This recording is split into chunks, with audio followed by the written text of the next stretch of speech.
Stream Elements. Welcome to my channel. Bunch of other killers quite helpful. S.W.Frost is So, now live streaming I feel Path like of this is a Exile change that digital makes the strong digital killers scammers stronger, counter the weaker so killers far charity not work that today much for stronger. me I And guess. it is just, it's just muddying the waters, and as we mentioned, like making everything even more unclear and even more vague. And I personally hate the fact that haste is even a part of this. I'm trying to think who like, yeah, obviously Spirit's a very good example, but like who does haste in that scenario really benefit among the top tiers? Like, doesn't do anything from Nurse or Blight or Ghoul, or like all those killers have movement-based powers that are not. Go ahead. Yeah, I would actually argue Ghoul did get helped a lot because he could like jump right on top of someone. I mean, he already injures everyone for free, right? He could basically jump right on top of someone and then still have haste left. Oh yeah, no, I think yeah, the haste should shut off when a chase starts, because the whole point is to get people to start new chases, right? Quicker. That's the whole point of it. So yeah, I think it should shut off the chase if they were to even, you know. Welcome to my channel. My whole point is that like I don't really think there's like too many killers like on the top end that really benefit in that direct way like Spirit does. Spirit, you know, her movement speed is multiplicative with that haste, and that's gonna, It's not necessarily that a lot of killers benefit at the top, or that a few killers benefit a lot at the top. It's that it's yet another complication, another arbitrary thing that happens at a given time that impacts killers differently. Here's one thing they could have done, and I don't think would have been insane, right? Do you guys remember that some time ago they made all pallet and generator breaks faster? Oh, you mean like to their current state right now? Yes, yes, exactly.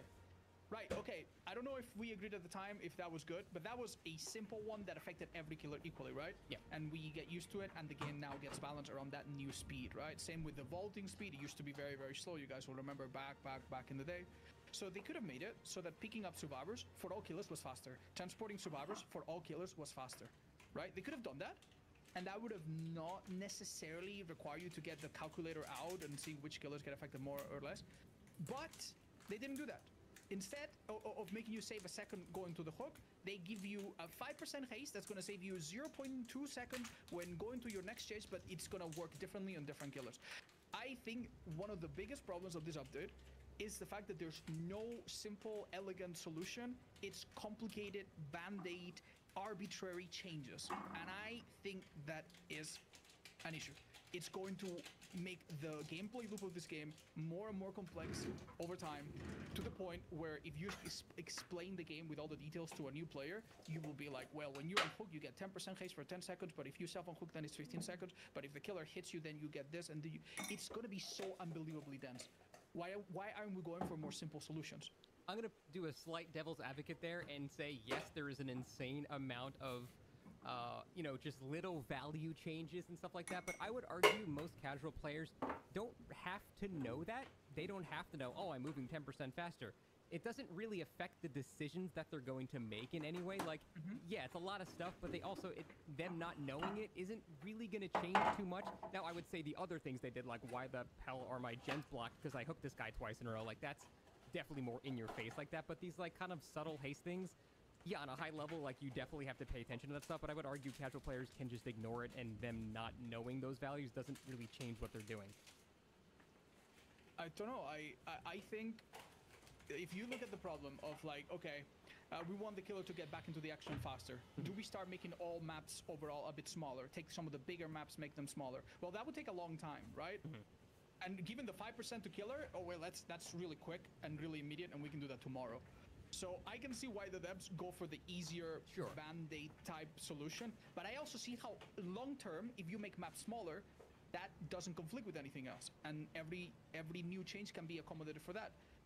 But I also think we are starting to have a serious creep of features, a serious creep of like modifiers, and I don't know, man. I don't know. I am getting a sort of anxiety thinking about it, of what it will be like a few years from now. Is that not? Go ahead. I was gonna say I do like I agree that the tunnels were extremely complicated. I think that's like a big part of it. It's I think the overcomplication of things and not keeping it simple is definitely problems. I just don't also know how to fix that is kind of the problem. That's the problem though, is the game itself is becoming more complicated. I mean, like, you know, we've all seen the comparisons of Huntress's power and then, you know, like any other modern killer's power. It's like an SA versus throw hatchet. It's the game itself is just running out of ways to handle chasing people around woods, so they have to just concoct more and more, complicated things in order to keep it fresh. But I have a question. Could you guys give me your thoughts on the idea? And this is one that I presented some time ago, not thinking much of it.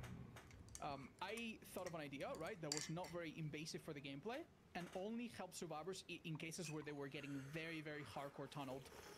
And what I mean by that is like the same survivor pretty much being triple hooked. You know how that sometimes happens in Blight games or Nurse games or in comp, right? One survivor just gets eliminated and then it's a 3v1. So in that situation, I made a video where I explain I would give survivors like a sort of shoulder the burden, so that no matter what the killer does, they would never get a kill before 4 hooks. So if you try to hook survivor A, and then survivor A, and then survivor A, well, you're gonna have to hook that survivor a 4th time. And someone else will steal 1 hook stage from that. And I thought that was so simple. I thought, they probably not do it because maybe they don't care about tunneling. But obviously I was wrong, because they do care about tunneling, right? We've seen it in this update. Yep. Wouldn't something like that just be simpler? Now with that, you address the most severe cases of tunneling, the most difficult, unavoidable, oh my god, I'm being chased by a nurse at 5 gens, what do I do? I'm gonna die, what do I do? Those extreme cases. And the other ones that are a bit less extreme, hopefully you have perks and teamwork to deal with that. Why didn't they go for something simple like that? What is the downside? So you're saying basically a system. base kit shoulder the burden kind of thing. Yes, base kit shoulder burden is completely optional. You can do it if someone's getting tunneled very early on. Obviously doesn't work in endgame. Obviously doesn't work if the killer has out of the hook multiple people. Something simple like that eliminates the most edge case scenarios, the most fragrant cases of like someone really trying to tunnel early on. And it doesn't need haste. It doesn't need a hook counter that the killer now sees who's been hooked. It doesn't need the hook to be obscure. It doesn't need all of the stuff that they did in this update. So you're going to get the... Go ahead. I was going to say, I have a bit of a follow-up question to that. So, like, for instance, like what I see happening there is I feel like if that was implemented, I feel like all the people that are currently tunneling and like playing to win by all means would then just still 4-hook tunnel. And like, is that better or is that like still a problem? Or like, because I feel like I don't know if that really solves the problem or if it just kind of like slightly lessens it. And it's like, okay, instead of a 3-hook tunnel, now it's just every game is like a meta 4-hook tunnel. Like for instance, if I was playing to win, like if I was doing like a win streak on killer or something, and there was like a baby Meg, I would absolutely just tunnel her for the extra hook state. I don't even care. Or I would like try to like force a trade on one of the unhooks. That way I can. Okay, you have a big problem though in this scenario. Yeah, and I think so at least. If you were going for a more soft tunnel approach, where you were maybe going for this baby Meg, but then maybe going to the baby Dwight, and then going to the baby Meg, and then going to the baby Dwight, and then eventually tunneling the baby Meg or something like that, then you would get away with it, no problem, right? You've tunneled, but not very much. You've been alternating between one survivor and another. But if you went exclusively for the Meg, how are you going to deal with the 70-second hook stages? Because if their teammates do not unhook her, the first hook is 70 seconds. The second hook is 70 seconds as well. And now, okay, what do? Do you stay close? Okay, you're giving her anti-count. Do you go for the gen kick somewhere else? Real quick. Can I cut you off real quick? Yeah. So, I think you're basing this around survivors actually playing around hooks correctly, which I feel like if they already did, then tunneling would be a problem. But this will right after like my tutorial thing. Like that's the whole point, is that nobody plays around this correctly. Like no one lets people sit on the hook for 70 seconds. No one does that.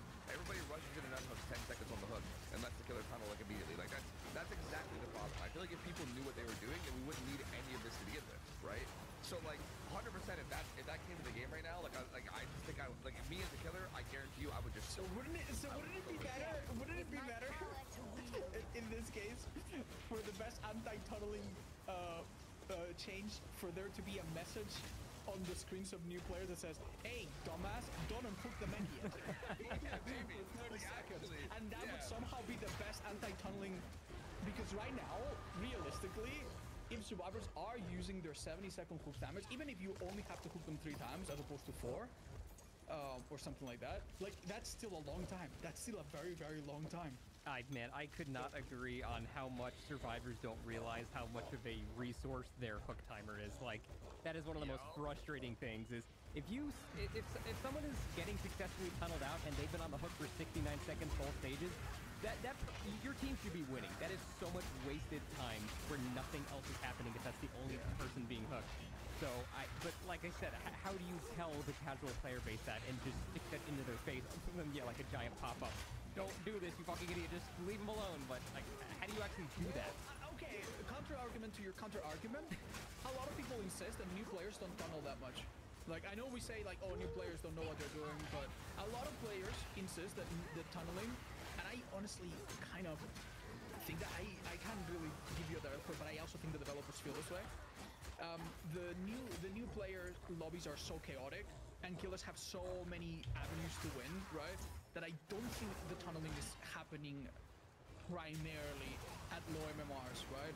At least I wouldn't see it that way. I think it's right mid MMR. I think it's what it is. Yeah, sure. Yeah, that's probably it. That's probably it. Mid MMR, you have the best combination of survivors are not smart enough to like delay the hook, and killer is not maybe experienced enough to like pressure multiple survivors. So maybe that's where tunneling happens, like the most.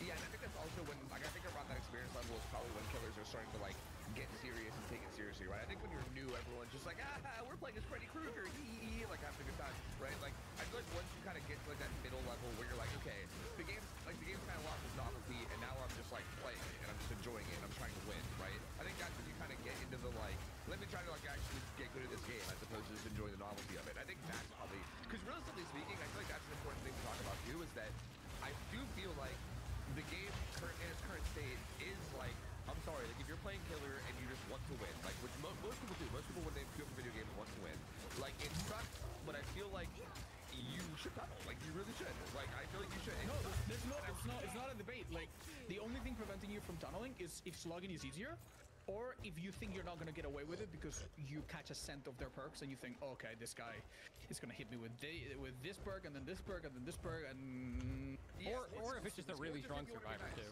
Like if it's a really strong survivor, you shouldn't do that. Yeah. Mm-hmm. Well, obviously you have no guarantee that the next survivor is not as good or better, but yeah, of course. But like with the whole base shoulder the burden thing, I mean, there's also the obvious counterpoint of, I mean, some killers are so shitty against the good teams you just have to tunnel. That's the only option you have. You know what? Here's another idea that just came to my mind. If a survivor is hooked twice in a row, on the second time they're on a hook, a mirror version of them appears on every other hook available in the map. And now they can be rescued anywhere in the map. Make, for example, Will Make It or Botany, now an insane anti-tunnel perk. Because if the Michaela has been hooked twice, I can now go even in basement or somewhere really, really far, unhook her and heal her in 8 seconds. Now, is that a perfect idea? I'm sure not. But the problem, like what I'm trying to bring up is that this is an idea that would not require, 3% haste here, 5 seconds of auto reading here, extra percent on, like it would be simple. It would be elegant. It would be immediately visually I'm trying to think of a new player just seeing all of a sudden their survivors now like on 17 different hooks going, what the fuck is happening? Like, what do I do? That's gotta be simpler. That's gotta be simpler. You put that in the tutorial and it's still gotta be simpler than the whole, okay, if you get on hook, you have 10 seconds where you can go through the killer, you have 10 seconds when you move faster, but afterwards then you start the killer, but also if you heal yourself or you touch again, I do think eventually that amount of small detail is going to But wouldn't that still disproportionately, like, Blight's not going to care if you get hooked across the map. He'll just be on your ass in 5 seconds again. Meanwhile, Pig is like, oh, I got to run over there to tunnel now. I feel like it punishes weaker killers more. My point is, if you're going to do something about tunneling, obviously tunneling right now is something that better killers do better already. That's not something that any change would immediately, like, correct. Right, that's why we're all experienced in this game, and we all don't have the same solution because it's a complicated problem. Yeah. But if you're gonna do a change, do something simpler, in my opinion. Is my whole point. I think this update fails the moment that you have to break it down into 300 different things. Yeah. And let's not even talk about the fact that some killers have different stats. So your pop or your base kit pop is different on Nurse, your base kit pop is different on Crasway, and it's different on Blight, and it's different on, what was it else? Dracula. So you're against that feature? You don't like the killer specific? I am against that feature. I am against that feature. Really? Yes. I 100% am. Huh.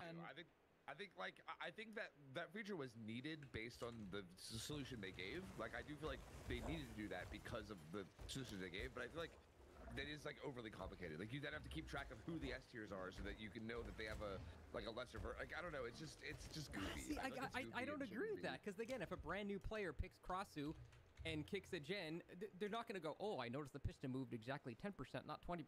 So now that's like I don't think you don't have to pay attention to it. It just happens. That's actually a good argument. You're right. I guess you really don't have to pay attention. I guess it's more just for people that actually really I guess it's for the more serious people that care and have to look into it. It just feels like a little ridiculous, I guess. But I guess you're right. The casual players could just ignore it. Yeah. Like I think the game itself is impossible to balance due to the disparity between the weakest and stronger killers, and the only way outside of making the weaker killers, a bit more towards the middle at the very least, is a system like that acknowledges, hey, Blight is better than the Pig. The game should be slightly harder for the Blight than it is for the Pig, just because. I mean, unless they're going to balance every killer in the game appropriately, which I just never see happening, I felt like that kind of system is actually good, not bad. But you guys are against it. So, I think with the moment you put that system in, right, you give up on the idea of balancing all killers. That's it. It's just an admittance of you know what? It's been out since 2020. We give up. Blight's the strong guys. He just has less power, less mobility. Oh, sorry, less aura. Yeah, I agree. I think they have given up on that. I don't agree with that. I don't agree with that. It would be the same as Ormond is too big. Let's just put a portal that teleports you from Shack to main, and that's how we fix it. No, don't do that. Just fix the underlying basic issue instead of trying to correct it with small adjustments. There's too many issues though. I don't think it's realistic. You're basically saying you need to buff 24 killers to be up to a mid-level or something like that. I don't think that's they're too slow. They don't make changes quick enough for that to happen. I don't think it's realistic. I don't think they need to buff 25 killers to be as good as Blight. Not that much. They can nerf a few killers to not be as good as Blight. And they can change a few maps to not be as painful if you're not Blight. And I think that would be long-term and medium-term, and it would be difficult. But once you do it, it's done. And it's there for the remainder of the game. If this game has life in it for another 5 years, and they balance the killers, that's wonderful. And if they make long-term changes on the maps, that's great. If a map works, think of, for example, Saloon, think of, for example, Cold Tower. These are maps that people like. They're not perfect, and they get bugged every other update, but people like this map, right? Same, think of killers that haven't changed in years. Hunters. People like Hunters. And for the most part, you haven't had to do a comprehensive rework, right? So if something kind of works, you have it already. But I think that if you start adding these complications, you are basically giving up on the idea of making it work in the first place. Yeah, well, that's the thing. I think it is because the rate at which they introduce new content is the rate at which they also try to fix old content. So if they fix if they fix a killer and release a map, then there's a new killer and a new map that has problems, and then they have to spend time fixing that. It's a never-ending cycle of them never actually being able to balance as much stuff as they have to because they keep introducing new stuff that's not balanced. So it's been 8 years. I don't think it's gonna happen. I think a simple system like that just has some base modifiers is not great, but it's more reasonable. So let me just get ridiculous and strawman this a lot. Would you be for the idea that killers have different lung distances, that killers have different stun stun timers? I actually would be okay with that. I think Pig should have a shorter attack cooldown than Blight or something. I don't think you know what you're wishing for. The developers of this game are so unbelievably willing to make changes based on stats that I don't think it would be insane that in a few years we're like, oh, we noticed the nurse is underperforming. She is now stunned for 5 seconds less, 5 frames less. We noticed that the trapper is overperforming. He now has a missed cooldown of 0.5 seconds more, and that is going to result in a bloat that is already how is it bloat though? You don't have to pay attention to it. You don't have to know, oh, my attack cooldown 0.2 seconds faster is Pig. I'll use this to my advantage. It is a bloat, Scott, in my opinion, because the developers have to deal with it, especially when it comes to revisiting things. That I understand. When it comes think for example, okay, I'll give you a really quick example to illustrate my point, and I promise I shut up after this. Do you remember when the perk Superior Anatomy came out? Yep. it made you vault really quickly. What did people try to do immediately on the PTB? They put it together with Bamboozle, they put it together with Fire Up, they gave it on Myers, who has a natural faster vault, and then Myers was bugged and couldn't vault windows, like he would get like bugged. And I think that happened on Wraith as well. So you're gonna have eventually some sort of like future, if we go down this road, where the patches are gonna look like this, right? Nerf the new perk Broken Bones, because the haze was making these 3 killers a little bit too fast on this map, where they have a extra 1% haze that we gave them because the map was too big, and in this cases it was like it's gonna be an actual nightmare. That is a fair counterpoint. That is a fair counterpoint. They cannot possibly foresee all of that. Of that future where someone comes to your stream, you know, and they ask you, oh, is brutal strength good on the Throngler? And you're like, no, don't use brutal strength on the Throngler because he's 1% faster. Wait, no, hold up, 3%. No, wait, that was last patch. He's 4% faster doing this. It's just gonna be unbearable.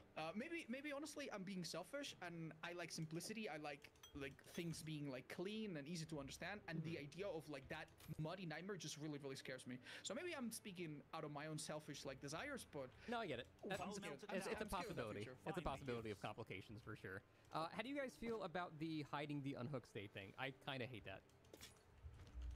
Oh, you mean like how there's no loud noise notification when an unhook happens? Because yeah, I hate the black indicator on the UI, all that stuff. Where it hides it. Yeah, I hated that. It just felt very weird and clunky, and I just didn't like it at all. Like, I don't know. Yeah, especially because like on the PTB, especially, I feel like there was already so much incentive to not tunnel anyway that like I didn't even care. I was like, I don't even like. Right. Like, if anything, I want to go for the unhooker. Like I want to know where that guy is. Like I think if anything, like I wanted that info because I didn't want to tunnel already. You know. Yeah. It's so funny. It's so funny that there's like 25 perks that activate when someone gets unhooked, and they and then they still work. It just totally. Still work. It's Do you guys think that the any of the unique hook bonuses were worthwhile, like the increased gen kick or anything like that? I actually think that wasn't bad. I think that was okay. I think that's the most universally agreed upon okay thing. There's only one problem, but it's very minor. I don't know. I'd like to pick your brain on it. Please, Tofu. No, go ahead. I was just gonna say I like the gen kick. That's all good. Yeah, like the thing about gen kicks, right, is that if gen kicks only work when you kick the gen, and you show up to a gen 5 seconds later, after it pops, that's devastating, right? Like the difference between showing up to a gen that's like 99 and you barely manage to catch it and kick it, right? Normally you would do 5%, but now I forgot what it was in the PTB. It was like 15 or 20, right? 20, it was 10 or 20, right? 20. So the difference between showing up there a second too early or a second too late is insane, right? Because you go from a gen being completed, which is completely permanent and you cannot really undo that, to a gen regressing now back to 75 and possibly more, and then possibly being hit by other subsequent perks like say an eruption or a surge or something after. So I thought it very interesting that even though the killers now really desperately want to get to the gens in time, more so than before, there were not really any changes to like gen speed perks or gen speed items.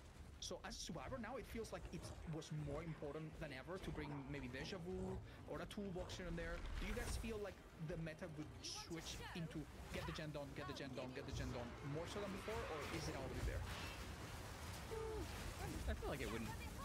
I don't think it would change that much. I mean, like, hyper-focused stakeout has been one of the most insane things in the game since the combo came out, and up until recently, I've been seeing it a lot more. I haven't seen it too much. I'm starting to see it a lot more. I don't know if someone made a fucking video or something, but I don't think so. Tofu, what do you think? Yeah, no, I feel like to me, inherently, I think as you make, and like, if you were to make anti-tunnel less needed, I feel like that will then kind of open up that to maybe just be the next thing that cycles in, right? Like, for instance, on the PTB, I felt like I usually run short of the burst even solo queue, and then the PTB, I was like, why the fuck would I run this? Like, the killer's not gonna tunnel anyway. If he does, they block him. Yeah, just block him, you know what I mean? So I feel like if you made like extreme anti-tunnel, then maybe that would cycle in that, but I think that's the only thing that would cause it. I think still people are gonna run probably like anti-tunnel, really fast healing and stuff, but I feel like if some of that stuff feels less necessary, then I think the next step would be those. But I think it would just be because of that. I think it would just be because it's like the next obvious step once, like, if the top meta perks became less necessary. It's like, well, might as well put on like Deja Vu now, or Prove or Resi or whatever, you know? Yeah, that's fair. I think it's just like that. Would you ever make the gen regression not be associated to a kick and make it a pain rest that happens, telepathically or something, so that it doesn't really matter if you're playing a slow killer or a fast killer, the damage kind of gets done. Yeah, that would probably be more universally fair, because yeah, the faster killers can pressure more. I don't want to be like, oh, paintless, base kit and start that debate, but I feel like that might be better, because then you could generally have strategy unfold that goes in any direction, right? Oh, the gen took damage, and I'm gonna go there, and I'm gonna make sure that I defend the gen. Or the gen took damage, good, that's gonna buy me time to set more traps, or trap my totems, or do whatever else, because I'm playing Skull Merchant or whatever, right? So I do feel like maybe that could be considered. Right now, as a killer, I feel like that big 20%, if you down a survivor, and unlucky you, 2 gens pop, and now all of the gens are at 0% because the only gens that we're working on just both pop at the same time, which I think is pretty realistic scenarios in a lot of early games. That sucks. You got nothing. You got absolutely nothing, right? Like you got a 20% kick on your next kick, but it's not really gonna do anything. I do believe that it lingers indefinitely, though. I'm not too sure. Yeah, It it does. does. Yes. That's why. Okay, that is a lot better. That is a lot better. If it doesn't have a timer, I do think that's a lot better because at least you, I don't know, bank it for the next possible kick. It's still risky. Like you could get into another chase and never really have a chance to use it. But yeah. How do you guys feel about the free barbecue? I don't like it. I feel like it was weird because you also didn't even know like who it was supposed to be affecting to. It was like a little bit of information, but it just felt like unreliable and like for instance, I think what's good about actual barbecue is that like you can almost use that information as like, okay, whoever I'm not seeing, I know is probably close, right? Yep. It's almost like I think it's more valuable because you know who's not affected. I feel like every time I hook somebody with that like weird barbecue, I was like, I'm not even really sure who I'm supposed to be seeing right now, but I'm seeing like one guy, and like, does that mean everyone else is close? I don't know. Like, what the? Like, I never really knew what the hell to even like. And well, do you want to explain why some people don't show up on the basic barbecue? Because I don't think everyone will remember. I just remember for the record, like how it works. It was something like when you hook somebody, everybody that had less hook stages than the person you hooked, but also were more than 40 meters away were revealed. So basically barbecue and chili on people that had less hook stages than whoever you put on hook. Or equal to, I think, right? Yeah, I think less than, maybe less than or equal to, yeah. No, I think it was just less than. I don't know, I could be wrong, I'm not sure. I think it was, it was same or less, I can see the right here. But I feel like, I don't know, it was fine. Like, it was just like a thing of like, oh, that's neat, that's cool. Like, I wouldn't mind if they added, but I also don't really care. That's kind of what I feel about it. Yeah, the thing about about having a base kit something is that the element of surprise eventually over time will be completely lost, right? So right now barbecue is better than base kit barbecue because barbecue is sometimes not expected. AKA if someone doesn't know that you have it, they do something careless like heal in the open and you catch them. But in the next patch they'll know that you have it, so they won't heal in the open. Or if they heal in the open, they'll be expecting you. Or if they are not healing, they'll go into a locker or hide behind a gem. So I think the reward of the auto read, it's nice and it's great and I like it, but it also will probably kind of counter itself a little bit and people will adapt. So yeah, for the record, it also doesn't show you the survivor that's little hook that maybe you are desperately trying to find. But yeah, for the record, yeah, we know these changes as is are definitely not coming to life.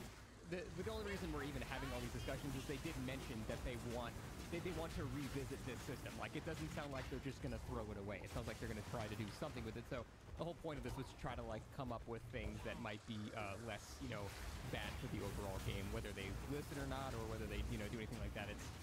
We're just talking as if there is some form of this in the future, which we're just going off their word. It is impossible. Do you guys think it's possible that they just throw the entire thing away?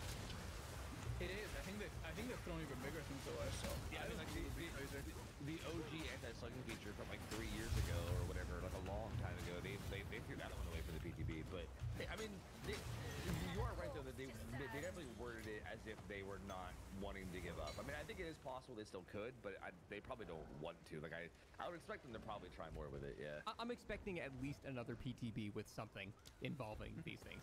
Whether it comes alive, yeah, I'm not sure, but I guess we'll see there. How do you guys feel about some of the perk changes that happened as a result of this? Like, I saw they buffed Rune to 150%. I was like, oh, that's nice. But now I don't know if they're going to go back on that because these systems have changed, and I feel like that'd be kind of sad. Yeah, I mean, they gutted a lot of the slowdown perks, which was like, I mean, I guess okay considering kind of base kit slowdown. Even that, I don't really know if I like. I don't really feel like that's necessary. Like, I feel like the slowdown perks could have stayed as is. Like Ruin, like the buff Ruin was actually kind of nuts. I won't lie. I love Rune Undying. That is my favorite slowdown. Do you think Ruin, its buff, is that much of a buff when you consider that you lose the ability to do that 20%? Because from the regen kick, yeah. yes, yeah. That's why they buffed it. At first I was like, oh damn, they're nerfing Ruin. That's good. That's not bad. 150 seems like a good middle spot. And then I realized if you have Ruin, you are completely giving up, as long as it's up, the ability to occasionally do 20%. And in some situations, that might I think Ruin's more worth it. For sure. 150 Ruin is good, bro. It's really good. Like, it regresses a good bit. Like, it's kind of nasty. Do you guys think they're gonna go back on that? I don't know, like, I think they said they were gonna go back on like some of the changes, right? Because it was weird, because some of the changes didn't really need, right? Like, Exactly. Like for instance, like new Gearstalker wasn't really like they could just keep that as it was. So they don't really have to revert that. I mean, they could, but they don't really have to. And I feel like a lot of like the Sodan changes, like they could keep a nerf or whatever, but yeah, I don't know. Like for instance, barbecue. I think barbecue was one of the coolest changes. I don't know, like they could even just keep that as it is. Like I don't think they have to revert it, but That was a bonus gen kick once you hook everybody once, right? yeah. Once you get everybody hooked once, it was like a 10% gen. You know, like, 5%. Well, yeah, it was Plus the 5, I yeah. think it's 10. Yeah. Oh yeah, sorry, apologies. Misunderstood. Yeah, it's like every time you kick the gen, it was like instant 10%, which is actually kind of crazy, right? So like I thought that was kind of interesting. But yeah, I don't know. I'm curious how much they do and how much they revert. I mean, I do feel like if they didn't revert any of it and they just let it all come to live, that would be crazy. Because like all the meta like Pain Res got like kind of gutted a bit, like Eruption got hit. There's a lot of meta perks that got hit. And I want to say quickly too that I think people, like, okay, I know that Sodan perks can be frustrating for people. I think people would be in for a rude awakening if Sodan perks ever got completely gutted and then Chase perks became meta. I feel like that would be a horrible meta, bro. If every game was like Bamboozle and Fury Dissolution, I would hate this I game, actually dude. see. I hate this game. I used to disagree with that, but I think I've changed my mind about that recently. I used to think, oh my god, his flight's got 4 slowdowns. Oh, this is gonna be so boring. But now I'm like, I think I prefer that than just the you don't get to do anything build. Even if they end up losing because they have no slowdown or regression, your experience going against like Blood Favor or Dissolution or something like that is like, I guess I'll just not play the game and die instantly. Like that is actually worse. I agree. Have you gone against that Legion build that everyone's running lately? It's like Eerie Button, and yeah. Bro, it's like that. It's like the pinnacle of what I'm talking. It's so boring. That's literally the no mechanics build. Like, Exactly, yeah. Like in Chase, you just pre-throw every pallet and slam gens, and it's just the most boring gameplay. There's no like interestingness at all. And yeah, I feel that like that's what would happen if Slowdown got gutted really hard, right? Is that people would just start running a bunch of Chase perks, and then like the Chase would just become this like dumbed down, like I don't know. I think in a weird way, I think Slowdown perks being meta is literally the best meta, and I feel like it could be frustrating sometimes, but I feel like it's way better than the alternative. yeah, I think that is. I definitely think that is true. I'm definitely curious to see what they actually stick with in terms of the changes, because they worded it kind of ambiguously, because some of the changes actually had to do with the new system, and some of them were just kind of like adjacent to it. So I guess we'll just find out on Tuesday. I have a question for you guys when we have a minute. Yeah, sure, go. If these changes or something very close to it came to the game, do you think the killer variety gets affected immediately? And do you think it affects all MMR ranges roughly the same? Or do you think some wouldn't feel it? What do you think would happen? What are your theories? I don't think killer variety changes. I think already, if you want to win, you would just play the top tier killers, and I think that I don't think that changes at all. And I think some people just play their killer because they like them no matter what, and they'll just deal with whatever problems come up. You know, like if you're like a trapper main right now, you fucking know what you're doing. You know what I mean? Yeah. Like, you're playing a horrible killer, and you're just doing it anyway for the fun of the game. You know what I mean? But like, so I don't think killer variety changes, but I do think it does affect killers like differently, which I think is a bit odd, right? I think you would find like some killers suddenly being super obnoxious, and then other killers.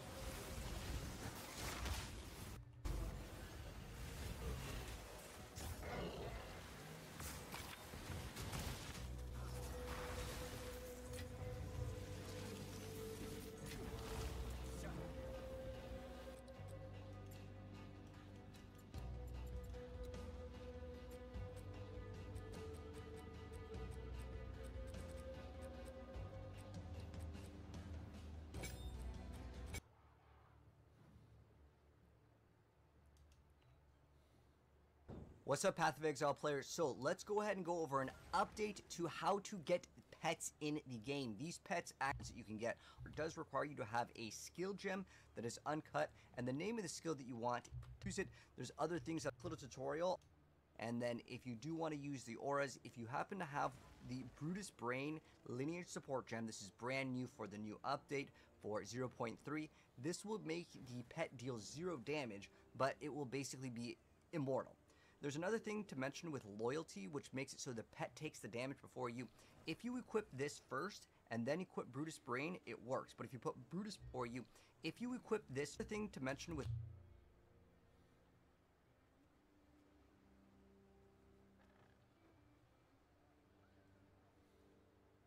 loyalty, which makes it so the pet takes the damage before you. If you equip this first and then equip Brutus Brain, it works. But if you put Brutus Brain in first as a support gem and then follow it up with loyalty, it does not actually work. So that's something that is kind of update to the important pets. So you can get them all across the game, but they have to be specifically beast. If I have the skill Tame Beast in my skill bar over here, I'll then add it over here. If I go ahead and actually tame it, then we will get the beast. Now I want to show you guys the early area which you can acquire a beast in, so called the Troubled Camp.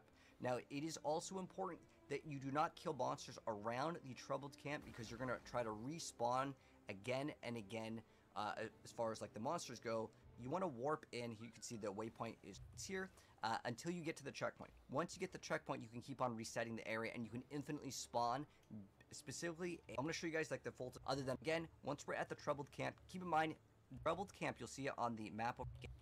Now that we've done all of that, you'll see this beast over here has periodic lightning explosions and extra chaos damage. If I wanted this beast, I would tame it, but I'm going to go ahead and show you guys how to reset the beast again and again. This way you can spawn at, really important, you do not kill the beast. So remove any other beast you have or anything that does like some sort of auto damage, and we're just going to spawn this beast in again and again. So you can see always poisons and periodically enrages. I don't want that one, so I'm going to respawn Spirit. And then now, instead of the skill being Tame Beast, we now have the companion Quadrilla. Now if I want to, they're just simply too slow and they do not keep up with you. I'm going to go ahead and throw on my lizard. I hold control. I do. Some of the reality, I already went over that. That's the Brutus gem. But as far as the good mods, now I will also let you guys know if you want every single mod. I feel like that would be boring. I'm just here to really tell you guys which ones are the like top tier ones. So I wanted to update this. So again, I don't know if this rolls in terms of like I don't know if they've nerfed the haste aura. Lizard that I have actually gave us 35 to all resistance, which is absolutely insane. This is really good for particular bosses or temporal bubble character that has this swap. I think I have one of these as well. Like build. The reason why that it does two things. Some of these things like they don't explain. Actually, you know what? We can just like that. It slows them down by 25%. And then it also makes effects expire 40% slower and cooldown recovery rate. So it actually does like 3 things in one.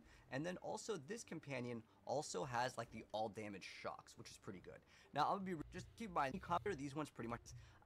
The other ones that I thought were pretty solid, but it depends on your build. Like that other one, I got that physical damage aura, so that's like 20 to 40%, depends on, I don't know if it's again monster level or like ability, and it doesn't really explain it. So how it works is there's a 12-second cooldown, but for 5 seconds, and he doesn't activate it like every single time. It's pretty good, like and then also if you run like all damage hits can shock, chill, ignite. Good one. I want to update you guys on this. There's a lot of builds that will do like evasion and energy shield. I'm going to be doing that as well. So being able to have, and then also Shroud Walker is another good one. Hinder Aura, which slows things down by side over here, and they do. So meat. Being like just kind of like easy pushovers, you know what I mean? Like I think it would affect balance in a big way at least. Yeah, for sure. I guess we can move on to the last 2 things I wanted to talk about. The Myers rework. What do you guys think about that? I liked it. I know everyone's like, oh my god, dash lock, but I liked it. I thought it was really good actually. I thought it was kind of interesting. I think it's a rare time when they kind of throw the fidelity to the license out of the window just to make a killer that's like safe. And in that regard, it seems successful, right? It's got a dash, it's got a bit of stealth. That's things that work well in other killers that seem easy to balance. So I think from a gameplay perspective, it's better. I'm also really happy that new players do not have to go through the Tombstone Evil Within Yeah, achievement. that needed to change for sure. Oh my god, that is just will fell many an enemy. unbelievably awful, and the fact that it's been in the game for like 9 years is just I'm really happy for the future DBD generations. So yeah, like I see the point of the people that mourn the killer, that mourn like the identity and the fact that it's kind of now like what some people call dash slop or whatever. I see that, but it might have been the lesser evil, honestly. Between that and Tombstone, I take the Tombstone. I do feel like maybe I'm a weird like person to give opinions here because I don't really. I've watched like maybe one Halloween movie ever, and I didn't even really like it that much. So like I'm just like kind of whatever about the actual like lore of Myers.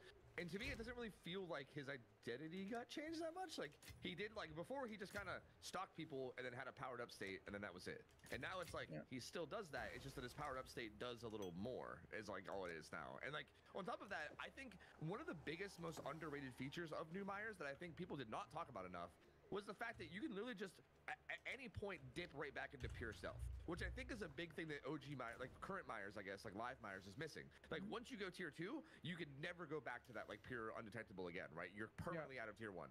And I feel like the fact that you can just kind of dip back and forth between stealth and then not stealth is huge. Like it actually gives you like a pure hybrid game style where like you can go from like dash killer one shot down right back into like stealth. You know what I mean? Back to dash one shot down and then back to stealth. It's so interesting, and I think it like gives them like a lot of variety in the way that he can be played, especially with like some of the add-ons too. Like that one add-on that makes you 4.4 stealth was disgusting. Like like actually new Scratch Mirror 4.4 Myers is gonna be gross. Like so good. And like I don't know. I think to me he kind of like, again, his identity to me I guess is more just what I've known from DVD, but I think he keeps his identity of being that like variety killer. Because I feel like that's the thing with Myers. He's always had that like, oh, you might run Dead Rabbit Monitor and do like small areas here too, or like he's got all these different play styles you can do, and I feel like he still kind of keeps that while also making him more viable at like a higher end, which I think to me is like a great thing. Yeah, honestly, it is a bit funny that we complain about the identity because the people that want to keep Myers the same way he is now, they run perks that completely shatter that identity. Oh, I want Myers to be a mysterious, slow-moving killer, but also play with your foot. And I'm going to tombstone people, and I'm going to be moving at like 130 movement speed across the map with coup de grace so that I can launch from the other side of Shag. So I think this was maybe necessary. Like I think it was a necessary loss. And I do agree, like it would be fun to have him be stealthy like throughout the match and not just at the start. What do you think he is in terms of like strength? Do you guys think he is now stronger? I think he went from D tier to C tier. Yeah, that's kind of what I'm feeling too. I don't think he was that good, but I think he was at least like better. Like I feel like he at least had a chance to like snowball a little more, whereas I feel like currently it's like not really. I think he'll do. I think he'll actually do very well in the stats. I have a suspicion, but maybe not. Maybe not. Like I felt like killers that have some kind of like gimmick on top of being stealthy or occasionally being stealthy, like Sadako, like they inexplicably do very well in the stats, right? So I don't know. I feel like the developers will think, oh, he's pretty strong. In the tier list that we typically think of like people that know what they're doing and survivors that know what they're doing, I think he'll be alright. I think he'll be probably in the middle of the pack at least. I feel like the trade-off from going from Pursuer to I think Evil Incarnate is what it's called. Do you think that like long animation is necessary? I get they probably tried to do that. They're making it shorter. Yeah, I did hear that. Yeah. Yes, and they are also, to make up for it, they're giving him a slightly lesser lunge.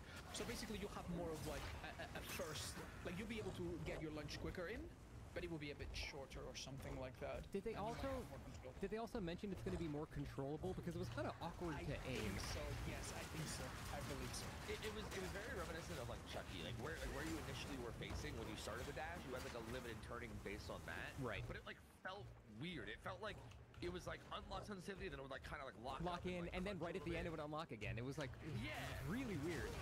It just it felt clunky. Like I think it felt really bad. I think like I think it's okay to have limited movement, but I feel like that limited movement, like you should have unlimited movement within that limited movement, if that makes sense, right? Yeah. Like your mouse shouldn't be getting like caught up as you're turning, but it also can stop once you get to a certain point. Like like kind of like a ping dash that had limits, I guess maybe. You know what I mean? Yeah.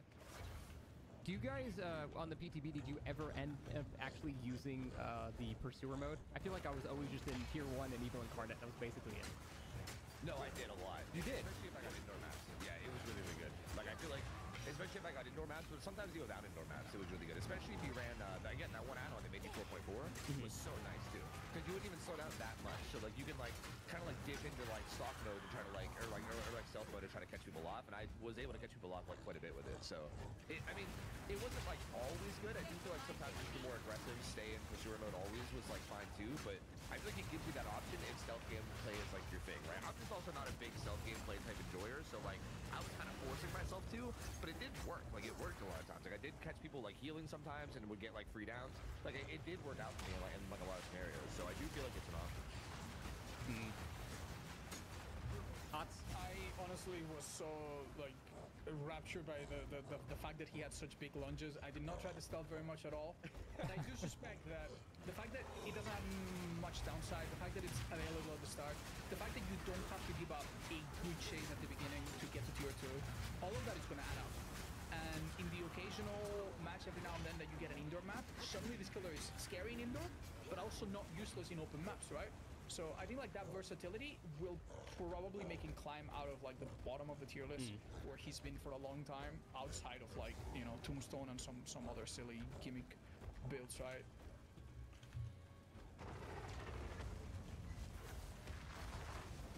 Your deaths will be swift.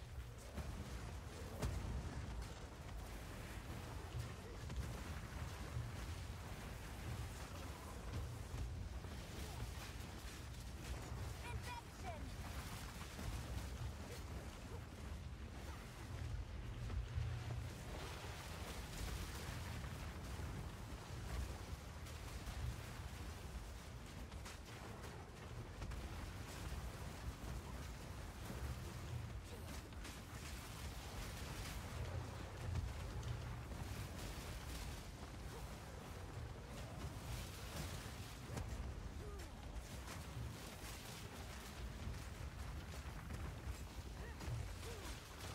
Another corpse to serve.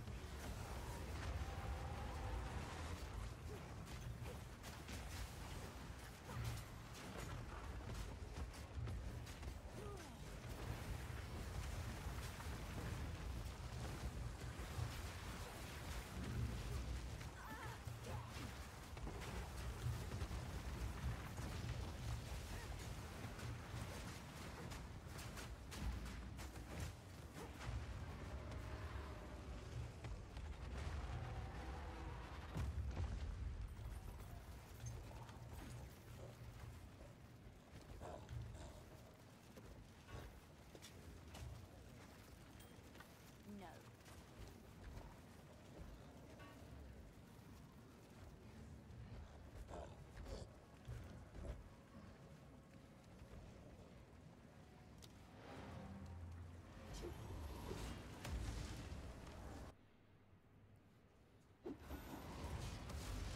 Yeah, So just to, overall better. I was gonna say to clarify, I meant not like the stalker mode, the pursuer mode, like the tier 2 mode. Is that what you were talking about, Tofu? Because you were mentioning stealth, but that was like the not stealth mode. Oh. So you're saying, like, did you ever just chase someone in tier 2 as opposed to just stalking them and getting to tier 3? Exactly, yeah. Oh, yeah. See, like, I guess to me, I would only do that if they stayed injured. Like, I did do it a couple Exactly, times. yeah. Like, if they stayed injured and they were in, like, a weak spot. But you're right that, like, that is an interesting point, because I do feel like that's kind of what my gameplay loop ended up being, is most of the time, I would just be stock, get to tier 3, and then play in tier 3. And then once tier 3 ended, I would just immediately go back to stalking again and try to get tier 3 again, right? It's just like, Exactly. tier 2 almost, like, didn't exist to a certain extent, you know? Yeah, the only time I'd be there is because I think when you fully stock in tier 1, you're forced into pursuer, right?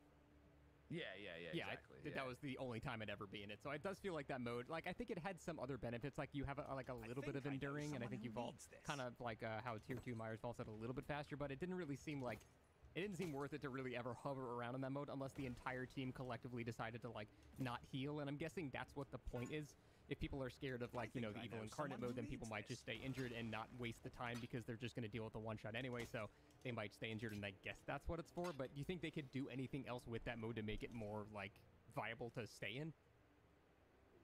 No, I think it's fine, honestly. I think it's okay. Like, I think even if the gameplay loop is just like stalking and getting to tier 3, to me, I think I'm okay with that. Because, yeah, I mean, already it's like the punishing injuries thing is kind of a part of it.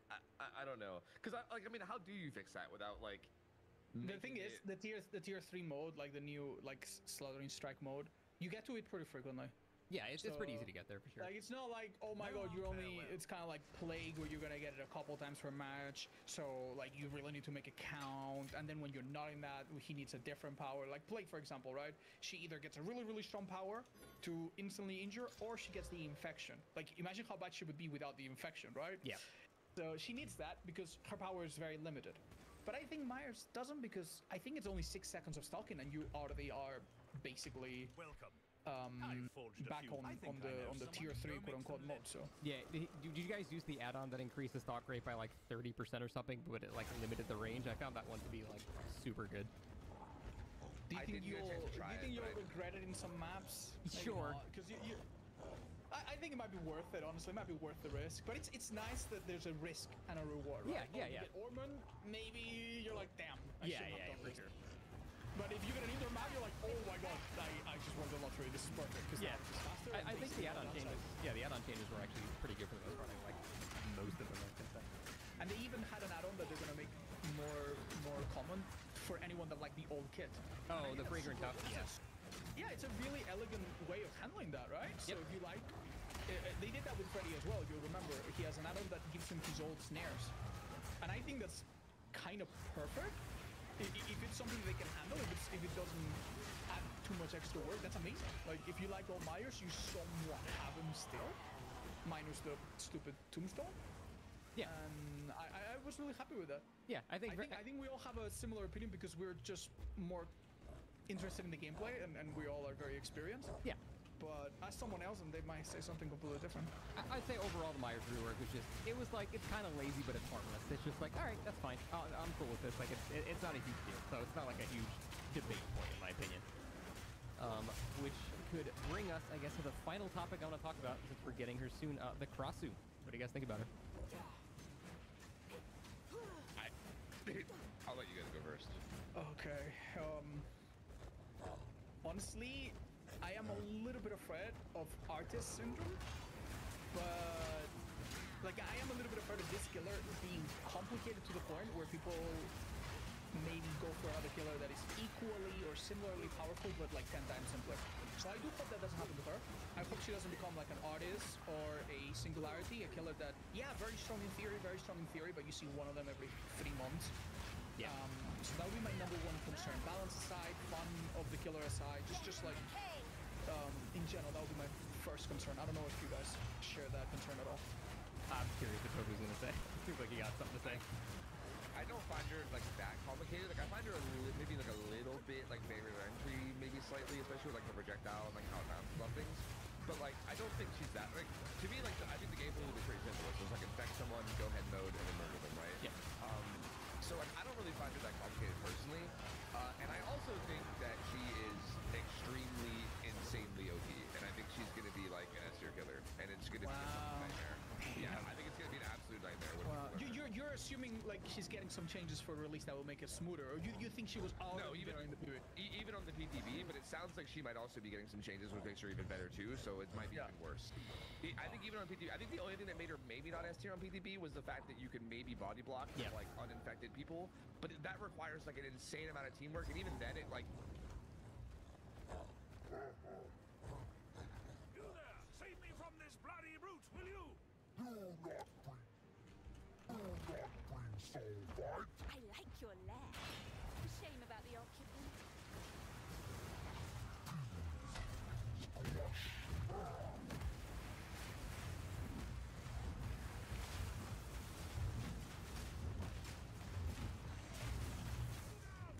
Watch it.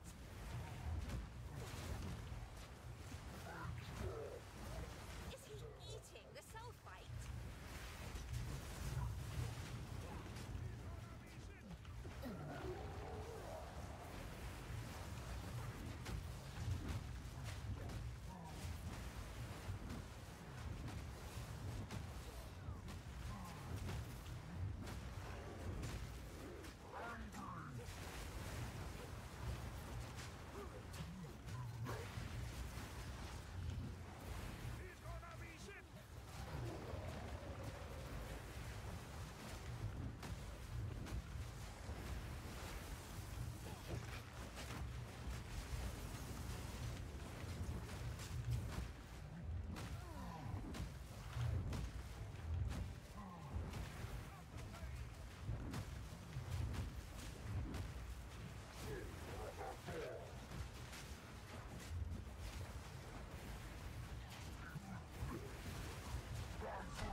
Moana, my dear.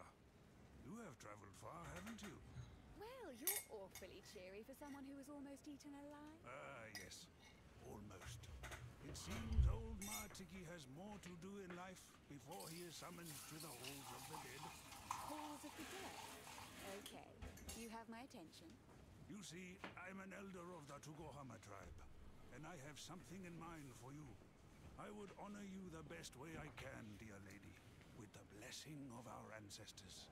They can tell if someone is worthy of their honor, and you have strength in you. Let us return to your ship. I will show you the way to our most sacred place, the Eye of Hinekora. From there, I will speak for you to enter our halls of the dead. You will be tested, but also rewarded.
Could be Yeah, it's not gonna happen super often every game.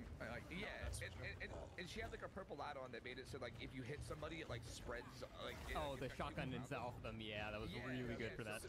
So like so if you had that add-on, and then if they failed a body block, you would basically down the person and then also infect the other one, and then you can immediately down them too, and then bam, it's like game over. It's like literally you instantly lose. So even like the counterplay that made her potentially not S tier was like so risky that you could completely lose the game instantly if you just mess it up. So like yeah, that killer is nuts. I'm telling you, like, I think if you play against a Krasu who like understands like the killer really, really well and understands like the limits, you're not surviving in chase for longer than like 30 or 40 seconds. It's like it's like almost like a. I mean, maybe saying a nurse ass chase is too much, but maybe honestly, like you just die. Like you really just die. You played it a couple of days straight, right, Scott? Yeah, I played it for like the entire PTB, and yeah, like when I first started, I was like, oh, she's pretty good, maybe like low A tier. But then by the end, I was like, okay, this is like a plus looking at the very least, because it's weird, like the way that she is countered. Like I'm sure like you guys both agreed that her weakest points are like shitty round filler loops, because she's in this awkward spot where she can't really. She has to like switch back. But then she takes a while to do it, and like then they might leave to a connecting loop, and then you go back to head, and you're in the same spot again. So she's like a reverse killer, where the better the palette, the stronger she is, which is kind of cool. But I am worried about her scamper, or Chucky scamper, let's just call it that. I am genuinely worried about that. Yeah, a lot of people seem to be under the impression that there's no such thing as a killer vaulting a palette or vaulting in power in a way that's healthy. Do you guys think that as a general rule, it should be completely gone? Because I saw the point, and I do see the point of it, but I mean, there's also Legion, which a lot of people don't have an issue with, and Wesker's vault. Like, I also think a lot of people don't have a huge issue with that. So is there a way to make that like not like awful, or should they give it up altogether? What do you think? I mean, I think it can only be there if it's extremely weak and niche. Like, I do think Wesker's is like, because it's so bad, it's okay. And I feel like, for instance, you can say the same thing about like Chucky Scamper. Like, I think Chucky Scamper is like another one where it's like so niche and like his current Scamper. I mean, current Scamper, like, yeah. Yeah, it's like so niche and like not good, but there's like maybe scenarios where you can catch people off guard with it and get hits, which is like cool, but like for the most part, it's not like good.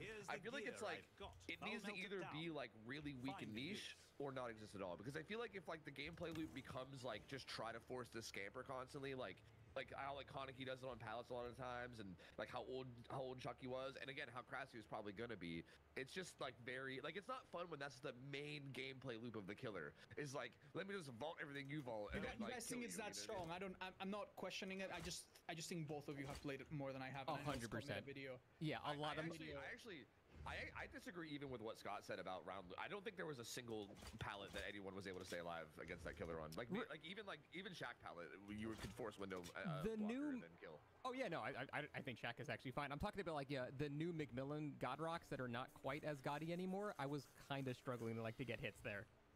Yeah, see, I was at first, but like when you learn to like, because you have a little bit of turning with the A dash, little right? bit, yeah. Like you have a little bit of turning, and then also there's like a weird like how do I explain this? Like if you guys have played Hillbilly, you know how you can like slide along walls as long as you don't like face the wall too much. Directly, yeah. Like you can sort of face the wall and slide. That was also a thing with that killer. Like on a lot of loops, you can like kind of dash while facing the wall slightly, and then also turn at the end. And like even on like kind of round loops, you can still kind of like turn in at the end of And, the dash and if they still buffer hit even a with little bit to have less collision, then even easier then. Which it sounds like they're Right, doing, yeah. right? I think they Which- mentioned. yeah, Which they most certainly will, I think. Yeah.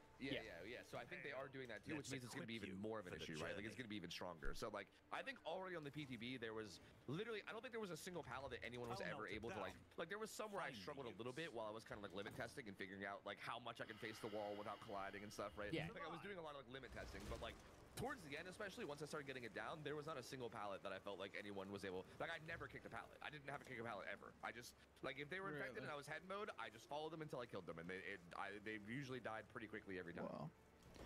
Okay, so let me present you a scary situation, a scary scenario, right? Let's say all of this is true, and even more so because they give us some quality of life and more smooth movement and everything. Let's say all of this comes true. She's very, very oppressive. But the developers look at the stats and they see that she's not overperforming, similar to Nurse, God. and then they buff her. Or they leave her as she is. Because I actually think that could very, very well happen. Right. I want you to think of like killers that historically are like supposedly high tier, but then the stats were not good and they got buffs, or at least they were not really addressed in a way. I think these killers have something in common sometimes, and it's the fact that if you spam the power and you don't quite do it right, you don't really get anywhere. Think, for example, Plague. How many times have you seen a Plague that tries to infect you, but doesn't understand that if she's not super precise and you're not locked in animation, you never really get infected, right?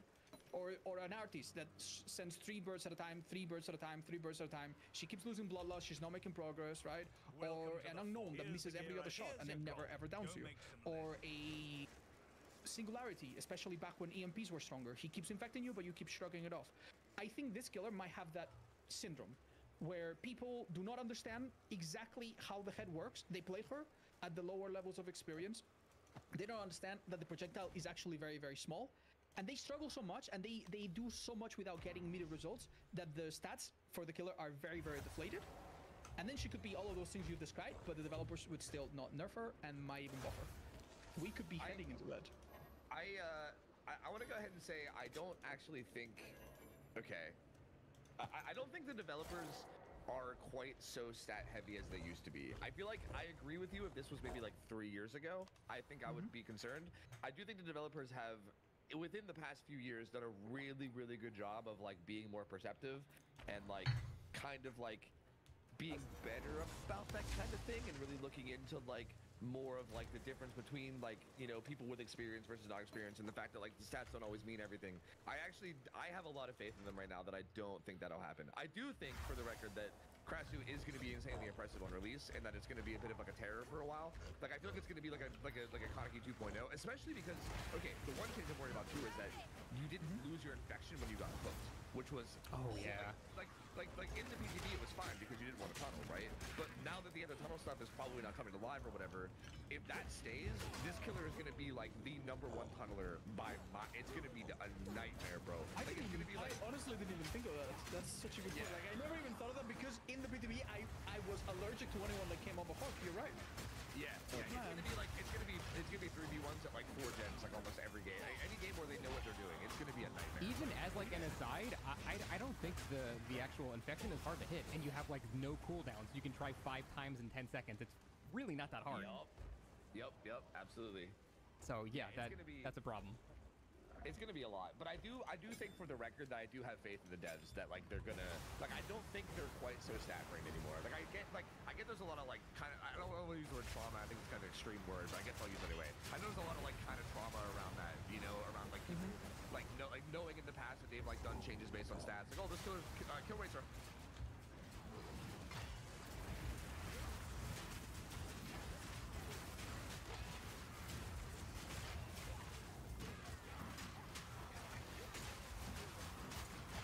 They don't attack. How strange.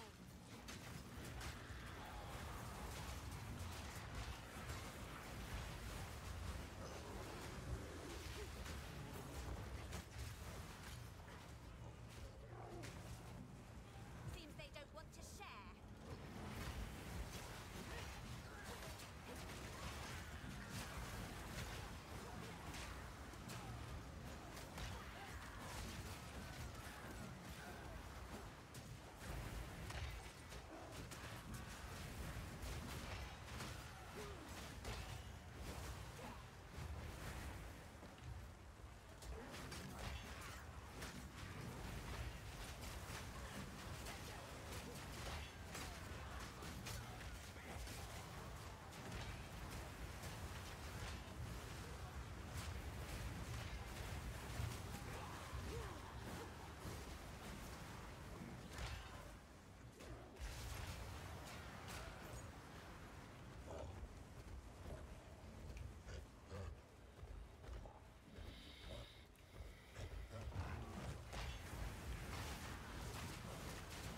Death and decay.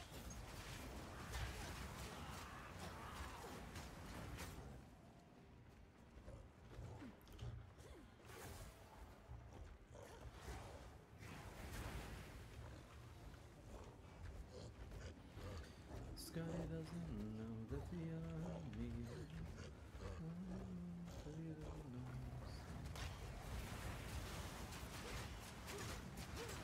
We got a gut liver, whatever. Like, I know they've done a lot in the past, but I think have come a long way, and I do think they understand a lot. Like, I think, like, teams change a lot, right? Especially development. I think the current development team is very good at that, to be honest. I can see your point. I think of some of the recent killers, and for example, I think Master could be an example to look at. She was a killer that was buggy and very, very sluggish on release, and they buffed her. And I don't know if you guys remember, but for a while she was genuinely kind of insane. Like, you could vault a window, and the dog was so unbelievably fast after you. You literally could not vault anything in chase. And that made me lose a little bit of faith. I'm like, because they really didn't address the fact that she's buggy and sluggish. They just gave her a numbers buff. But to be fair, then they corrected her with another, and she's still buggy, but in a better spot. So yeah, I'm hoping you're right. In regards to Ratsu, I think like they must know because they put her on the list of killers, like with Blight and Nurse that get less. That was very surprising. Guest rewards. So yeah, they seem to think she is very strong, which would make me surprised if they did buff her. But then, from what I've seen in the patch, like being able to do headlong flight directly into vault is kind of going to be crazy. Like, I feel like they're making the scamper aspect even stronger, which is going to make people hate her.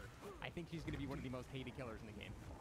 Do you have any killer tweaks that you would do to this character that could like steer her in a different direction? I don't know, because a lot of the strength does rely on her scamper. If they kind of make that useless, then she's suddenly not that amazing, at least I think. What do you think, Tofu?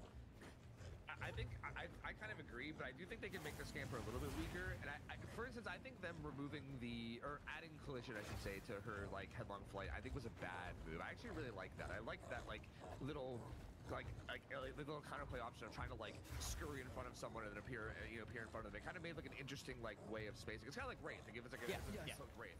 How you like claim space or whatever. Like, it was kind of interesting, and I like that. And I think they could have kept that and then maybe nerfed the scamper a little. And then also maybe gave them a little bit more control in like the actual like dash attack ability or whatever. And I think that combination could maybe.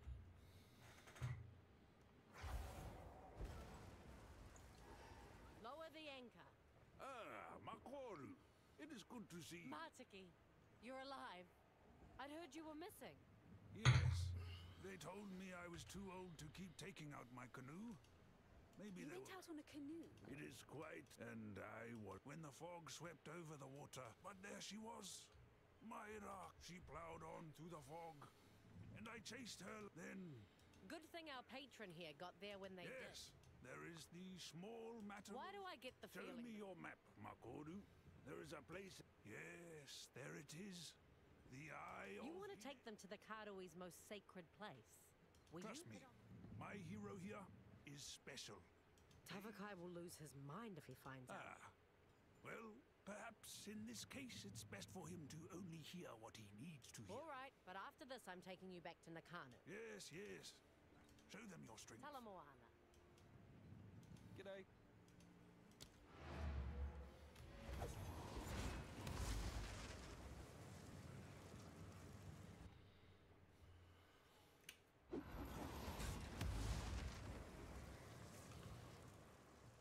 Greetings.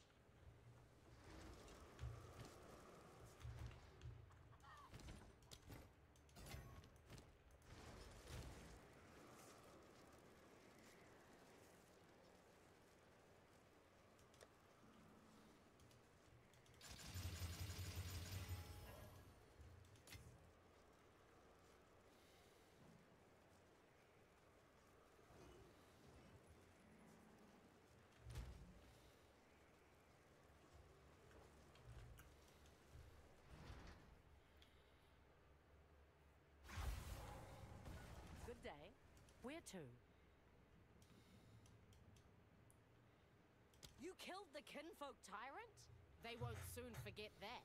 Maybe we can start mining that sulfide ourselves at some point.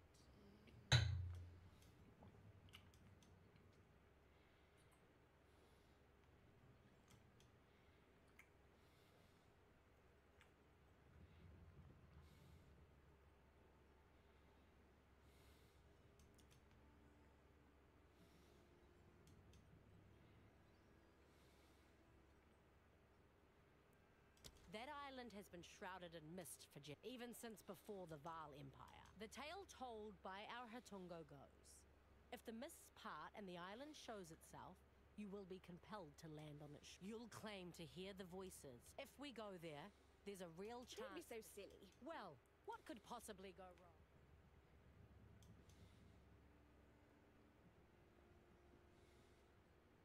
I told you I would take you anywhere, but I'm hesitant. Nakano might be the most dangerous island of them. I was born there. They won't outright kill me for showing up.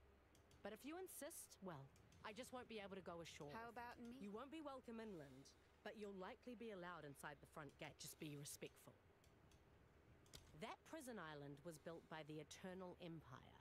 It's been 300 years since the Cataclysm, but the inmates still wail from within the walls there. Can you believe it? Nobody. Forgotten souls. It's a horrible place. Considering how awful it is, I guess you'll want us to sail.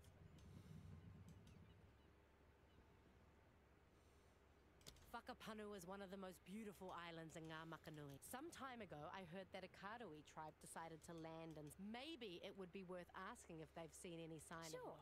I also look forward to meeting some Karui who don't know me. The first thing that grinning lot of fools did when they got here was build their enclave, the Twilight Order. Spend most of their time brainwashing anyone who... And they've even got a decent chunk of Karui converted to their cause. What a bigger chunk of us can't stand them, though.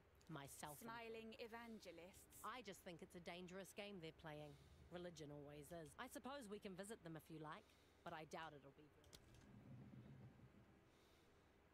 For generations, the Isle of Shrikes was used for a young Karui tried to sneak onto the rocks, climb the cliffs, and take the eggs of the shrikes that nest there. In recent years, though, the the things that nest there... Squawkers. It's not really the type of... But let's do it anyway. For generations, the eggs are a valuable delicacy that many Karui would pay through the nose for. It'd be helped to the point where it'd be more about just trying to catch someone out of position and then hit them with like an interesting dash curve, as opposed to like getting right on In top of them and like recent back years, ribbing them. though, You know what I mean? the 'Cause I feel trial like that's became currently what it is. far You're almost like We hitting like the made quote unquote the back rev. Squawkers all around. It's not really, but let's do it. Good day. Yes? Ahoy. Ahoy. Watch your step, eh? I left Nakanu before I was even old enough to run the Isle of Shrikes. Because of that, in the eyes of the Kadui, I'm not a man. I didn't pass the test. It's a ridiculous tradition. Fine, fine. Talk later. You are not yet a warrior, but soon you will be. Climb these cliffs and collect one shrike egg. If you feel you cannot go on, turn back. You can always try again next season. We seek to build wisdom and strength, not to destroy you. A corpse does your tribe no good. No matter what you choose to do, return with a grand tale of what you faced. Tabakai, chieftain of the Tukuhama tribe.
have you learned?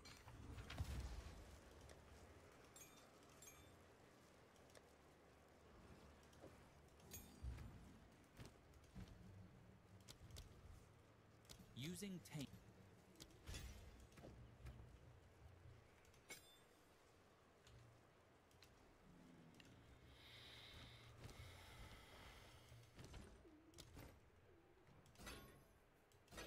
It's not time to kill them all. Yeah. Hail! Let's equip you for the journey. I think I know someone who needs this.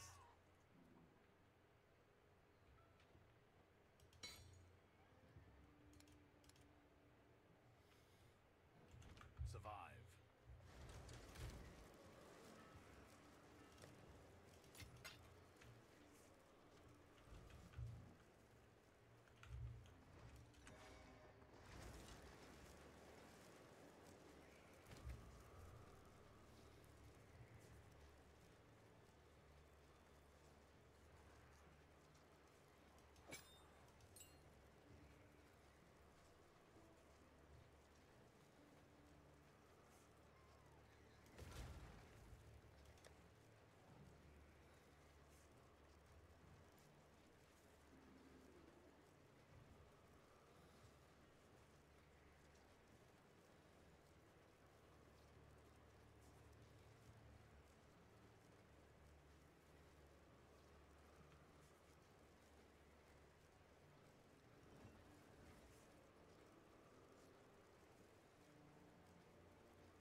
Upon impact, Whirlwind Lance creates a whirl.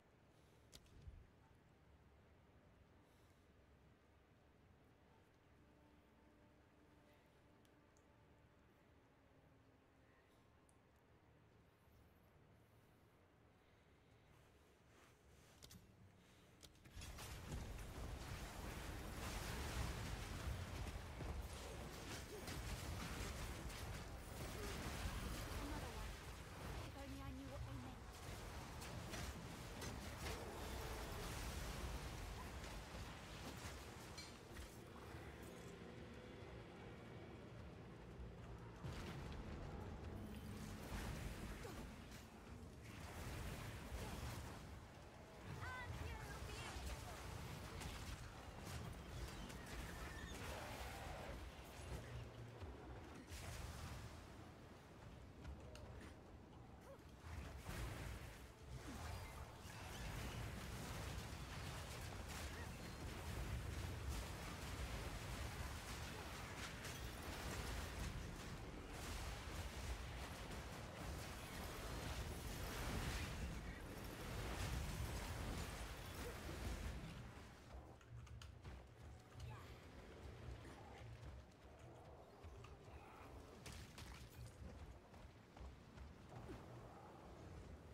With like the dash. I found like, the you have no chance of missing. I found the back grab actually like kind of harder to hit because like she doesn't have a hitbox immediately when she uses that.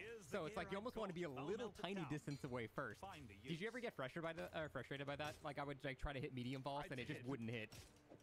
Yeah, I did. I was whiffing a lot. Yeah, that's true. It was weird. I agree. Like the actual ideal distance was maybe like 2 or 3 meters away. Yeah. But like I would almost consider that like I think the point is still like you want to get to that like ideal distance before you use it. Whereas I feel like if they made it so that like you were trying to hit like max range ones with like a curve or something that like people could like maybe like juke. Like I think you can make it more of like a jukeable power. You know, where it's more about like playing 50s as opposed to what it currently is, which I feel like is like just basically guaranteed death. Yeah, for sure. You know what's one thing that's really breaking my heart with this killer? What's up? She has a bounce feature with her projectile, right? Yep. Where you have the ability to shoot at something that's not the ground, for example a wall, right, and make it like break into smaller projectiles. And I find that so fun. I really like the tricksters bouncy blades. I really like the unknowns bouncy projectile. But the game is so not ready for that sort of power. There are so many walls that just have like odd geometry. And I honestly wish this killer had come at a time where the maps have some kind of like pass where all of the walls are like more straight. And if you shoot at a wall, it doesn't get stuck on like a tiny little blemish on the wall and then blows up in a completely unpredictable angle. That would have been so nice. I would love to like use that aspect of this killer, like from a distance and stuff, like find angles where you can, I don't know, hit someone on a gen from like a crazy bounce, right? It would be fun, but it's hard to rely on it, I feel. I feel like I didn't have trouble with that at all. I feel like the spray is so wide, like even if I don't like even hit in the correct general area, sometimes just random splinters just go and hit them anyway. And again, the cooldown is like, it's like 2 seconds. It's so short that I think, I mean, I'm not saying the jank bouncing is a good thing, but I'm trying to say I didn't feel like I was really negatively affected by it because I could just try again so quickly after, so I didn't mind that. Do you guys like the fact that she has a power that you can somewhat spam with no much distance loss? I didn't calculate it, and she does lose a tiny bit of distance from using it. It's not like completely neutral, but it's very little. Like, do you like that, or do you think that sort of thing should go? Because I know Tofu, for example, in the past did not like other killers being able to like like buffer their abilities and stuff. And I'd like to pick your brains on that. I think the cooldown's too short. What about you, Tofu? I think it's okay. Weirdly enough, I think it's fine because of the collision stuff that Oz said. I think because it's like, I think because it's prone to potentially getting fucked over by weird collision. That's why I'm kind of okay with it being. And also, it's kind of a mix. Like it should be easy to hit, assuming collision's working, right? Kind of like you said earlier, Scott, right? Like, assuming collision's working, it should be pretty easy. You hit a wall behind, spray it all over them. You know what I mean? But like the only way that shouldn't work is if collision cucks you. So I feel like that means like this is like the one instance where I feel like I am okay with it being like kind of spammable without really affecting you much, because I feel like the only reason you wouldn't get it fast is if you like got tucked over by that collision. But at the same time, you think she's S tier and overpowered, but you don't want that aspect of her changed. What do you want changed then? Her head mode, I think. I think her head mode is really strong and needs like more counterplay options. Because I feel like if you just make it more frustrating, like I don't want it to be frustrating to have to infect people, right? Like I think that would just create like an annoying, frustrating gameplay loop. I just think that like once you're infected, you should have at least more options, right? You should at least be able to like create more like 50-50 scenarios where you at least have a chance of surviving, right? Like I feel like you can sometimes, like in the current Krasu, I feel like you can sometimes create like these like, I don't know, 90-10 scenarios where like you were still almost surely dead, but like maybe you can do a weird juke or something. But like I just wish that there was a little bit more options on the survivor side during head mode. I think is what she needs. And could you summarize again real quick what you would change about like the head mode to make it more palatable, I guess? Oh man, I feel like I would have to like really fully like actually like feel these changes, but I would suspect that if you made vaulting like pallets like slower, right, and just make like the actual action slower, maybe gave her like some kind of combination of like more control during her like dash attack and also like more turning and maybe even like more range depending on how much was needed. I don't know, like depends on how much you nerf the scamper, I guess, right? Like, like kind of buff her like dash ability a bit, and then also take away the collision during headlong flight again. That way it becomes more about like you're trying to catch people out of position with like headlong flight and then trying to like hit a dash attack with like a 50. You know what I mean? Yeah. Like I think that would be more interesting to me as opposed to getting like guaranteed hits. But even that, I'd have to like. I think you'd have to tweak those a lot to find the perfect values, and I think it would be really hard to do. I think this killer's hard to make work. Without a doubt. Honestly. Do you think the removing of the collision was a buff or a nerf? That was a nerf to her for sure. Like, or wait, you mean adding collision is what you mean, right? Like the fact that there is. Oh yeah, I'm sorry. Yeah, I got there first. Yeah. The collision changed in general, right? Yeah. I think that was a nerf because before you could just go straight through them and then appear on the other side, whereas now you have to go around them, which just adds like more distance. A little bit more time. Yeah. Like, I guess in theory, like, you could get in front of them a little bit faster. Like, I guess I'd have to feel it, because maybe you can get in front of them a little bit faster and kind of, like... Because you don't have to be fully in front of people with a body blocker. Right. If you're, like, diagonally in front of them, you block them. So, like, I guess until I feel it, it's hard to say, but I would suspect it would be a little bit of a nerf. But maybe it's honestly, maybe it's about equal. I don't know. It's hard to say. Yeah, I mean, I love playing Wraith, and it just felt like Wraith gameplay minus the collision. So if they add the collision, it's just going to be literally Wraith. But I kind of love doing that. I love that little, like, when you get to the point where you're on the same position as them, like, are they going to turn around? Should I commit to this now? Or, like, I don't know. I kind of like that little mini game with Wraith, so I kind of enjoyed that with her as well. Yeah, it's a really good, like, spacing, like little mini game that you do in Chase that's really fun. Like, I like it. It has a lot of back and forth. Yeah, I think she's really fun to play. I'm definitely looking forward to playing with her. I'm really worried about the reception. I think she's going to be so hated, but I guess I'll have to say. I think so too. Yeah. All right, that was the last kind of bullet point I had. Anything else you guys wanted to bring up on this first episode? It's almost 2 hours already, so we can call it here if you guys are good. Yeah, something that you're excited about in the future of DVD. Can we talk about something nice and positive, like something that's changing or that you're excited about? We know you're gonna be able to see your solo queue teammate perks sometime in the future. That's good, right? Yeah. I think that's the thing I'm the most excited about, like being able to see your teammates perks and actually being able to use perks like Deliverance in solo queue and not being a complete waste. That's probably the thing I'm most excited about. Yeah.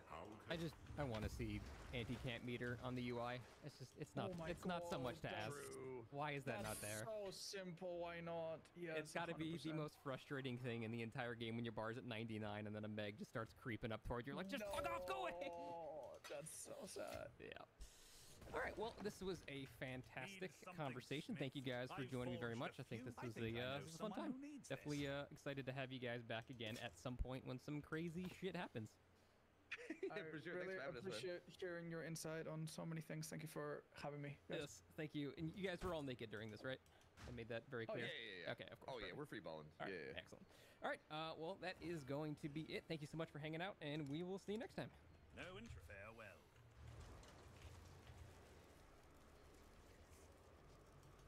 Begins with a well-established purpose. It is his love for the people of Lumiere that urges him to spend the final year of his altogether too short life fighting a battle that thousands before him have fought and lost. But our hero doesn't look at the history of the expeditions and see failure. He sees inspiration. He sees a legacy left by countless courageous men and women who shared his conviction. You know they gave their lives to lay the trail for us, right? This is where a man ought to start.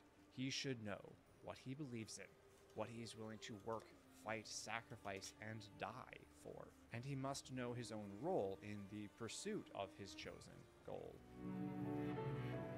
As you may have heard me say many times before, humility is not synonymous with self-deprecation. It is instead more accurately defined as possessing true knowledge about oneself and one's place in the world. The humble man, then, will not have to worry about who he is, will not have to think about himself, but instead will be free to think about the needs of others. That is Gustav to a T. I could point to his refusal to take credit for the team's strength as an example of his humility. We have a really good team, thanks to you. That's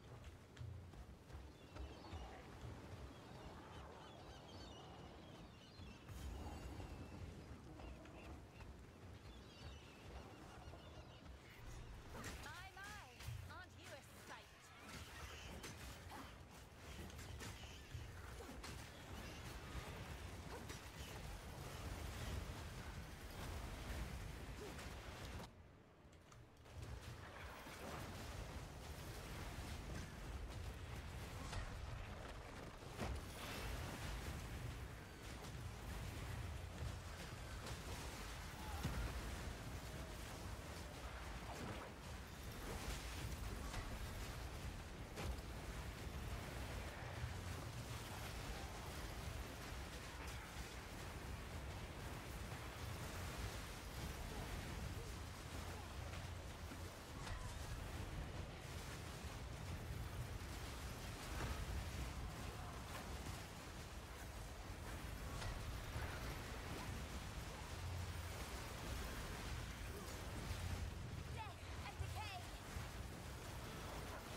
this piece of the weapon.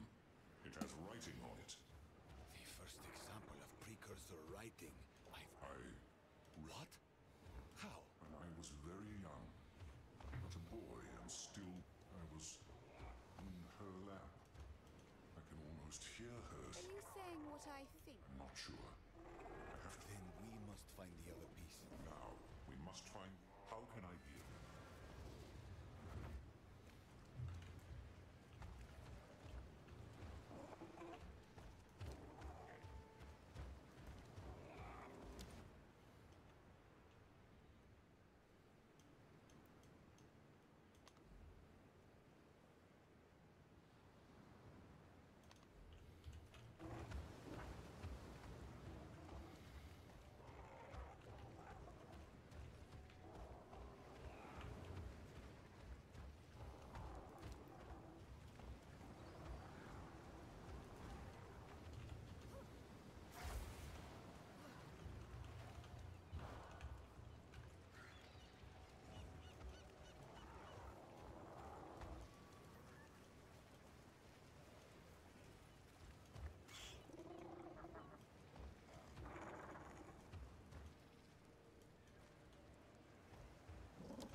Welcome. Let's equip. I think I know someone who needs this. Farewell. It's our edge. And while it certainly is, we should focus more on Gustav's appreciation for the skills and talents of his fellow expeditioners than we should on him downplaying his own achievements. A better example of Gustav's humility comes after the expedition arrives on the continent. Events transpire, and Gustav sits down with Lune for a fireside chat. We can't bring anyone back. But I thought we can keep their spirit alive. No part of Gustav views this undertaking as glorious. He has no desire to win praise and fame, despite the open admiration of numerous citizens of Lumiere, including his own apprentices. They'll definitely want that for the museum. The complete record of the expedition that destroyed the Paintress. The man just wants to honor the memory of the fallen and give future generations a chance at life. This is true humility, turning one's gaze outward, using our talents to serve their needs. Gustav even stands in contrast to his fellow expeditioners in this regard. Lune seeks to kill the Paintress because that's what she was born to do. That's the purpose her parents drilled into her from the age of 4. Maëlle simply wants to escape Lumiere, the home where she never felt welcome. Ciel lacks any real hope that their mission can succeed, but is otherwise the most similar to Gustav. Her focus on the well-being of her friends admirable and much needed in this harsh world, making her the game's premier example of our next virtue. Yes, Gustav, though compassionate in his own right, is surpassed in this trait by Ciel. That's okay. Our hero does not need to be the best at absolutely everything. In fact, it makes for a more interesting story if he is not. We might all rightly want our heroes to be like Uncle Iroh, but for one thing, that archetype is better used as a side character, and for another, the road to becoming such a man takes decades to traverse and is full of detours, dangers, and setbacks. And when Expedition 33's boat finally arrives on the beach, they encounter such a setback. You're old. How did you survive the Gomage? Which expedition are you from?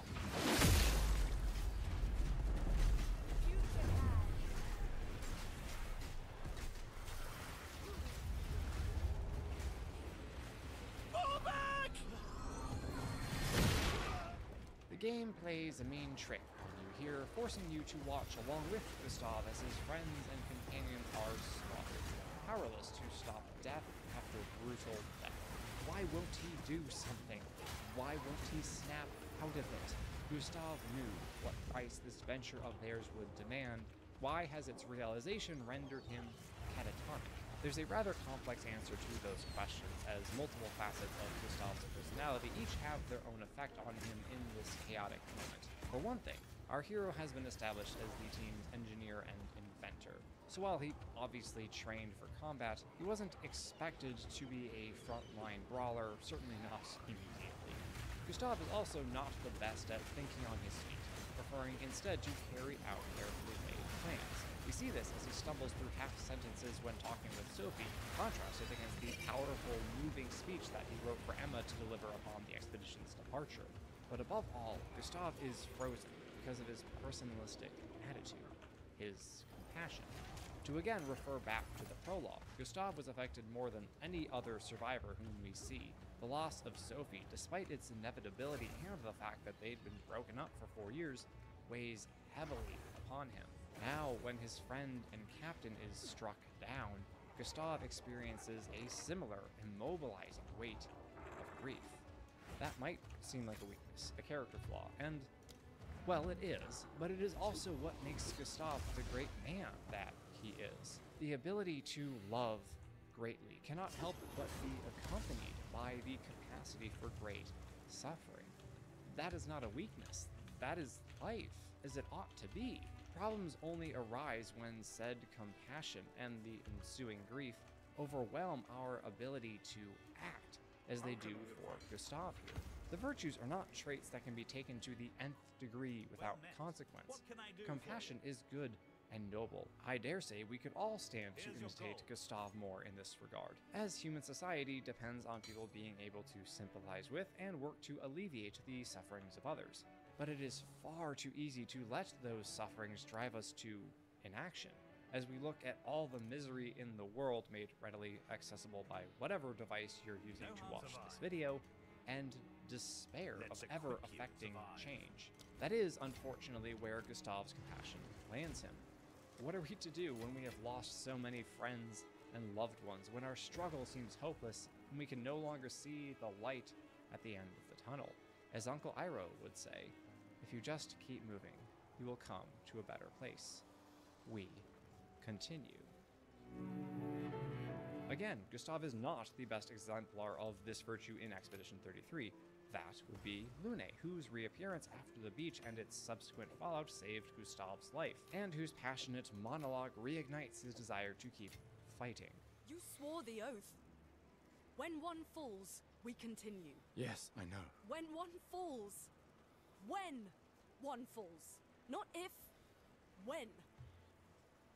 We knew not all of us would make it, but we continue. As long as even one of us stands, our fight is not over. I appreciate that Claire Obscure gave its protagonist these moments of weakness when he gave up, despaired of their mission, and resolved to retrieve Mael and take her back home. Paintress be damned.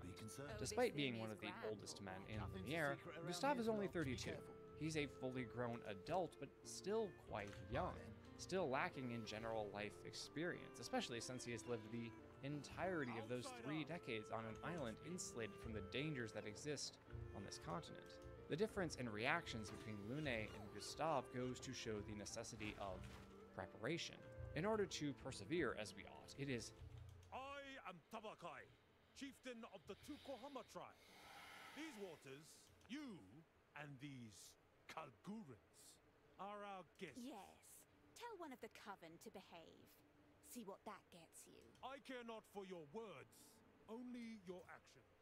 Yes, you are all guests here on these waters. Our way is our identity. It is beyond corruption, disease, Beyond slavery. life and death. It can take many. Strength is the key. Slowly but surely, outsiders forsake us. The Val, the Eternal Empire, and now I thought their leader Danik was true of heart. Until he allowed the harvest of our sacred whale. And it was 20 years ago we allowed only 4 Kalgurans to stay here, and now look at this place. It began with our remote tribes. They would disappear for generations. The Eternal Empire and the... But where are those slavers now? Dead's not always gone, but... Your dark tongue doesn't... Now, we must rise stronger than ever. We will not stray again from the old way. The true way. The way that carried us through. We must be strong for the world to see, so that we are the masters of our own destiny. Long ago, Tukohama put axes in our hands and taught us to fight. That is the most important lesson of our way. We were nothing. Tukohama is dead. Show some respect. Had we been united in our strength, perhaps history now. The tribe, we will always have neighbors, but they must. It is disappointing to see our young abandoning the way and becoming work hands for the Kalgurans.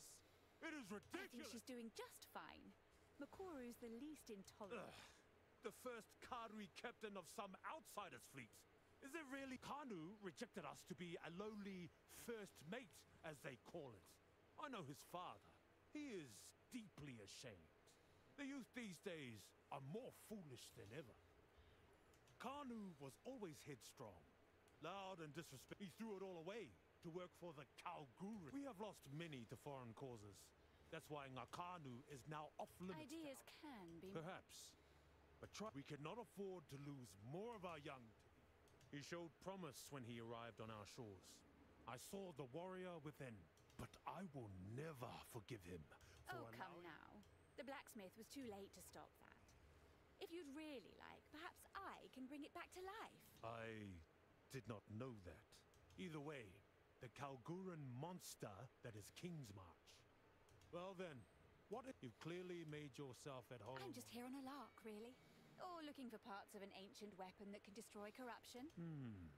Our islands have those who stray fall ill with the blood fever and are cast out to die along. My Hotungo worries that the beast has returned to the world once Oh, more. it has. That's what the weapon is for.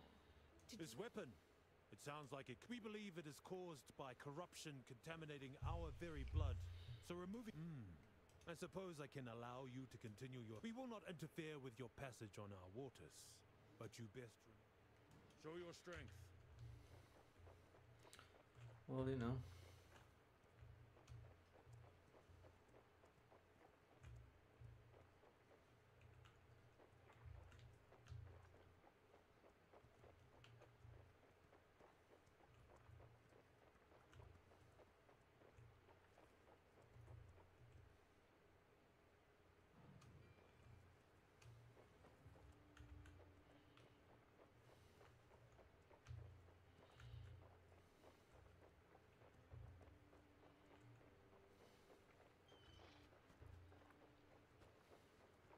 How can I help you?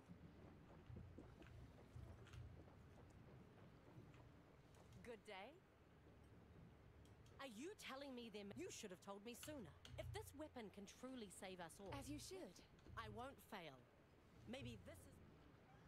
Now we're getting somewhere. See if you can find more scraps.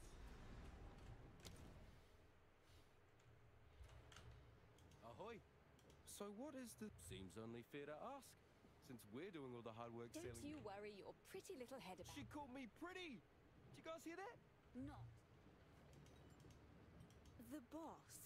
Address her by her name. That's right. Makoru's the boss. But more than that, she's a role model. She showed the Kalgurans what the Karui have to offer. And honestly, I'm just lucky to be following in her. All right. You know, It is flattery. simply the truth. I admire Makoru, yes. The Karui have no ships like the Aurora May. Our vessels are meant to travel between islands or to fish. But the Aurora May, she feels like she could take us to the end of the Careful. world. I'm just happy to live in times like I think about it sometimes, you know?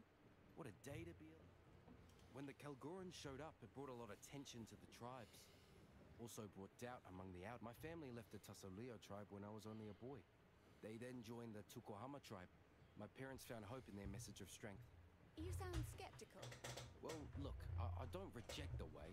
It just feels different to me. Late at night, out on the sea, I can still feel what our old tribe called. I've always felt a flow of energy under. Oh, all I know is Tavakai's version of the way is definitely not something I can flow with. Tavakai doesn't trust outsiders. He wants to drive the Kadui further. That doesn't feel right to me. We should at least hear new ideas out. See what they can offer us. All good.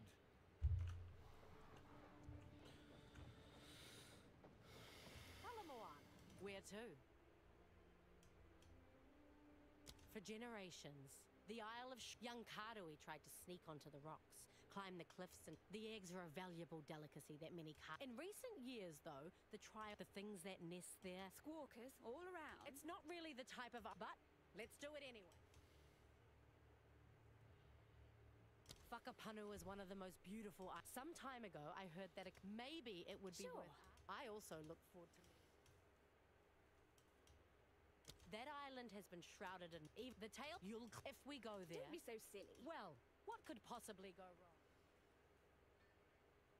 That prison island, it's a horror. Considering how awful it is.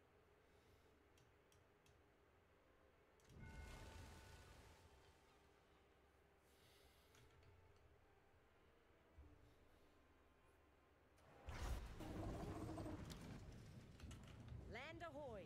Yes? In the King's March Tavern? Oh, okay then.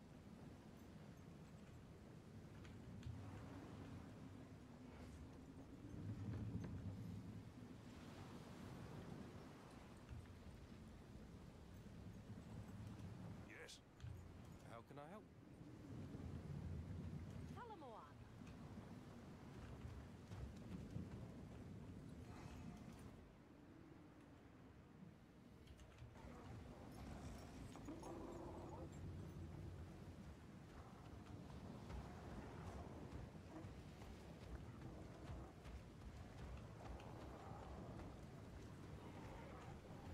Crucial that we have anticipated the difficulties and trials that may come our way, and have adjusted our expectations accordingly.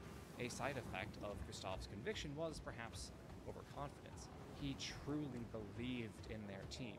One can hardly fault him for that, but his lack of preparation for things to go belly up the moment their feet touch sand is, shall we say, less than ideal. But he does continue. Not without help, not without encouragement, not without Lune using every ounce of her persuasive energy, but he perseveres nonetheless. They find Mael, are reunited with Ciel, and resolve to continue their fight, no matter the odds. I cannot emphasize enough how important that choice is. We have all failed in life, many times. Perhaps we have reached the point in some struggle where defeat feels inevitable, and that the only choice is to give up. Chet, let me tell you something. That is a damnable lie. We always have a choice to pick ourselves up, dust ourselves off, and get back to work. Like Gustav, we might need some help and encouragement from others in order to do so. Good. Rely on your friends, your family, those whom you love and who love and trust you. Remember the moments they lifted you up, and be prepared to do the same for them when the time comes. But more importantly, remember your purpose. Remember why you struggle. For Gustav, that purpose was simple, yet monumentally important. Always said the future of Lumiere is more important than Any individual life, yes. Do you still believe that? Do you still believe that? I hope I do. Side note, the lives offered up for the future of Lumiere are all freely given. No expeditioner is forced to set sail. Not anymore, anyway.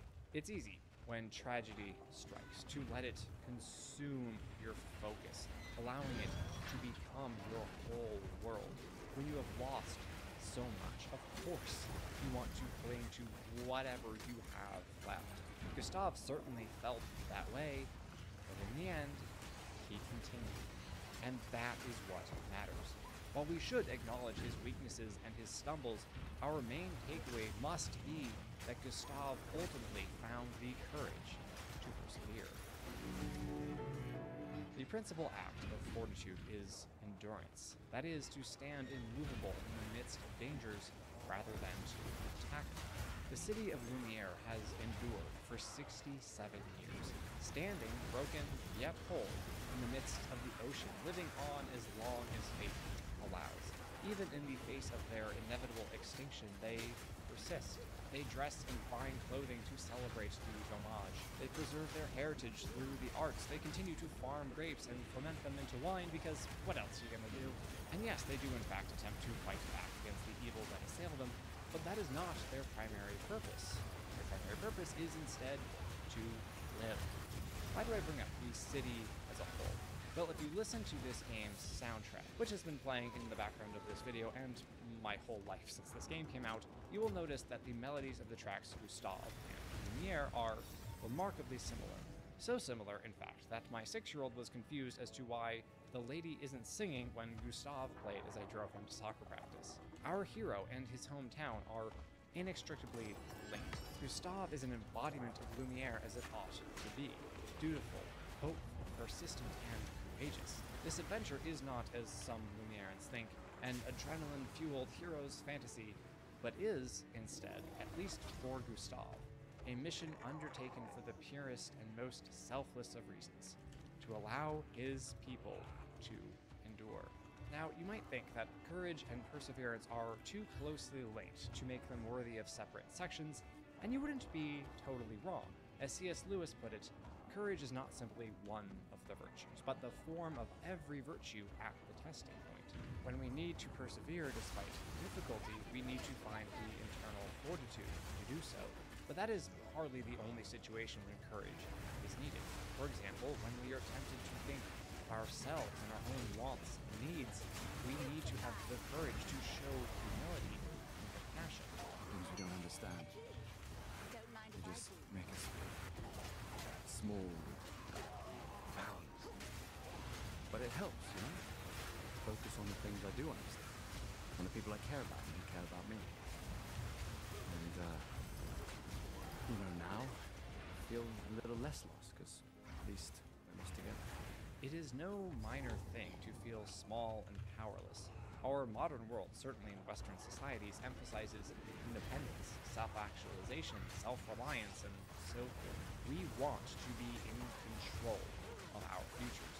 We hate that there are innumerable forces affecting our lives that are beyond our control or even our comprehension. Such a reality can make us shut down, quivering in fear, or it can open our eyes to what we can control, what differences we can make in the lives of those around us. It takes great courage to make that choice, to acknowledge that we are small and weak, but that we will use what little strength we have for the sake of love. Why bother mustering the courage to act when we have so little power to affect real change? To answer that question, we should ask another. What kind of courage has Gustav modeled since the very beginning? What was that brand of fortitude that he had to rediscover after the disaster on the beach? What kept him going, sweeping aside Nevron after Nevron as they marched ever onward toward the Paintress? That, my dear friend, would be the courage to hope. What is hope, exactly? Well, that answer is going to depend on its source, so let us ask how Gustav would define it. I propose he would say something along the lines of, hope is the belief that the fight is worth fighting, even if you do not know how it will end, even if the outcome you desire seems impossibly out of reach. Or we could consult Professor Tolkien. No man can estimate what is really happening at the present subspecie aeternitas. All we do know, and that to a large extent by direct experience, is that evil labors with vast power and perpetual success in vain, preparing always only the soil for unexpected good to sprout in. Does Gustav really believe that their expedition can take down the Paintress? Well, yes, he does.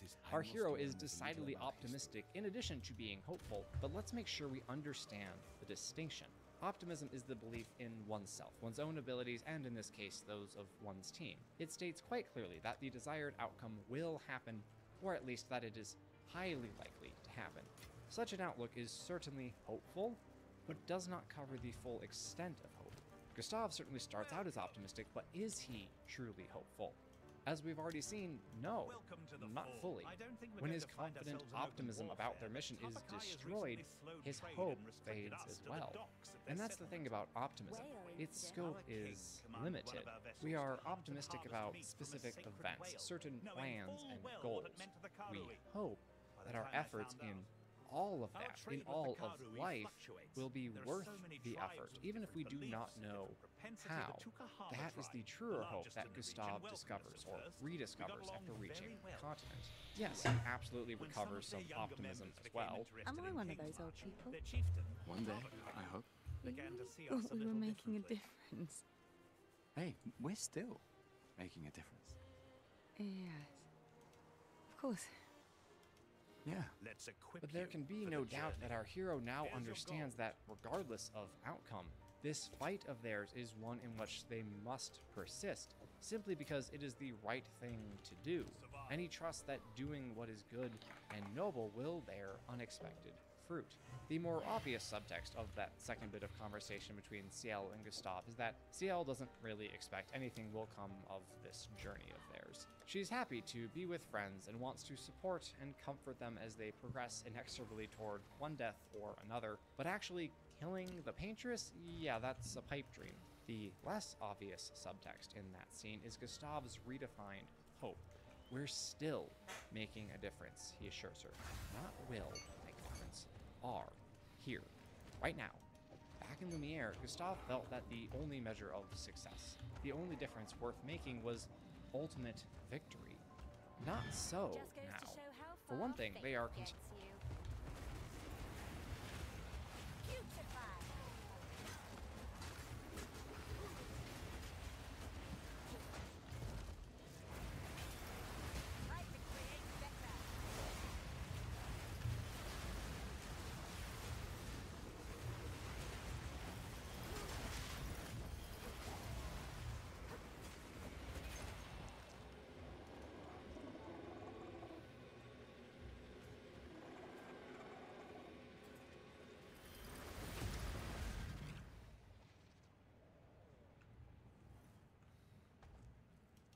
Within these walls, the Lady of Justice doth preside. She shall weigh your mind in one hand, your heart in the other. Choose wisely. The heart unlocks compassion. Compassion is the first step toward redemption.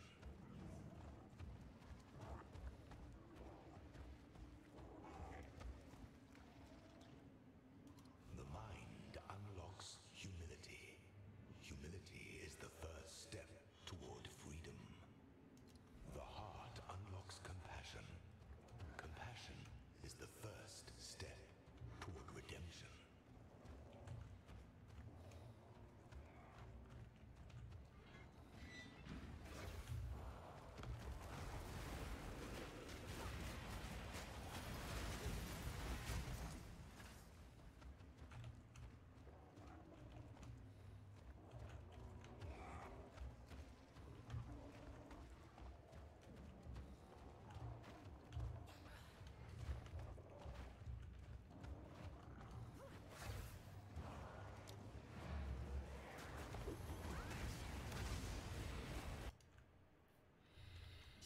Continuing to lay the trail for those who come after, carrying on the grand tradition of the many thousands that have laid the trail for them.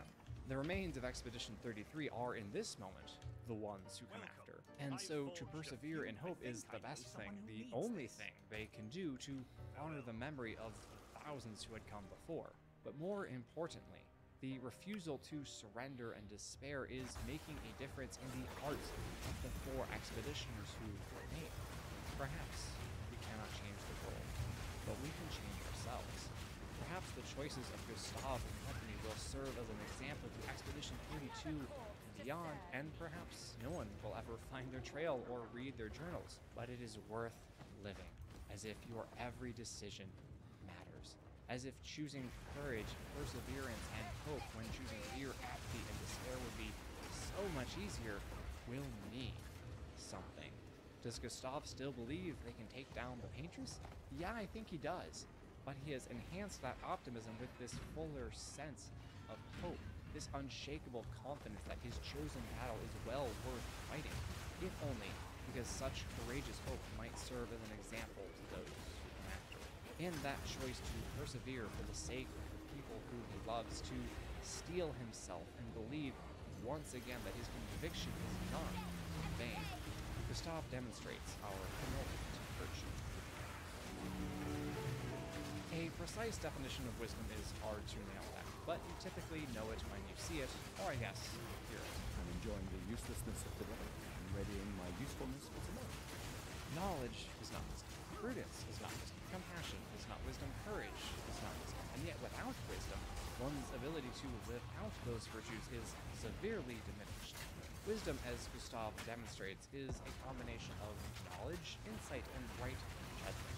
It is the capacity to assess the situation and determine the best course of action in accordance with one's principles and duties. It is the ability to adapt to changing circumstances and new knowledge and to guide others along their path. That's the insidious thing. It's predictable, almost gentle. It makes Lumiere complacent and accepting.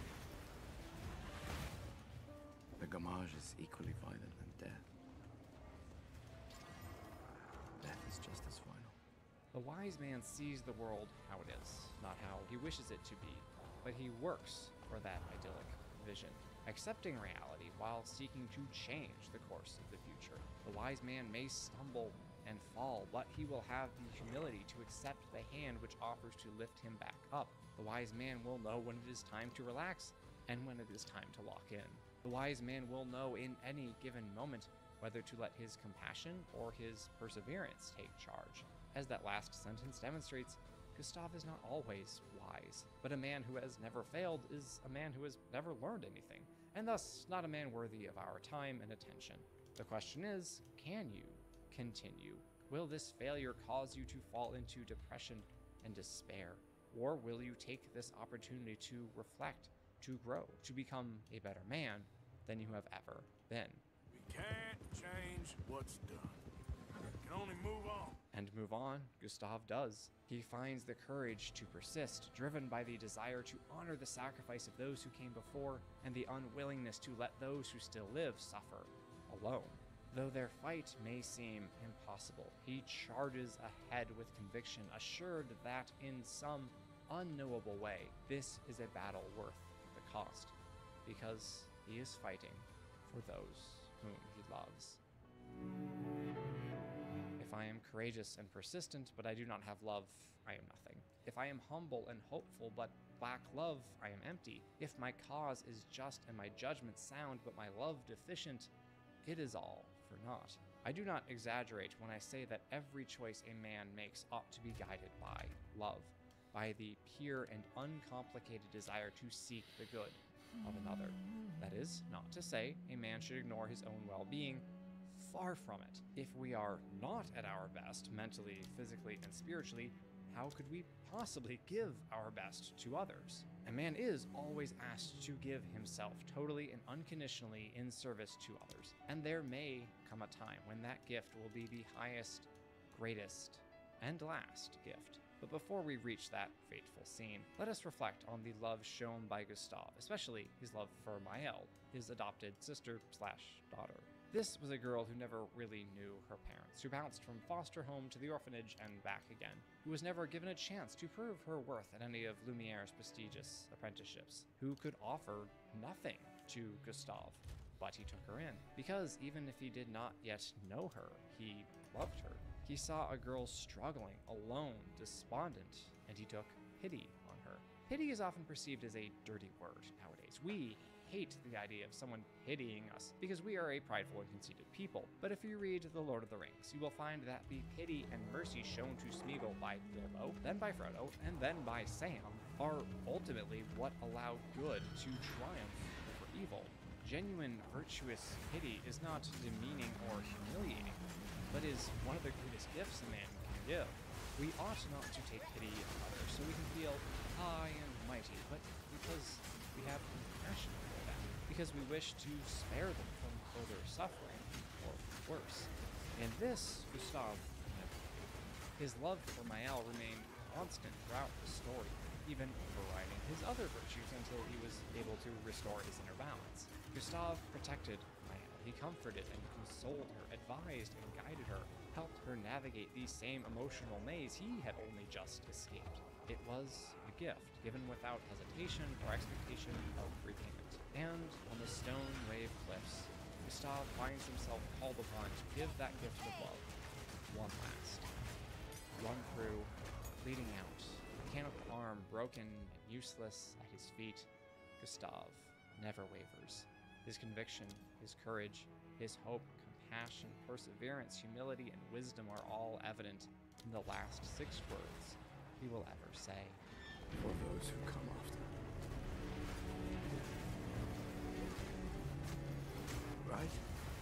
This is the greatest love. It matters not that his sacrifice was not technically effective, as Miles' life was saved by his nuts. What matters is that Gustav was motivated by pure, selfless, unconditional love.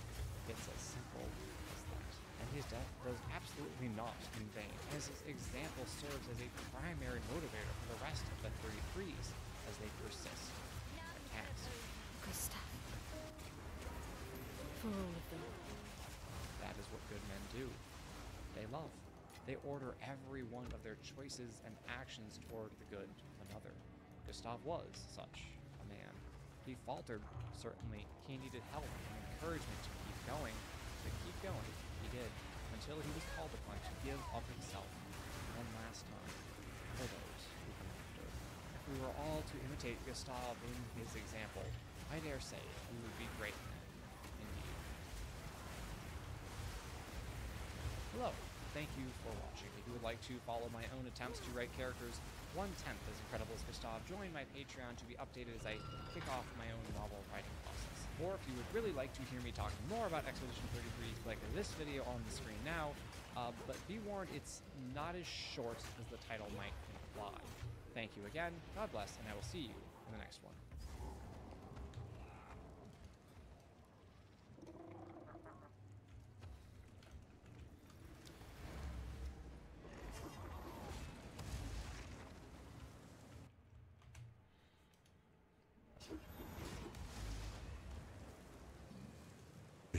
Something smells rotten around here.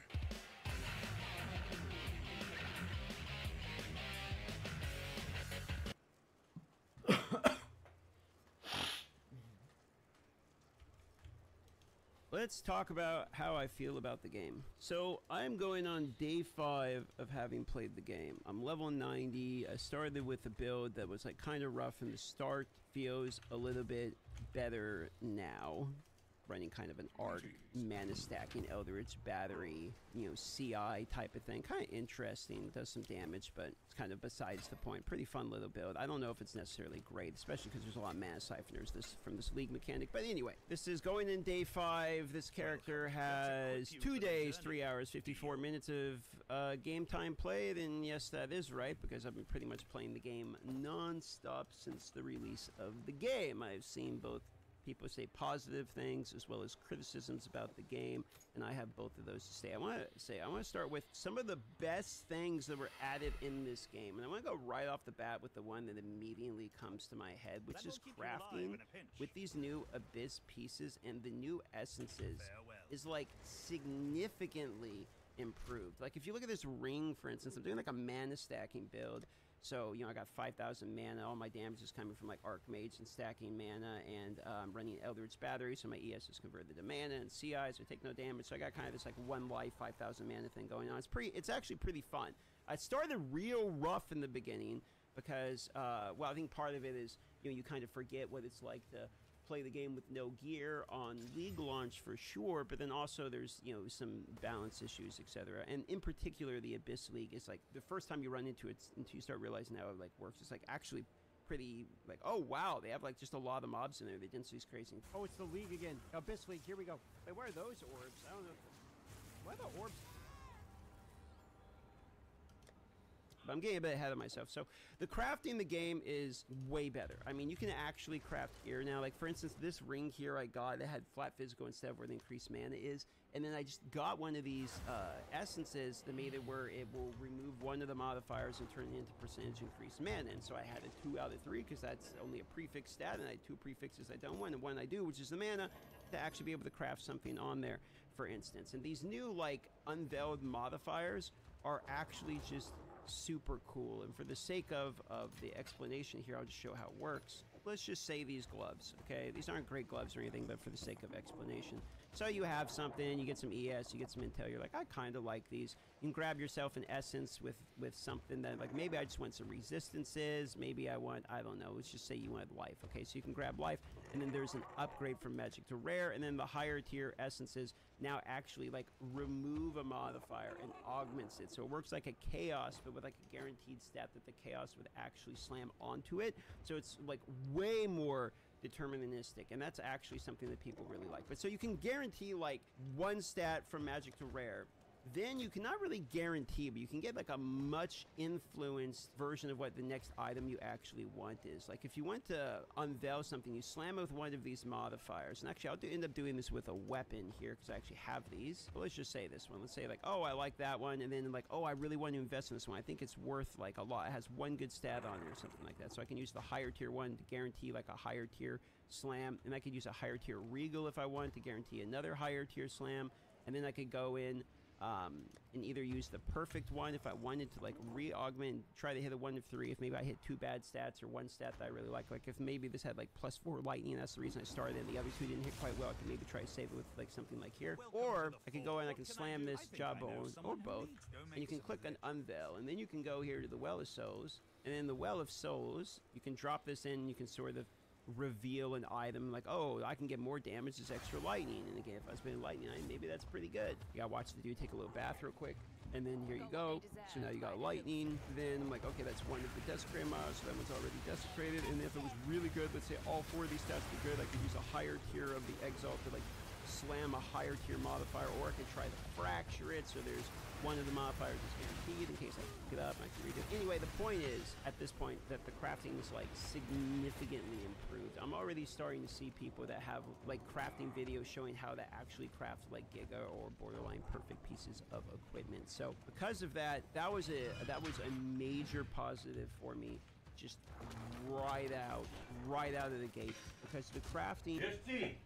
Šta ima? Si živ? Ja sam te jutros vidio, si ti zaboravio? Si spava? A da, ovo kupatilo. Bio sam puno. Ja ću počet da dolazim vam pored kreveta tebe i Simu da vidim da li ste budni. Mi znamo gdje si ti. Da, odlično. Ne, treba spavati do podne.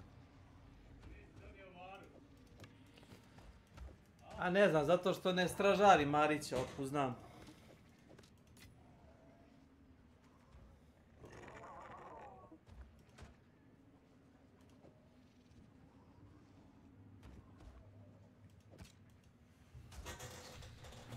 Madre mia.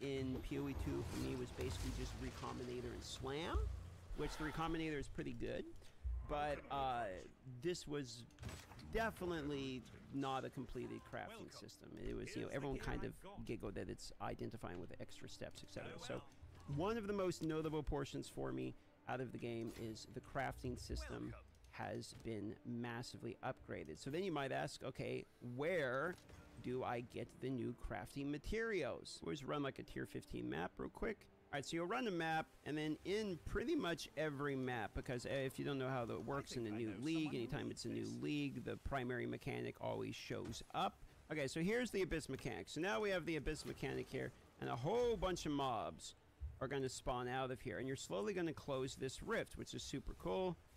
And then once you get to the middle and you clean it all out, then they're going to spawn another big burst of mobs. And that next big burst of mobs will give you some XP, but also at the end of it, it's going to close this circle here when you can see on the mini-map where the lines are, and then you get a reward afterwards. You can open this up, and there you go. I got one of the preserved jawbones, which is perfect for this example because that's one of the materials to just be able to craft the items I was talking about. So also the essences are, like I've said, definitely better, but there's also like Essence of the Abyss, which is a new essence added that basically does like a Chaos Slam, but adds in the ability to desecrate, modify the one that you slammed out.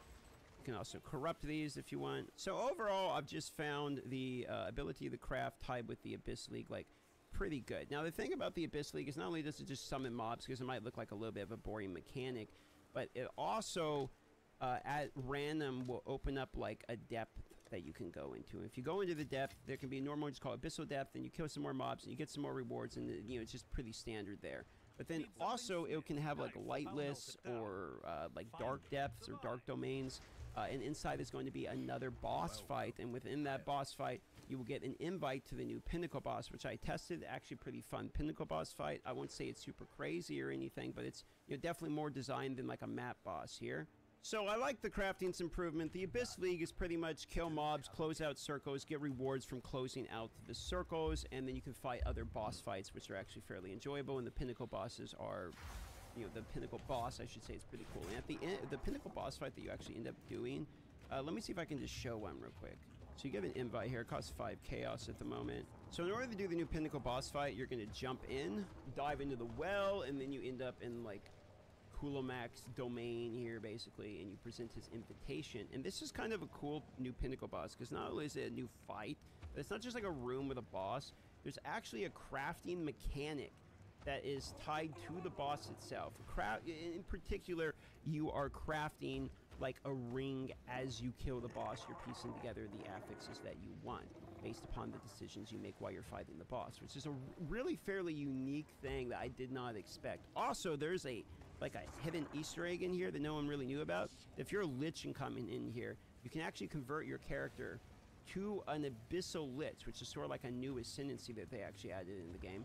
So you fight him, and he gets stronger. Pretty easy in the beginning. You just kind of like a map boss, not really a big deal. And you can either just straight up take it, or you can choose one of these here, like Memory, Expanse, Deceit. Like maybe I want Expanse, for instance. And it's going to add another affix line onto that item and bring him back just a little bit stronger than he was previously. And then we're going to go back. We're going to fight him again. He'll get a little bit stronger. You can see he got a little bit more HP, but nothing too crazy. And then we're going to craft the next stat lines. And we can either walk out if we just want the item now, or we can pick something else, like maybe...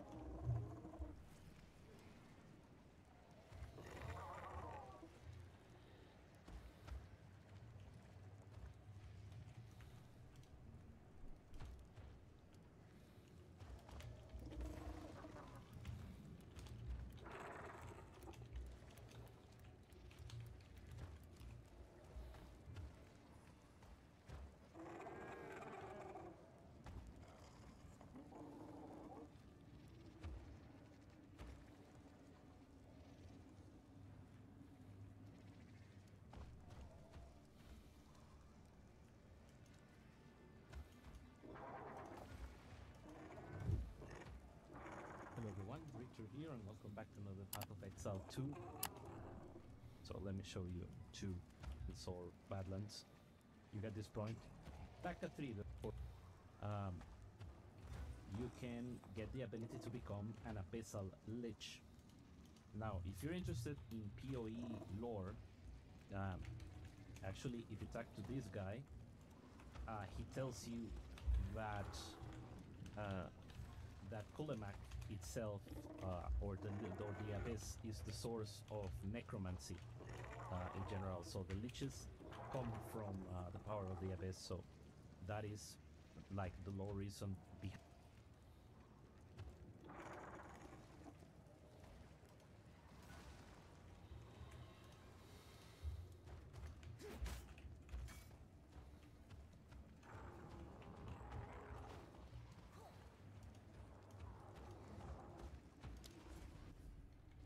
Maybe I'll pick Storm because that sounds like lightning, and I'm doing lightning stuff.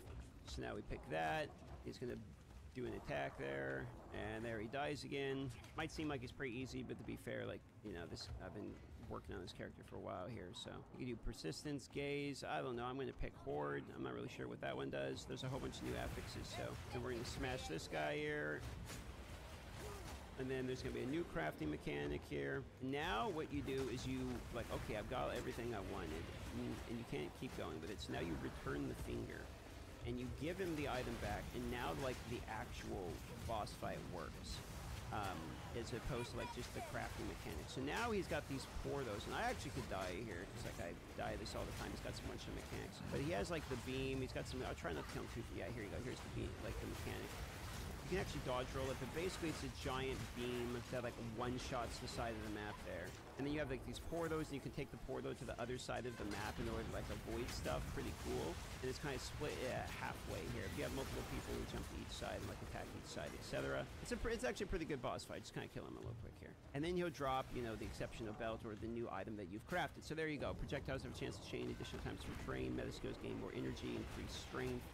And, you know, damages extra lightning. It's actually not so bad, but didn't have the increased strength.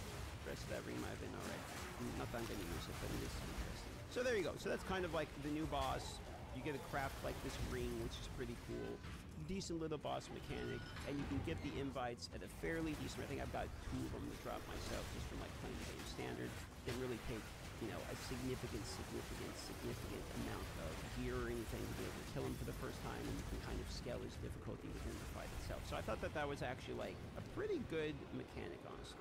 Obviously, there's the new belt that gains 2 sockets, and you can put the new Abysso jewels in this as well, and it has increased effects of the socket, sort of like the one I have here. So I put in one of the new jewels, increased effect of arcane surge, because obviously I'm using arcane surge on this build. So I have 75% increased effect of arcane surge, which gives me like wild regeneration. So I'm regenerating like 2,000 mana a second right now, on top of the other things helping. I just put a little bit of resistance in there to help me out, etc. So pretty cool new belt, very usable. So overall, the Abyssal League mechanic and the crafting mechanic associated with the Abyss League is, you know, I know it's the first league, so I can't quite say best in the game, right? But like it is, like it's really well done. It's actually pretty cool.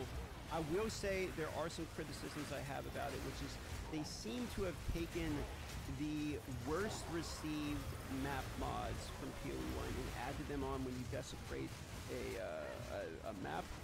You can effectively add the tier 17 map mods from PoE 1. And I mean, my own opinion, I'll just speak for myself, I hated those in PoE 1. I know some people love them, some people hate them, they're kind of divisive.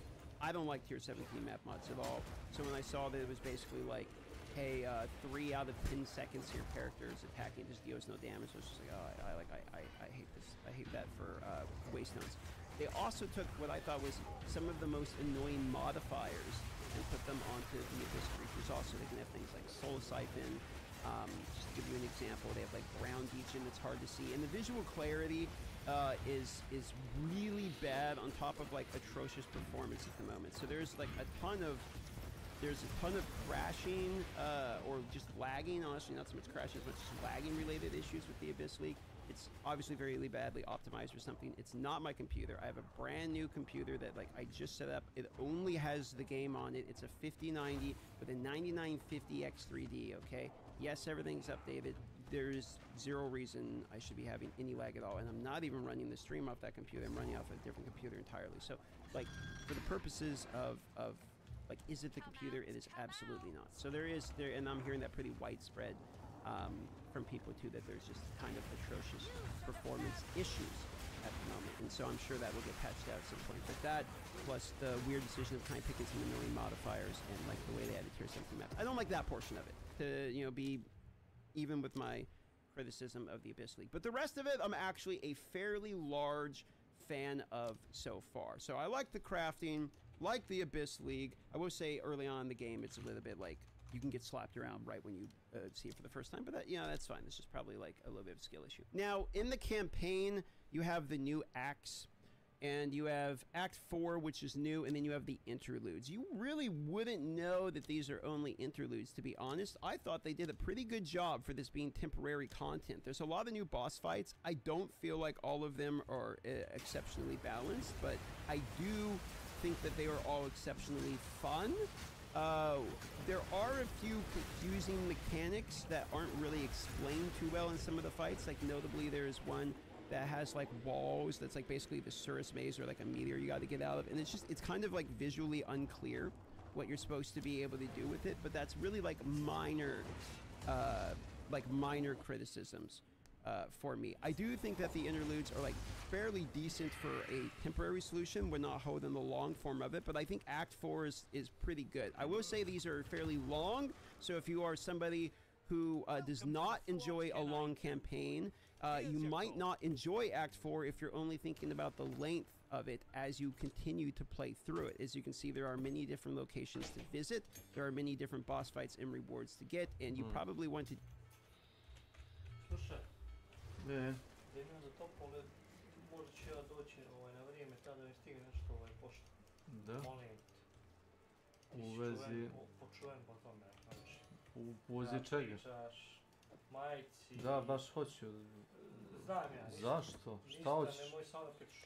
Hoću u vezi čega? Pa šta sam ja uzimao i koliko je koštao? Šta te briga? Pa ja ne pričam kad ja uzimam nešto. Dobro, nemoj pričati. Platim stvari i uzmem. Samo nemoj pričati, šta te uzmem? Uzeo si koliko je bilo... Tvoj problem. Pa šta njih to interesuje?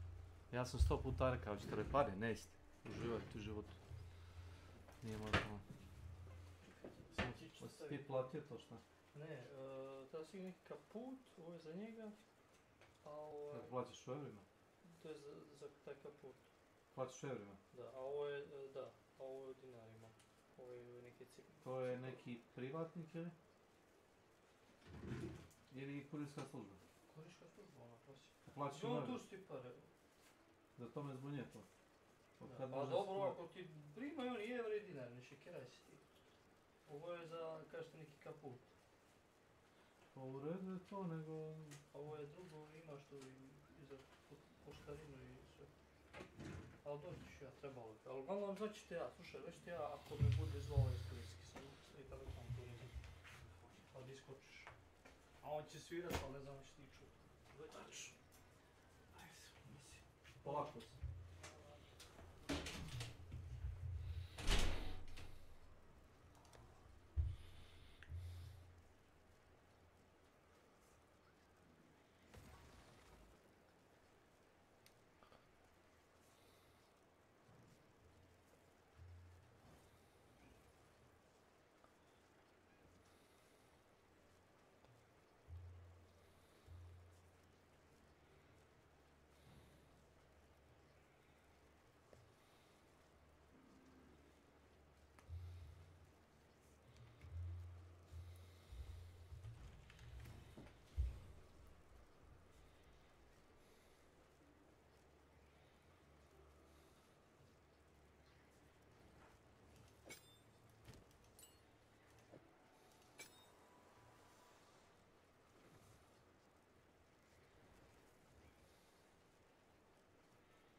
do a good chunk of these is you need to claim things like your weapon set passive points, for instance. So as you work your way through, and there's a bit of RNG and where you got to go in order to pick up what rewards and whatnot, as you play through it, you might find yourself wondering, you know, when does this act end? This is pretty long. So I haven't played Act 4 enough times for me to have a fair comparison with Act 3, as I've obviously played Act 3 a bajillion times at this point in the game, so I have it much more memorized. In Act 4, I was going, you know, blind on League Start gear and all that. I'm sure it'd be much faster for me down the road as I understand the act better, but most of the thing that I want to point out currently about Act 4 is that the bosses are super cool.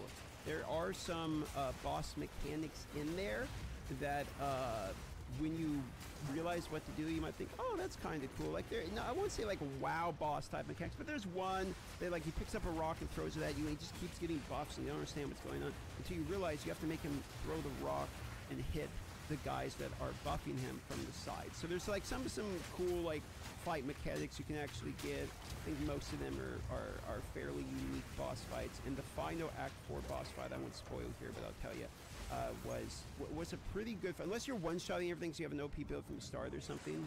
Like, I almost feel bad for the, well, not really, but I was gonna say, I almost feel bummed out for the people that had like an insane build that was one-shotting every boss, because like, there was even though it was a bit of a struggle for me in the beginning, because I'm kind of trying to do this like long-form Archmage build where I'll ramp in the in-game, and now it's doing great, but like earlier on it was a little bit of a struggle.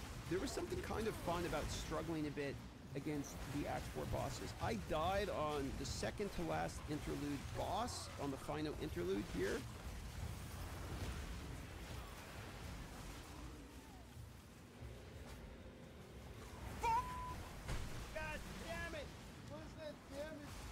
On hardcore, as I played through it on hardcore, I think I was level 61 or something, and died, and I continued in softcore, but I was able to beat them even with what I would say is not particularly amazing league starting build.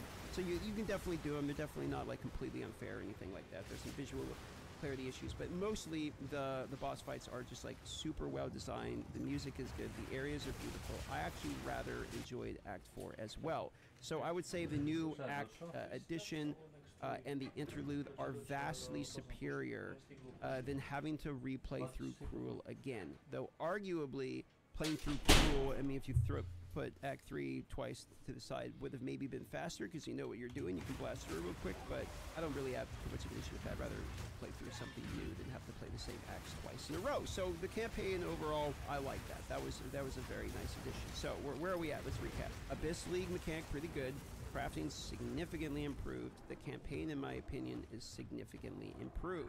Okay, so let's talk about in-game. So once you've completed the campaign where you're in-game, and once again you are on the Infinite Atlas with towers. Now, they have said multiple times that they believe the reason that the Atlas feels boring or nothing to do, etc., is that you don't find enough things. They sort of have this same concept when they were talking about the campaign, in which, hey, if you feel like it's a slog or boring, it means we haven't put in cool enough things in it. Well, just here on the screen you can see multiple. There's one there, there's one there. They have obviously jacked up the rate of unique maps. So I mean, I think I have 3 moments of Zen literally already. I mean, I'm not very far into this Atlas, and I think I've done at least 5 unique maps that I can think of, including 2 Untainted Paradises, 2 Moment of Zens.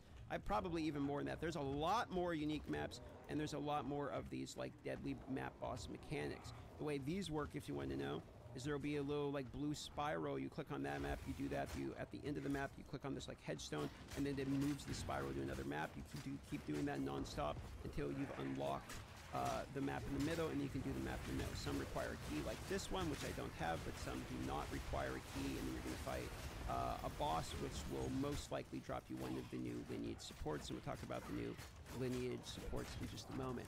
Now, there is still a fundamental issue that I have with in-game when it comes to my feedback, which is I just kind of don't like towers. I don't mind them in concept. I don't like them in current execution. The issue that I have with these is if towers can overlap, then you pretty much have to overlap towers in order to be as decently efficient in the in-game. You might say like, oh, that's a you problem for caring about efficiency. Yes, but if you're going to continue to play a character into the in-game, you're doing it to progress the character.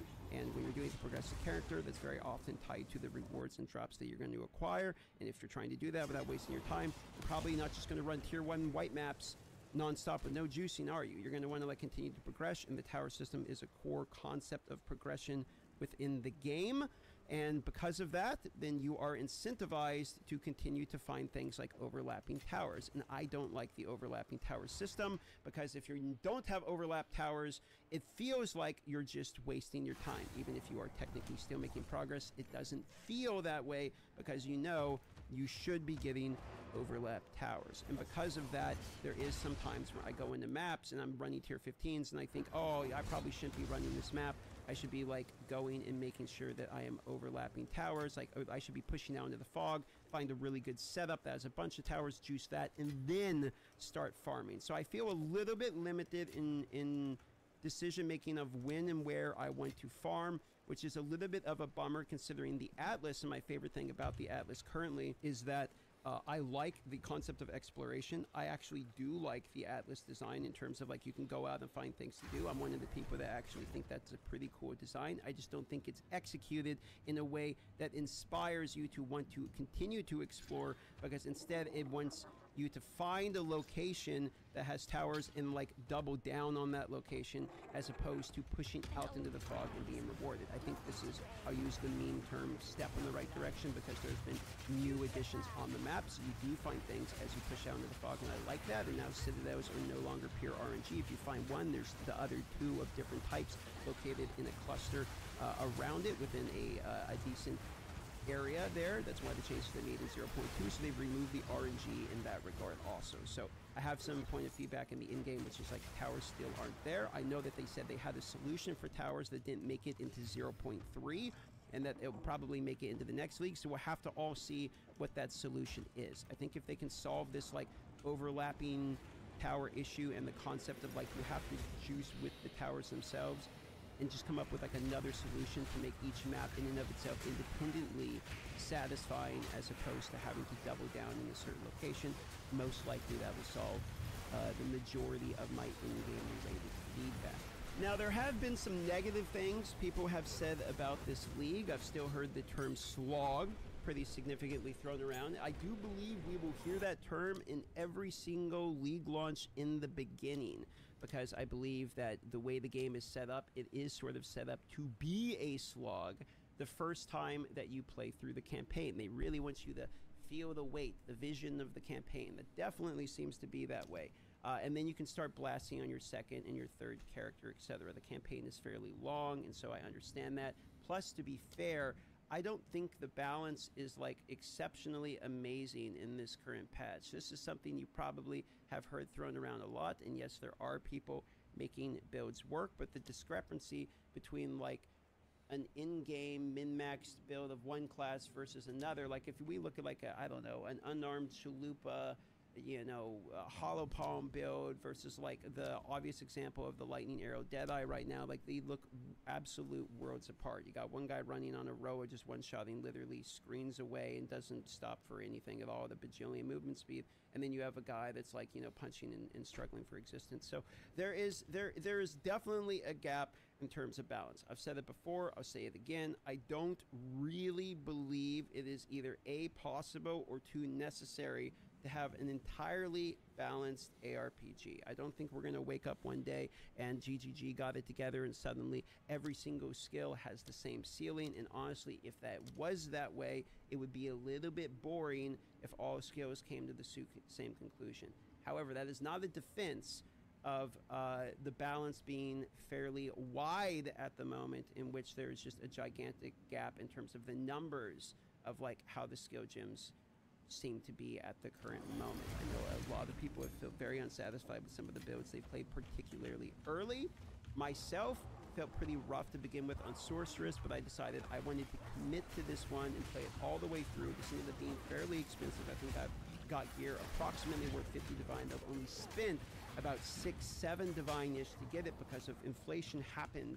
For instance, a notable example of this is I have the new Radhakar's Flow, which inverts the resistances here. I got this for 3 divine. I think it's worth at least 15 or something now currently, to give you an idea. So inflation has been happening with some of the gear we've been seeing, and I also have been crafting some of it, so I'm not really sure what it's currently worth in the evolving economy currently. So that's just kind of like my thoughts on balance there. I don't think it's in the best state currently. I think it has been in a better state in earlier versions of the game. There's a very large gap, and that's kind of my feelings on if it's even really possible to have a completely balanced game. Don't think so. However, it definitely could be better than like what it is for sure. That was like pretty much my primary feeling when I was playing the game. It's like watching multiple. I was, you know, kind of checking in with friends who were playing, and everyone was having like a pretty wide range of experience and how they were feeling. It depended upon and kind of clustered around the builds that they started in the beginnings. Let's talk about the lineage support. So I have both been impressed and bummed out about these. Some of these are super cool. Like when I saw the Radika's flow, I knew this was going to be good. It is good. It actually helps me combine some map mods. Like I can get a map mod that says like monsters have additional resistance, which basically, like this one, 37%. That basically just means I get a massive damage buff. So they have plus 37% resistance, so they have more resistance than they would normally, and that's inverted into the negatives, and now I'm doing a bajillion more damage. So that, plus like on Ultimatum, it does more resistance, etc. I like the idea that I can get my build to work very well, and there's trade. We'll talk about trade in a moment. That I can get my build to work very well, specifically for certain map mods and stuff. I think that's kind of cool. To have the ability to like, okay, well, this build is just going to be able to blast these certain types of map mods. I really like that. Unfortunately, this has been the only unique support that has dropped for me that I feel fairly positive about. There are a lot of these support gyms I have that just feel, I would use the term like borderline worthless or you know, don't do anything. Also, some of them are bugged where you literally can't train them, but like, or trade them. Here's an example. I really wanted this one. It makes support skills echo or support skills echo twice, and I'm playing a casting build. Obviously, you want to echo, right? I mean, that seems like it'd be pretty cool. Look at what it works with. Literally none of my abilities, except the curse for some reason. So it just is a very limited. Like when I got this thing, I'm like, oh, I'm gonna try. Okay, I'll make Arc Echo. Oh wait, I can't. Orb of Storm. Like I'll make literally any of them. None of them. So it only works with certain skills, which is kind of a bummer because support skills that affect an area around you or a target location. Well, that's less skills than you might think.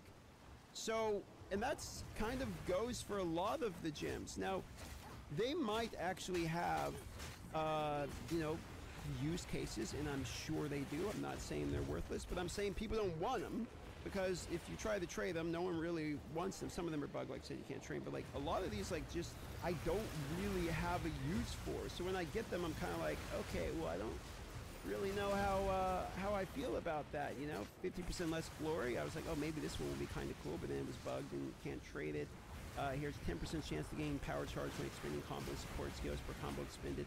There's just something a little bit like not satisfying about a lot of the lineage supports that I've ran into so far. I was just kind of hoping that they would feel a little bit more build defining, or you know, do something cool, and I've just been a little bit like underwhelmed with most of the lineage supports, if I'm being quite honest. They more than likely have use cases, and I'm sure as I say this, there's somebody out there with one of them that I'm like, the support spell Echo one, and they're already like found something. Well, if you put it right in this one specific thing, it feels great. I'm sure you're right. I'm sure they have fantastic uses somewhere. I just have not experienced those or experienced other people that wanted them enough for them to be valuable drops when I get them, because I thought the lineages were going to be a little bit more like chase, like not tier 0, but like fairly rare things. I get a lot of them. People don't seem to want them. When I get them, I most likely have zero like excitement feeling in my gut when one drops. It's basically how it feels currently at the moment. Now let's talk about another huge W, which is trade. The trade system is basically just completely fucking awesome. I have not had any issues at all with it, which is surprising for me. It just works. Maybe other people have experienced issues. I have not. It works the way you think it would. The searching in-game works really well for me. I do think that it would take some people some time to understand how the stat filters go. That's just a knowledge thing. And being able to search items in-game is massively awesome, because now I don't have to use a third-party website or something to do a bit of price checking. I can just plug in the stats that my item has and pull it up. I do think it would be super cool in the game if they had a way which I have an item here and I have the trade pull up that I can control click on this item and it will feed in all the stats exactly. in here. Then I can hit search, and then boom, immediately I can see other likewise or greater items and be able to very quickly do a price check built into the game without needing anything other than just importing the stats by clicking on the item itself. I think that seems like a very obvious addition to the game and would be 100% a huge W if added. I think that this alone in its implementation, however, is just fantastic and is pretty much the best, if not of like the second best addition to the game, right next to crafting, just period. Absolutely love it. So that's pretty much all I have to say about that. You can put in the shop tabs here. You can sell the items. It'd be kind of cool if we could use quad tabs to sell more items, maybe, because really we're limited here. Maybe they want to sell more merchant tabs. I don't know. Don't really care that much, but I do find stores to be somewhat limited from here. But that's like my only critique. Obviously, 10 out of 10 in my opinion. Really nice. Gold costs maybe a little bit annoying if you're buying all the time. For me, I just sell a couple of trash items I have sitting around my inventory, and then I can buy the item I want. Very well executed. Okay, let's talk about Sprint. So I've seen mixed opinions on Sprint. I have one negative thing only to say about Sprint, which is that sometimes when I dodge roll, I will accidentally hold, and yes, it's a skill issue, the sprint button just a little bit too long. The dodge roll is just a little bit too long, and my guy will sprint coming out of the row when really I'm just trying to dodge roll. And when that happens, see, like, not only do you get this little, like, scraping of the boot stutter that other... Even after the sky turned crimson and the sea raged, even after we cowered inside these walls and rode out the chaos, we believed the Empire would come. Not for the prisoners, but for us. We kept them all caged for weeks as our supplies dwindled. The fish we caught were rotting and dead, yet still moving.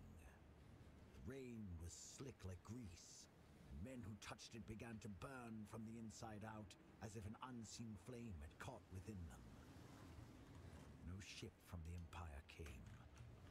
No ships passed at all. The prisoners were growing more and more restless, and were... We told them nothing. They'd felt it. How can I...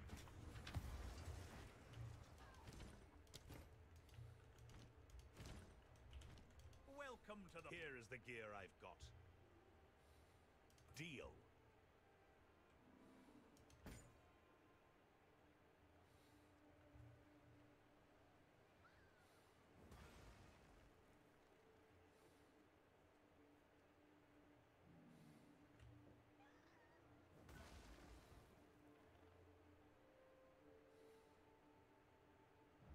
I think I know someone who needs this. There you go. I'm giving that. Go make some legends. Make a legend come to life.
Our mistake was holding on to hope. Even after the sky turned crimson and the sea raged, even after we cowered inside these walls and rode out the chaos, we believed the Empire would come.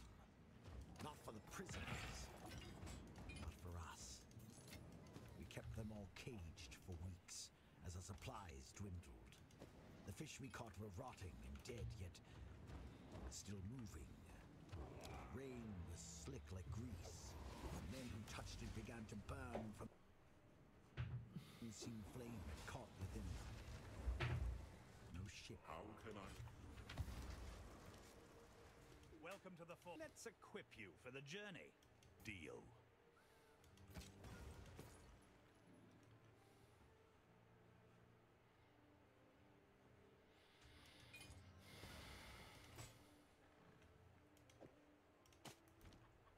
Farewell.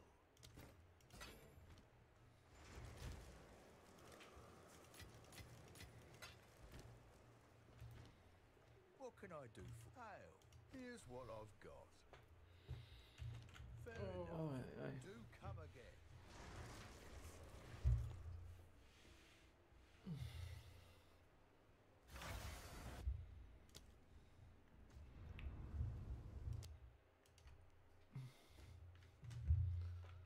What?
Mechanicus stuff. Welcome to my channel. Kyo samza like Arlene isams neo the se taco ot vera.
other Tarkov players.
So, in a 4080 Super, a couple of you in the comments suggested on a pitch to achieve the same for boost risk, and I not need the high under through my bike, negative 70 on an overclocker, so, you know, ran a bit. In fact, I was starting games once I kind of lined up the footage would also look.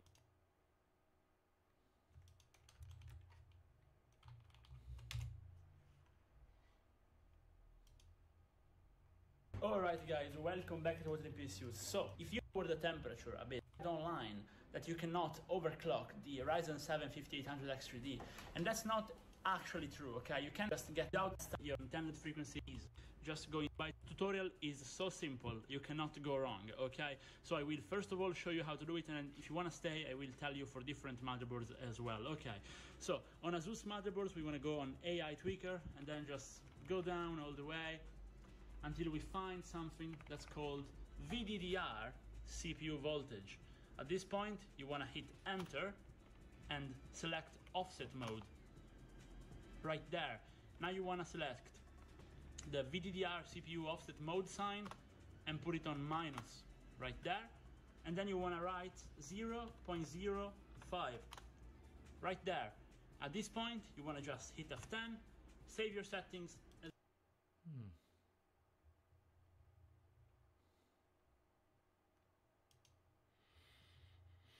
Hi guys, if you have got specific something that can harm it in any way, the high temperatures usually lead to louder noise levels and inconsistent performance. But try with smaller steps cases per frequency. If you want to specifically target the CPU working temperature voltage at the same frequency. If you want to specifically target the CPU working which time smaller steps.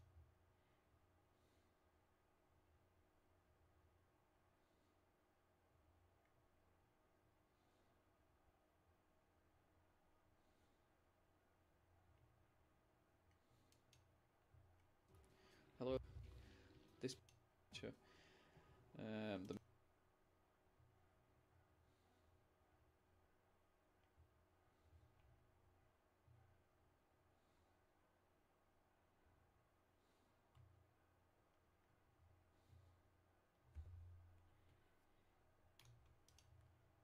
In a recent video we did here at Tech Yes City, we took a look at the Ryzen 7 5700X3D, and it was a really good CPU for around $150.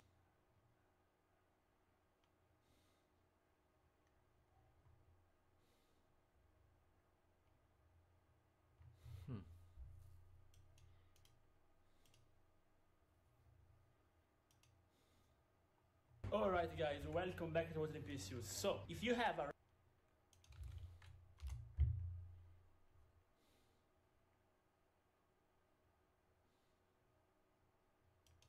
So I finally haven't done it bit and how to do it. Okay, so on the screen right now you can see a screenshot taken while doing a performance, 10 degrees Celsius. And now let's have a look at what the temps are after doing a PbO2 offset of -30. The temps have fallen significantly. It's are after doing a PbO2 offset of -30. The temps have fallen significantly. It's hovering around frequency difference of every what you want to look testing false factor PC selection 3D or applying take effect. There's a couple like Hardware Info or Ryzen Master. It's directly by AMD. It can be direct linked down in the system. Open up Cinebench or 8 minutes, 3-4 is enough to see to turn on PbO2 tuner. Here you can set the offset for each core. Usually 5800X3D doesn't go more than -30, but let's start with something safer. I suggest setting it to -10 on all cores and running the benchmark again. After a couple of minutes, if everything is fine, you can stop benchmarking, get back to PbO2 and set the offset to -20. Run it again, see if it works, and if it does, set it to -30. Do the test again. I suggest running it for 10 minutes, and if it's done without any issues, you're done. Now you have an undervolted 5800X3D, but that's not all. There is one more thing you need to do. The disadvantage of this approach is that PbO2 will reset each time you restart your PC, and you would need to set the offset manually again. That's not really optimal. So we're going to set a task that automatically starts PbO2 with predefined parameters.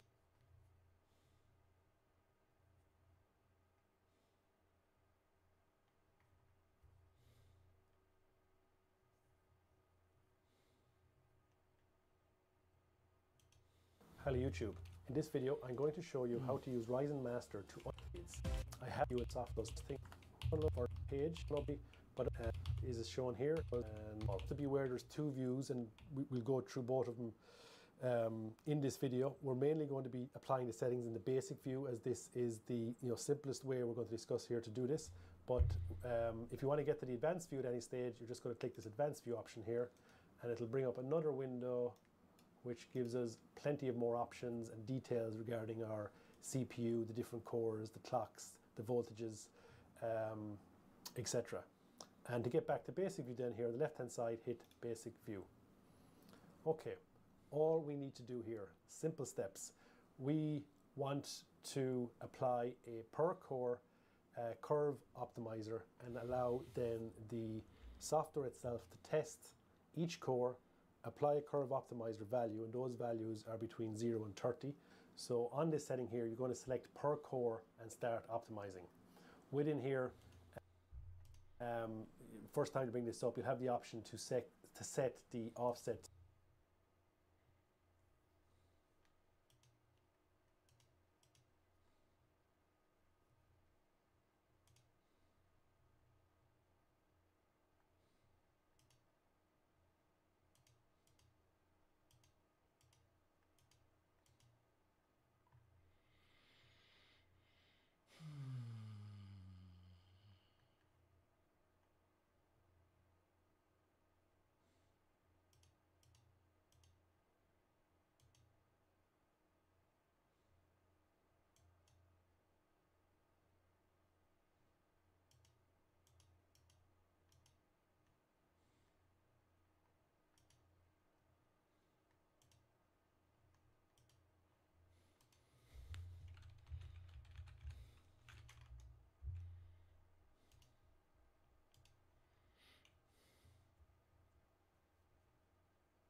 Interesting.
Too much bullshit. Never mind. Stuck in the middle of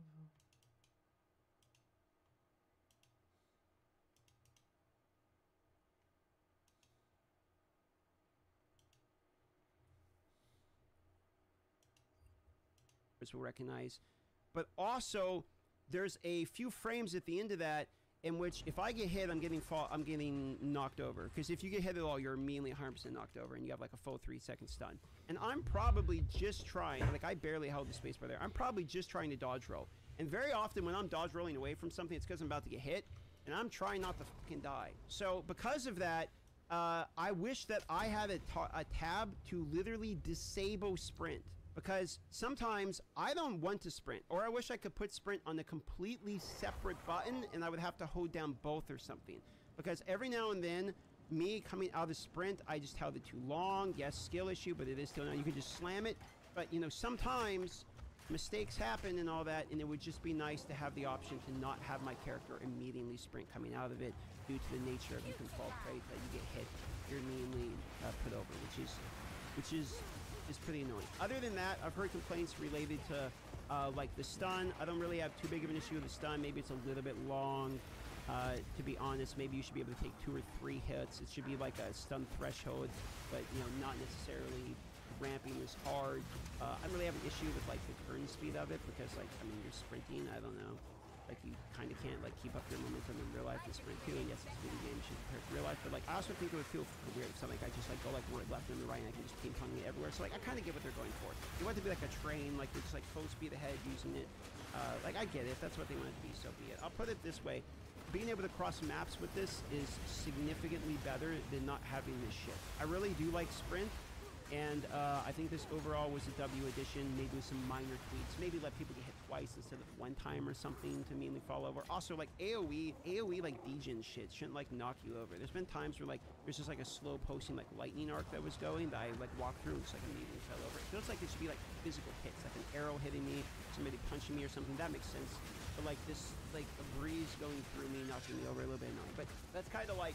That's kind of how I feel about overall great. Makes it go through maps way faster. I can still sprint past mobs if I want to. I think sprint was a great addition. Needs a little bit of tweaking, but overall, like, I'm fairly positive about sprint. That's just, don't really have a lot of feedback related to it because overall I've just enjoyed it. Okay, so a quick point about loot drops in particular, particularly through the campaign, with the additions of all of the other forms like perfect and greater and all that, it seems that because those are more valuable, they realize the lower tier of these versions are not as valuable, and they obviously have cranked up the loot drops. This is probably part of it because of the Abyss is like very rewarding actually.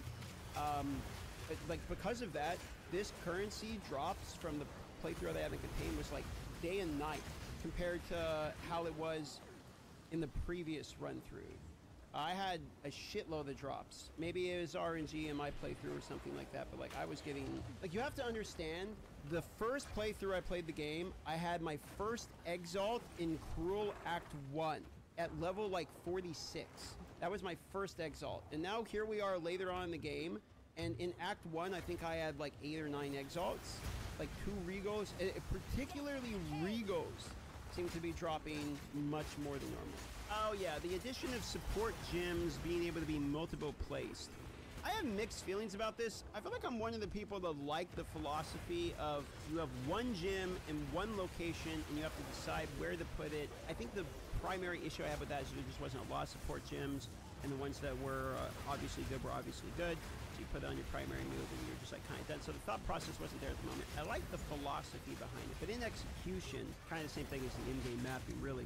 I like the philosophy, but in execution it just wasn't there. So I think this was sort of a break glass in case of an emergency type situation. Gyms go everywhere. Now you can put multiple gyms and multiple things. You can't do the same tier gym in multiple ones. You have to do like tier 1, tier 2 or something like that, right? Like clarity, but I can have like multiple clarities to give you an idea.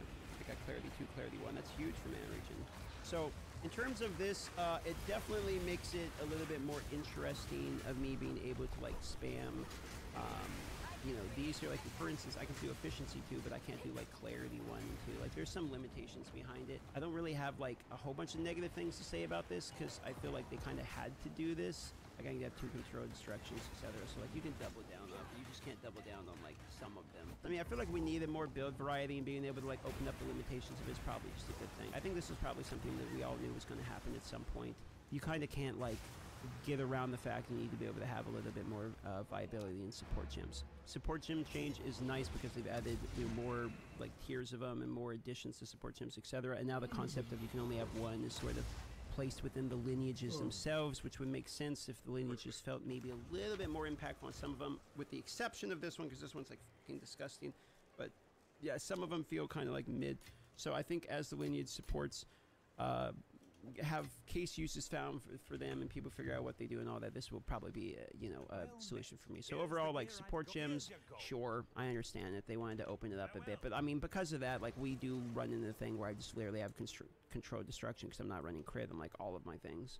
You know, so like you're gonna have that, you're gonna have deliberation. So I do kind of feel like it is back to like the PoE 1 thing of more damage, more damage, more damage, and I just put that like the same ones and kind of all of them at the moment. Overall though, don't love it, don't hate it. It's just okay, sure, they made that change. Passive tree changes. So the additions to passive tree were pretty mandatory in my current opinion. You needed additions. Some of them are quite nice. I'm using Archon. I think it's all right. I don't see it's great or anything. Like solar orb change fits nicely into my build. So there's some like additions here on the tree which are pretty nice in order they can get the notables up and make the time lost jewels feel a little bit better. I do really like the new jewel that they have. I think having unique jewels and way to modify the tree, like with the conquering jewels, etc., is really nice additions to the game. Like anything that you can kind of use on the passive tree that's fundamentally like has a bit of an RNG element to it. In terms of like the roles of what could actually appear, like that's why I like the jewels is you can have variance in the tree is the word I'm looking for. You need a lot of variance in the tree in order for it not to just feel like samey. I'm just always going to click the same things. I'm finding myself basically taking the same nodes as I did last time with a few minor exceptions like this one and this one for instance. So it hasn't like completely changed everything about the passive tree, but there are new nodes. I'm taking efficiency nodes here, etc. So there are a few different changes that were added that I really like. The density of the tree is much better. I haven't played the other classes to really have an opinion about that one so much, but so far it's just like obviously slightly better. Overall, the thoughts on the passive trees are I like the new additions that are there. There's a few more fundamental changes to changes that actually like influence the way a build actually works. Black Flame Covenant's a great example. People are running that build, and I think it's fairly meta at the moment. There are additions I chose to take that are either fun or usable, and I like the new additions of the jewels, for instance. So there, new variants on the tree is always good. So enjoyed that. Overall, nice new additions. I don't feel like too crazy hyped about the new tree. I feel like it's all right. Like the additions are all right and good. I don't think it's completely done. You can just bookmark it, never have to worry about the tree again. Like I think it's pretty obvious. Still needs some work, but I overall new additions cool. Atlas tree for me I'm more negative about. Overall I struggle to find me carrying about almost any of the points I spend on this Atlas tree. This is a little different. You can like I'm cool with the way these ones work.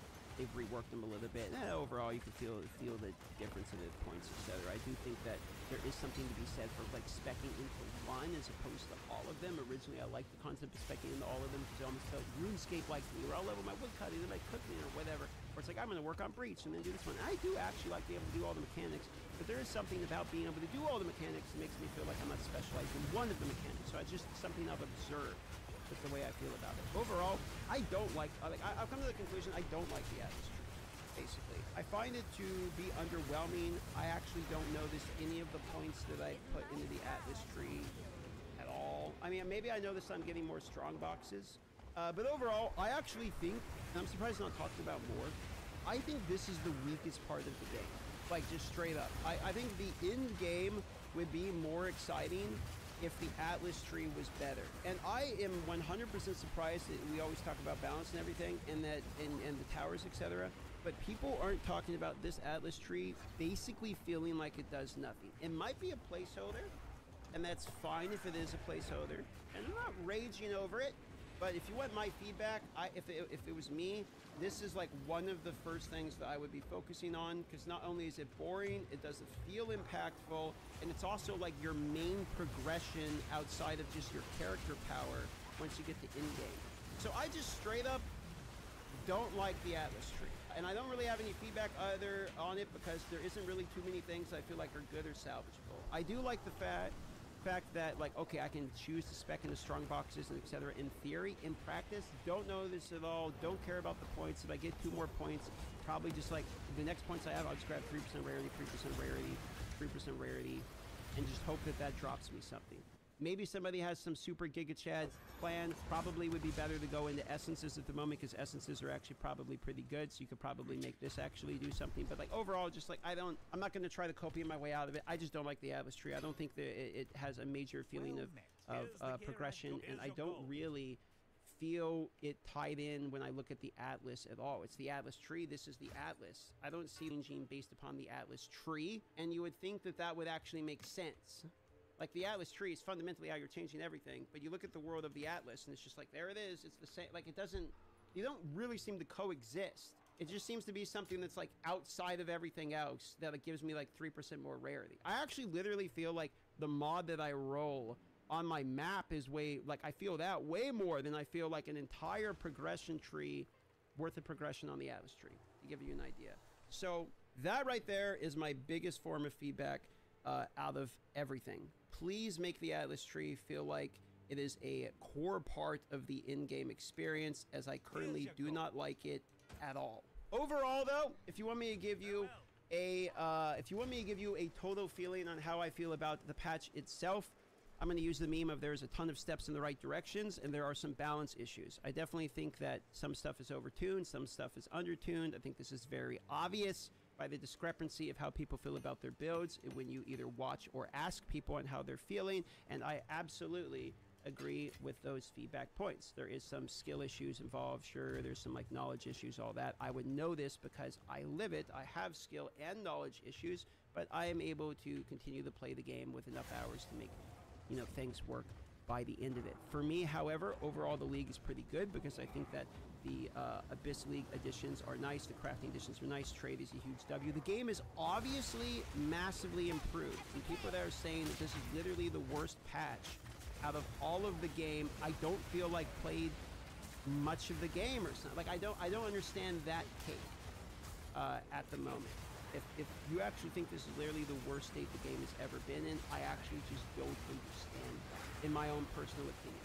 I have seen that take, I just full stop don't get it, because there are so many additions I have thoroughly gone over already that I think obviously make the game in its best state. If we're talking balance alone in a vacuum, I can understand, and I can be talked into that viewpoint, and I can acknowledge that.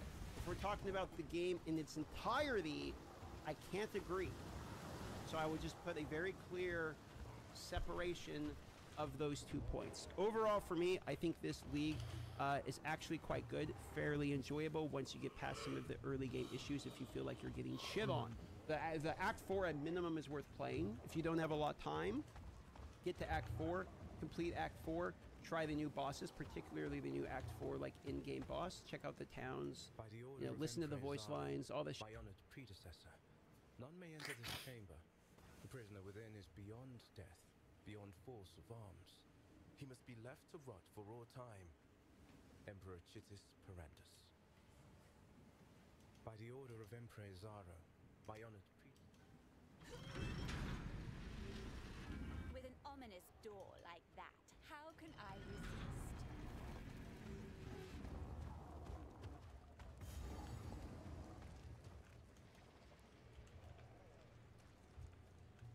The fuck is inside?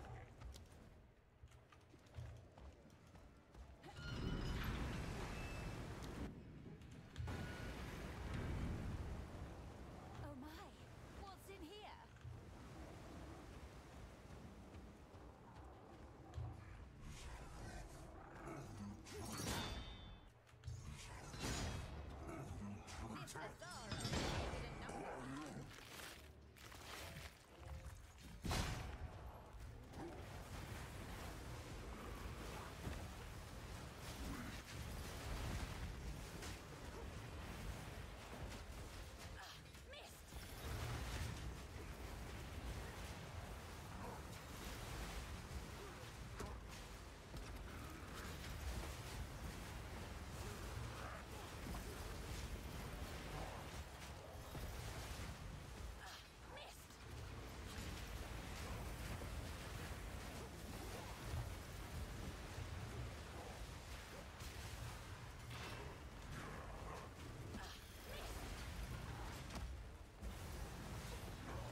some sense of meaning.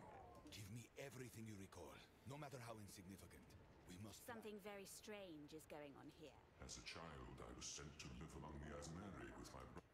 But before that, I lived somewhere else. And the kind smile... I haven't thought about this in thousands of years. Don't get distracted. You must find the last piece. Look for the last piece. Look for the last piece.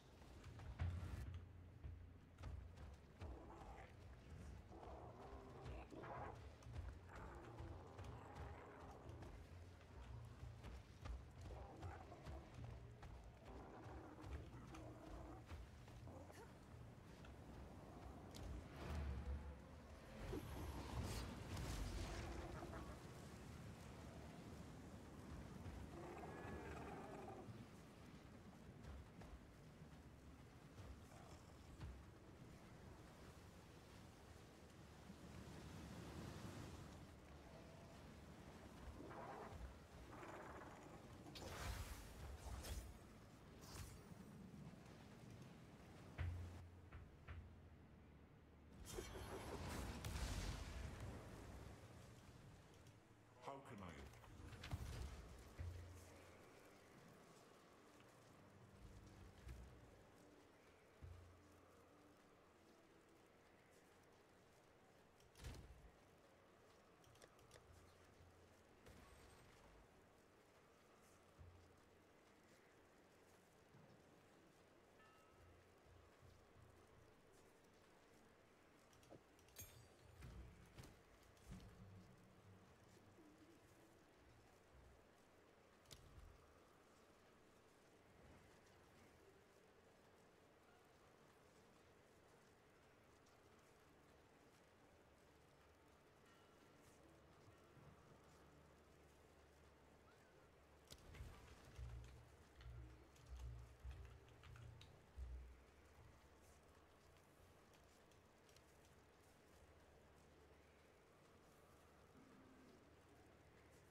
Welcome.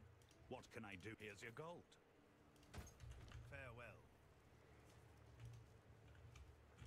What have you... Oh, it's you. What can I do? Hail. Hail. Impeccable offering. Done.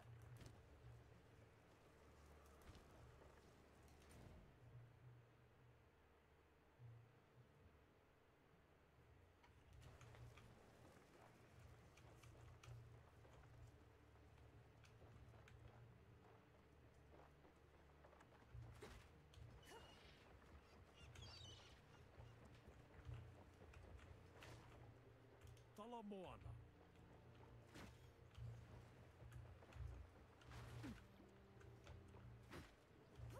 Good day. Ahoy. So, found more of that fancy weapon, eh?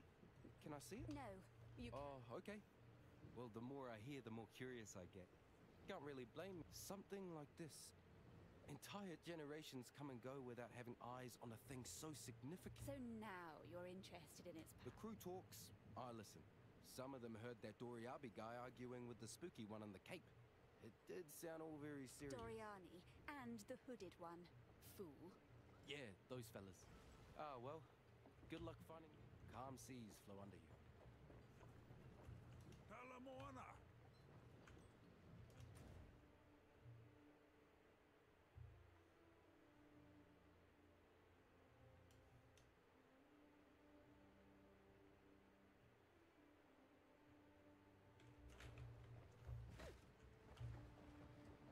Talamoana. Where to?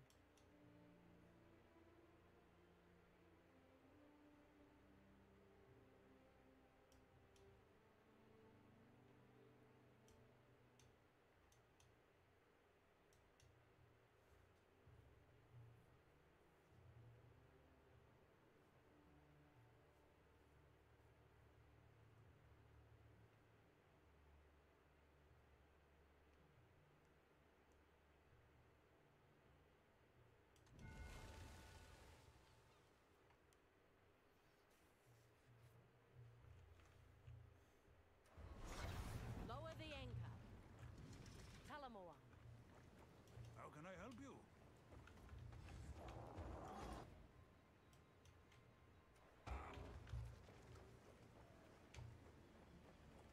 Then ahoy!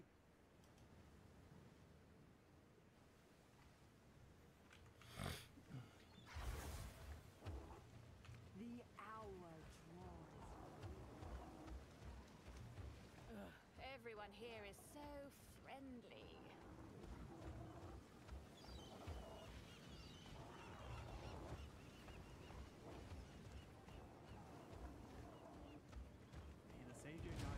Such sweet smiles, such sharp Kyo. spears. Welcome to my channel.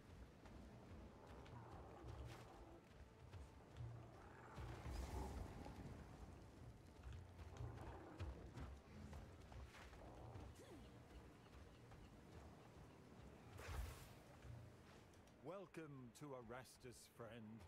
Praise those. I am Servitor Marius. However, only those. Are you seeking redemption? Redemption. Sometimes we are blind, but there is hope for you. You need not waste my time. What gave it? Whether you appreciate it or not, we will lift your pain and I like my pain, thank you. It's what drives. I see. You have no home, no friends, not even a pet. You fear you would be nothing. Shut your mouth, old man. Please, do stay a while.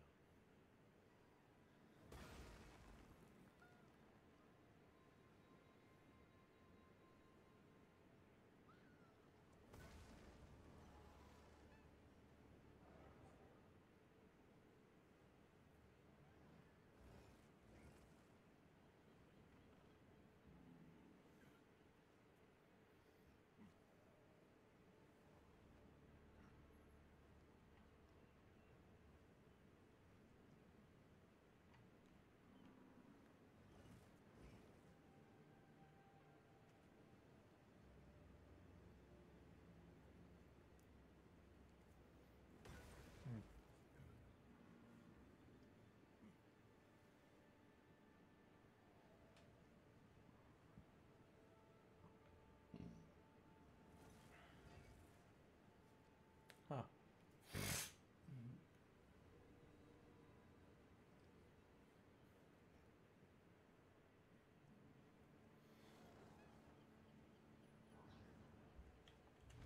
Praise the Savior. Yes, it is all we ask. Doubt is not leaving only pure. I'm not trying to better the world. You need not decide to dine with us. We always say the pledge can come later. For now, tithing is a noble action Oh, indeed. look. Now he wants. We will gladly. You should seek the count. He can speak to the detail. I can take your pledge or a tithing. No more. No. Come now. A servitor knows his place. go well.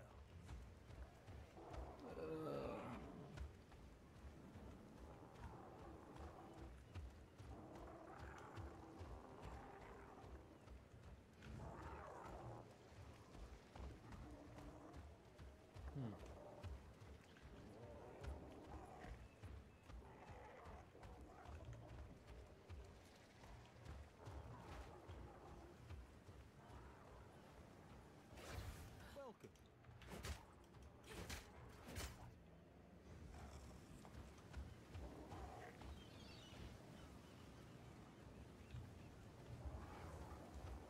May the Savior guide you.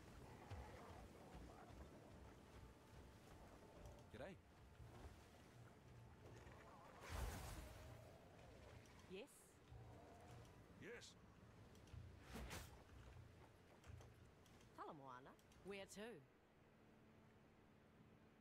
The first thing that the spend most, and they've even got a decent chunk of cardo we can, bigger chunk of us. Smiling. I just think, I suppose we can visit them.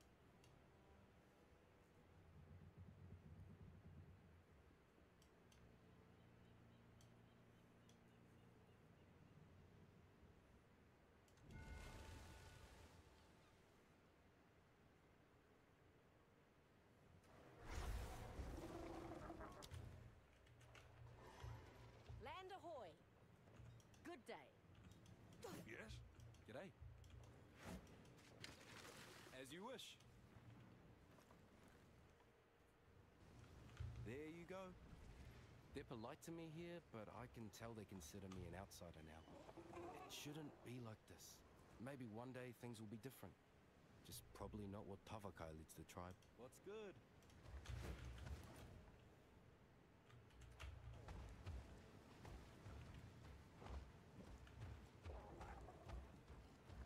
Hey, outsider! Over here! Hey-o!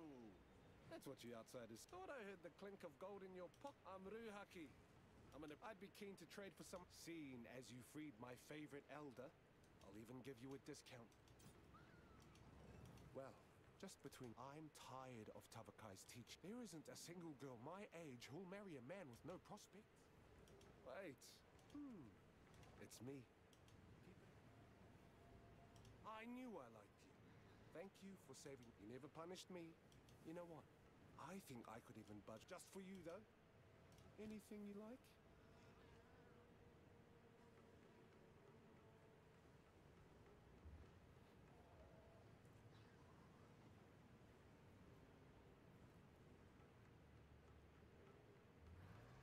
Not bad.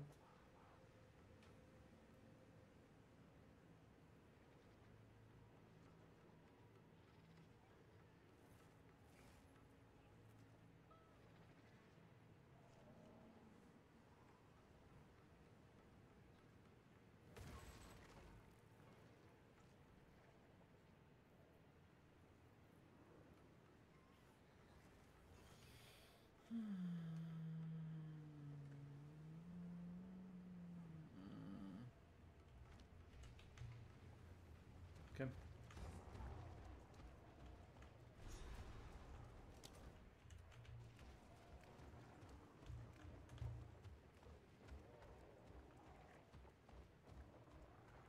Yes? So, are you just well-aged?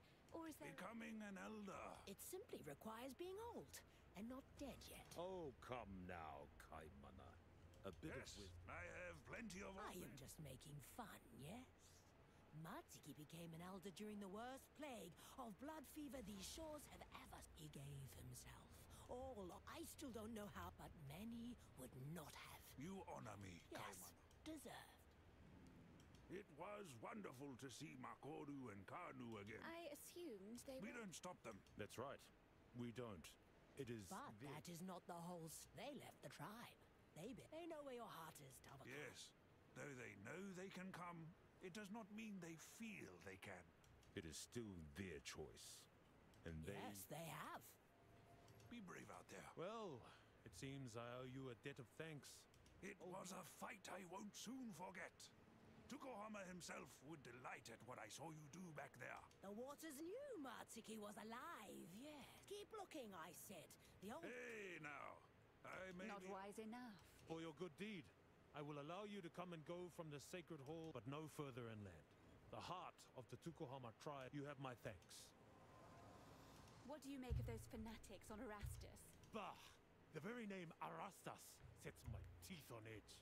That is not our name for those ancients. The Twilight Order has been there in some form for a very long time. There are sacred burial sites deep within the island.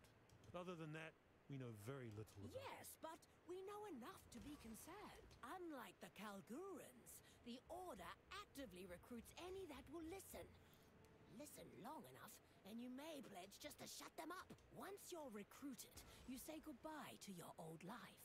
We have lost many of our youth to their cause, but we do not know how they plan. Put simply, they may soon know the meaning of the true way. I will not console another mother, sister, or child who has lost their loved one. No open conversation with them. The head of the sea serpent is hard to find in stormy seas. Their hierarchy is... It reeks of a militant structure, no matter how they try to make it look. The swords give a hint or two. We've tried talking. Not just Tavakai. And me too. All I got out of it was about half a day of listening to nonsense that went in one ear, and I think they might not even know what they're going on about. They do make a good mead, though.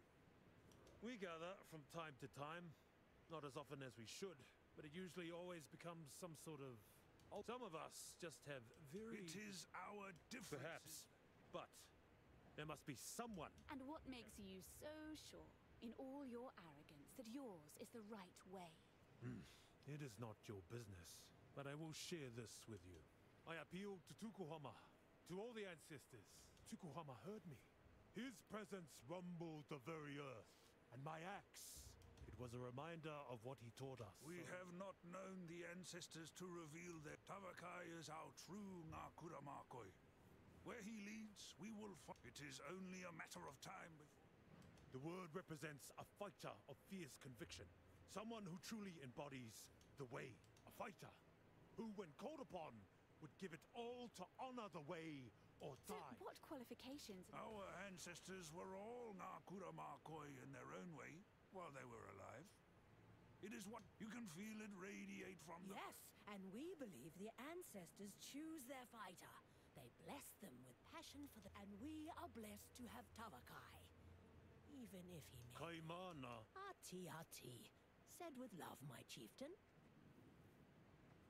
We gather from time to time, not as often as we should, but it usually... Some of us, just perhaps, I appeal to... It was a reminder... It is only a matter...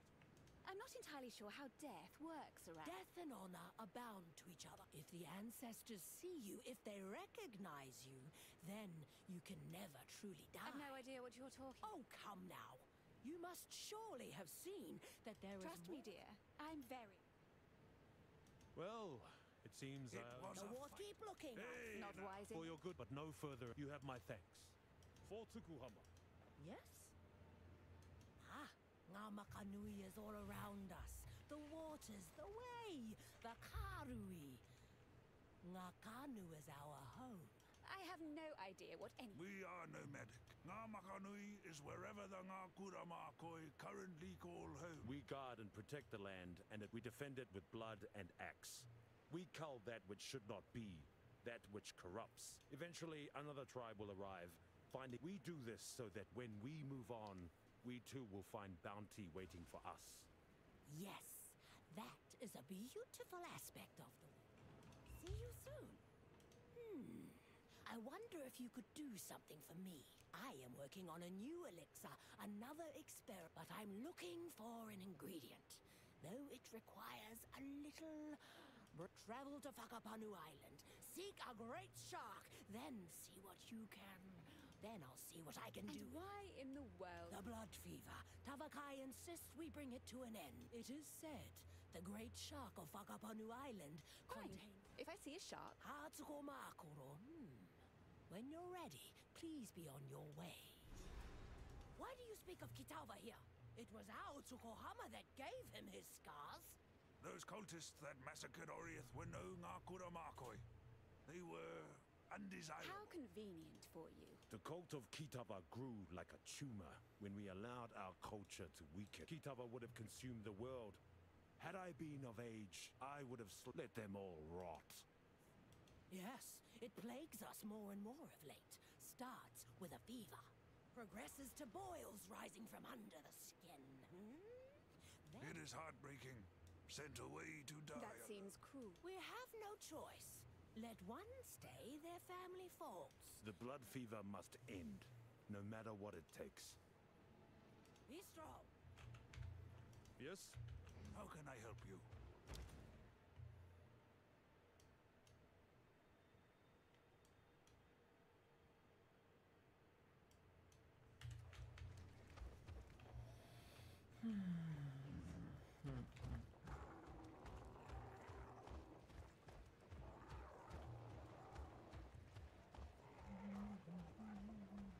Welcome.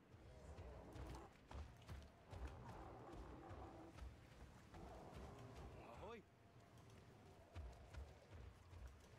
Good day. Alamoana. Yes. Where to?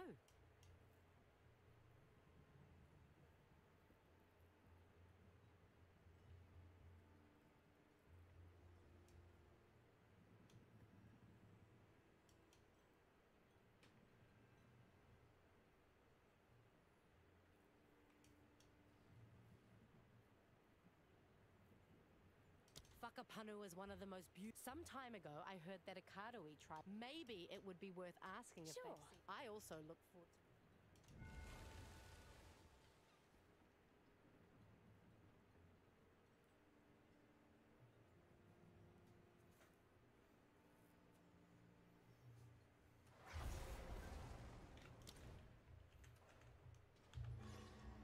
You play like a lore Andy playthrough, I think you would actually quite like it. I'm sure lots of people that play on the free-to-play weekend enjoyed that part of it. And then if you don't feel like the in-game and the Atlas and all of those things are worth your time to smash, you know, hours and hours and hours in the game, so be it. Sounds totally fair to me. That's just my take on its current state. I'm on it.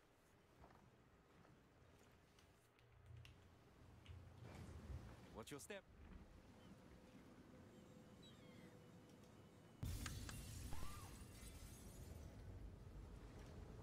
This island looks nice. Beautiful even. But they say anyone who settles here goes missing. The thing is, I spent a week on this beach a couple summers ago. Didn't see a damn thing. I did drink pretty heavily though. Nah, rumors and tales, you'll be fine. What's good?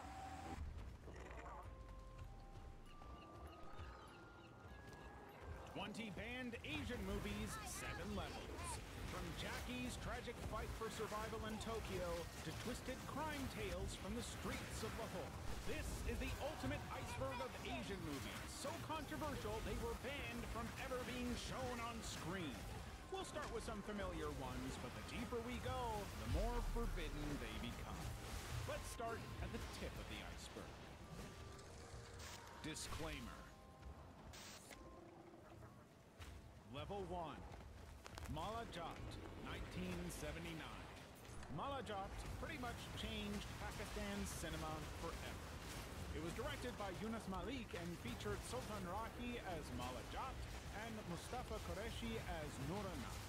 The movie is rightfully credited for kicking off the whole Gandasa culture, which includes rural action films full of blood feuds, revenge, and larger-than-life characters. The story is set in rural Punjab and follows Mullah Jat, a man who lives by his own sense of justice. Trouble begins when Nuri Nat, a ruthless gangster, returns to the scene. Nuri and his clan are feared by everyone, but Mullah refuses to bow down. Mullah's family gets caught in the crossfire and things turn personal. From that moment on, it's a brutal cycle of revenge. The rivalry between Mullah and Nuri isn't just about fighting. It's about pride, honor, and who truly controls the land. The film builds up their iconic showdown, which has become one of the most famous moments in Lollywood history. When it came out, the film was a massive hit. It ran in theaters for years, became a diamond jubilee, and made Sultan Rahi the face of Punjabi cinema. His intense acting, especially the legendary one-liner, Malay nu mala na mare he mala nai marda, sorry for the pronunciation, meaning Mala cannot be killed unless he kills himself, became part of everyday conversations. The success of Malajat completely reshaped the industry, and suddenly everyone wanted to copy the Gandasa style, with loud dialogues, big weapons, and revenge plots. It also reflected real themes that people of the time could relate to, and for better or worse, Malajat created a whole new era of Punjabi action films. But here's the twist. The movie also shook up the authorities. The military government at the time wasn't happy with its violent themes and thought it sent the wrong message that perhaps these gangsters had more control than they did. Right after its release, they tried to ban it. For a while, it looked like the film would be pulled from theaters, but producer Sarwabati fought back and managed to get a court stay order. That move saved the film, and instead of disappearing, Malajat went on to become one of the biggest cultural landmarks in Pakistan's history. Decades later, its legacy was revived with The Legend of Malajat, a high-budget remake starring Fawad Khan and Hamza Ali Abbasi. That introduced the classic story to a whole new generation. Shinjuku Incident, 2009. Shinjuku Incident is a Hong Kong crime drama directed by Derek Yee featuring Jackie Chan in one of his most serious roles. Instead of his usual mix of action and comedy, Jackie plays a character caught in a struggle for survival in Japan. The film is gritty and emotional and focuses on how desperation can lead people into crime.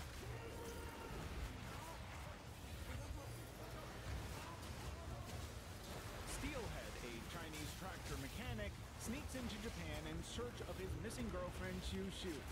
Living in Japan as an undocumented immigrant is no less than a challenge. Steelhead and his friends are constantly hunted by police, forced into dangerous jobs, and treated as outsiders.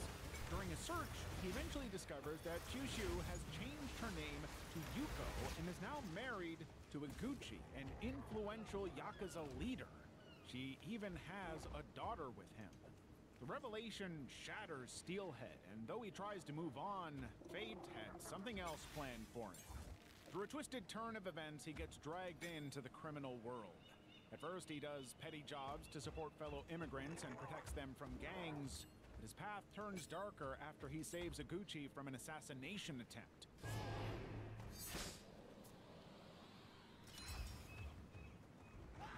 He's offered power and legal status in return for becoming a hitman. Steelhead agrees, but on his own terms.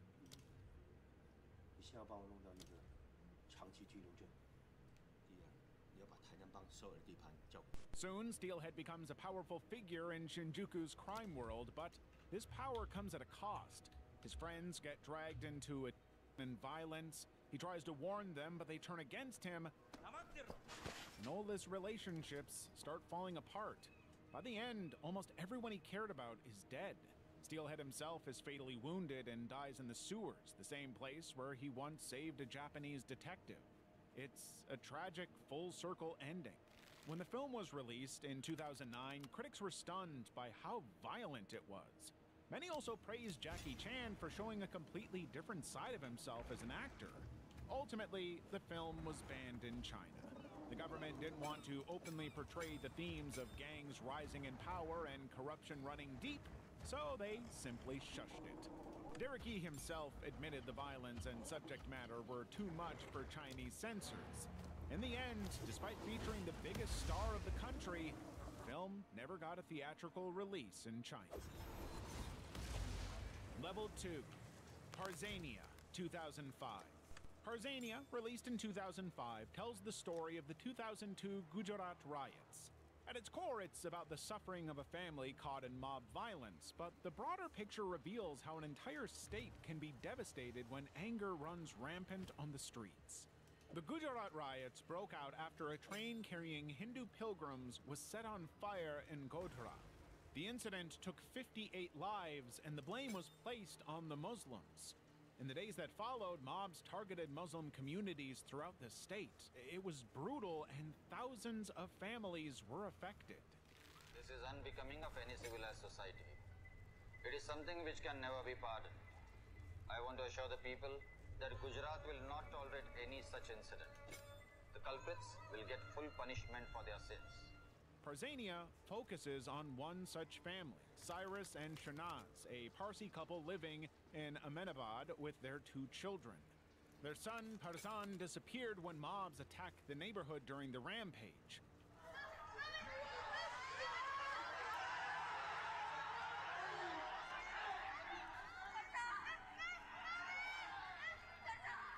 Parents search everywhere through ruined homes, refugee camps, and broken streets, but they never find him.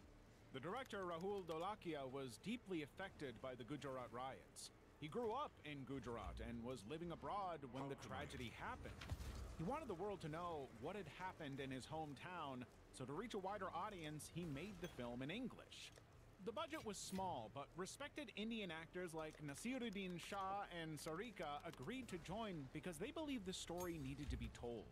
In fact, Sarika returned to acting after 18 years for this very role.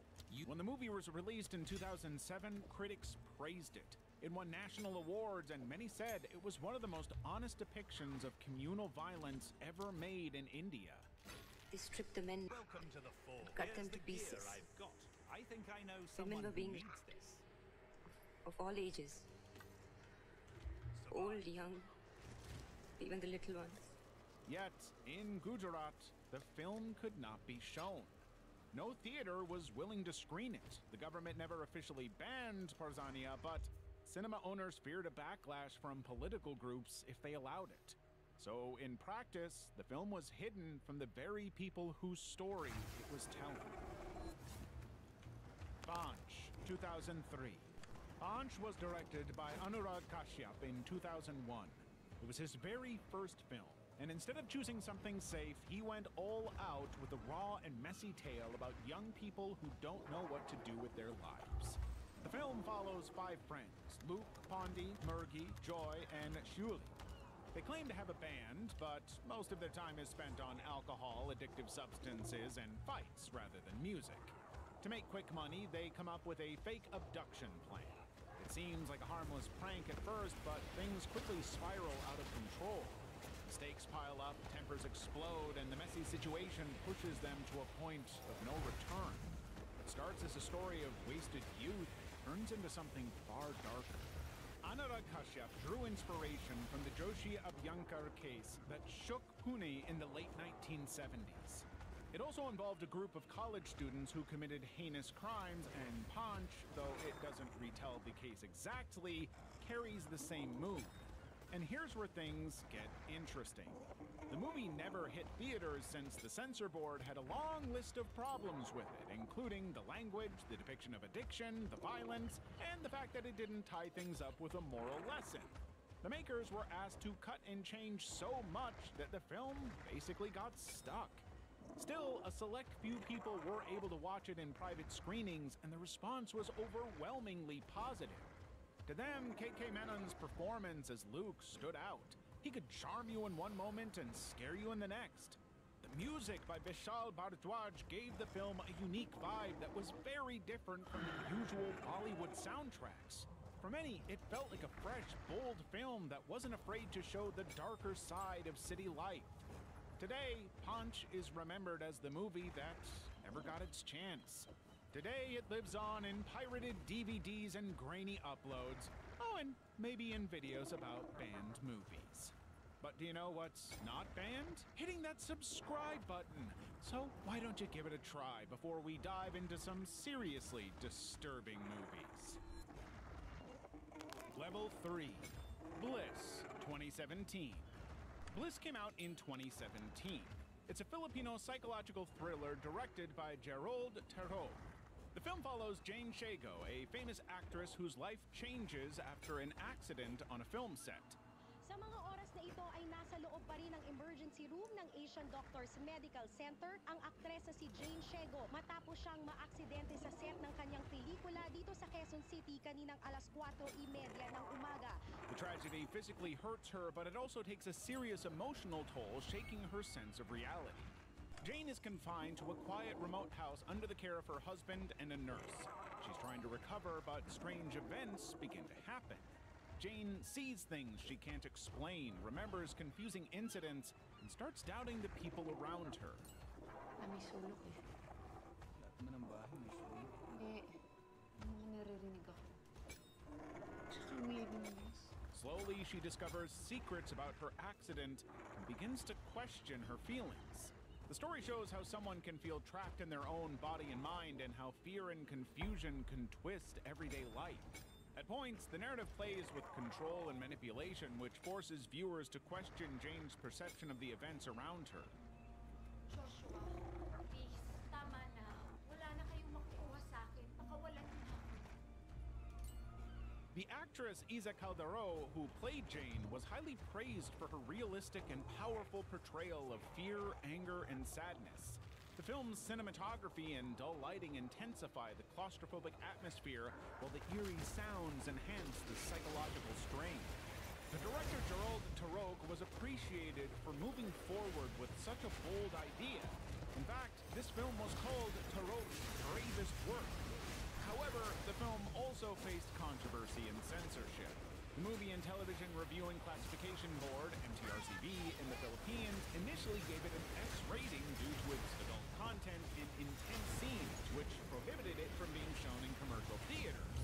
After some edits, it was re-rated R18, and finally, the adults were allowed to watch it. Blind Shaft, 2003. Not every film begins with heroes or happy dreams. Some begin deep underground where the light barely reaches. Blind Shaft is one of those films. It was directed by Li Yang and takes us straight into the coal mines of China, the places most people never see but millions depend on. The plot follows two men, Song and Tang, who go from one illegal mine to another. Their scheme is simple but cruel. Sweet-talk desperate workers into joining the mines and then stage accidents to claim compensation. 这个日子我一回家，我才说真累，你骗人，骗你能干？ For them, innocent, hardworking lives are just business. But things take a turn when they pick up Yuan Fengming, a teenager who trusts them completely. The presence of an innocent young boy forces cracks into their plan and into their own conscience. 你赶紧赶上赶上，这活你干不了。帮帮他呗，帮啥帮啊？我说不中就不中，帮啥呀？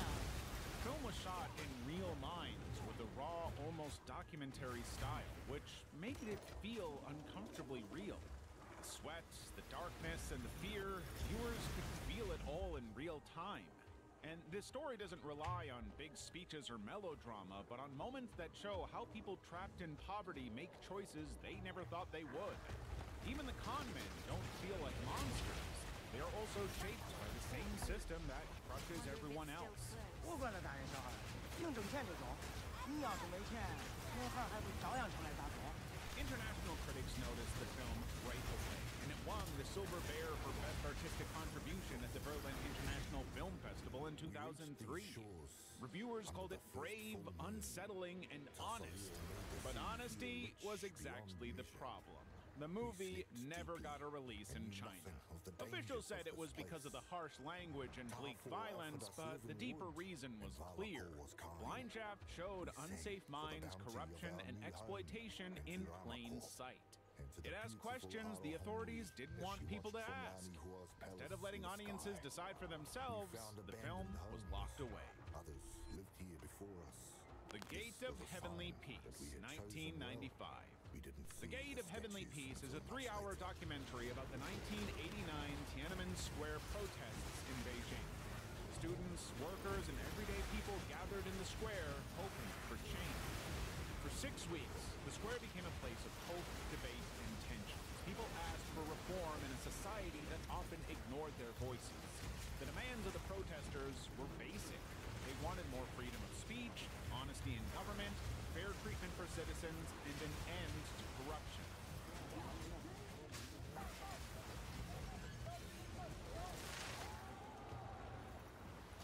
However, the government saw the protests as a threat to its control.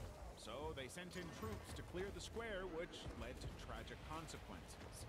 Many got injured, lost their lives, and the worst part is that the government buried it as if nothing had happened. To shed light on this suppressed tragedy, Richard Gordon and Karma Hinton made The Gate of Heavenly Peace. It shows the final, most iconic nights of the protests, but it also documents the whole journey from the death of a reform-minded leader to the growing student demonstrations. The documentary uses old footage and interviews with several students, workers, and officials. We hear their hopes and disagreements about how some wanted calm talks while others pushed for bolder action. One student leader even said extreme action might be needed because, at that time, change seemed impossible. The Gate of Heavenly Peace masterfully explains the disturbing history behind the protests. It links the events to earlier moments in China, like the May 4th movement and the Cultural Revolution. It made clear that the protests were not a sudden outburst, but the result of years of buildup, which helped viewers understand the tensions that defined the movement. Critics called it stunning and meticulous. The film won awards, appeared in festivals, and is still studied for its incredible narrative. But in China, the film could not be shown freely. Officials were worried about the strong language and the honest portrayal of the protests. They pressured festival organizers to block it. Later, one student leader who appeared in the film even tried to sue the filmmakers because she felt the documentary misrepresented her words and actions. However, the courts dismissed her claims and even fined her for misusing the legal system. I'll melt it down. Find a Level 4. Takut, Faces of Fear, 2008. Takut, Faces of Fear is an Indonesian horror film released in 2008. I'll melt it down. What makes it stand out is its format. Instead of one long story, it's made up of 6 short films created by different directors in different styles. The result is a mix of scary tales, all designed to haunt the audience. Each segment shows a different face of fear. Show Unit tells the story of a real estate agent who tries to hide an accident inside an apartment, but the secret doesn't stay buried for long. The List follows a man who turns to a shaman hoping to take revenge on those who wronged him. Titisan Naya brings in supernatural traditions where a ritual takes a frightening turn. The Rescue puts a family in danger as something unexplainable enters their home. Peeper is a lighter but unsettling story about obsession. And then there's Dara, the most famous piece directed by the Mo brothers. It shows a woman whose charm hides something far more sinister. Aji, kalau kamu gerak terus akan semakin sakit loh. When the film premiered at the Indonesian International Fantastic Film Festival, horror fans were curious and excited. The short films did not always connect smoothly, but each one had its own flavor of terror. Critics noted that some parts felt uneven, yet many agreed that Dara was a standout, stylish and chilling in equal measure. But here's the thing, audiences never got to see Takut in regular cinemas. After the festival, the film was not allowed to be shown to the public. Indonesia's censorship board decided it was whatever that belongs to. At least it's down there. Or not. Or not.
Marthalas. Welcome to my channel. Gdje su bojištima?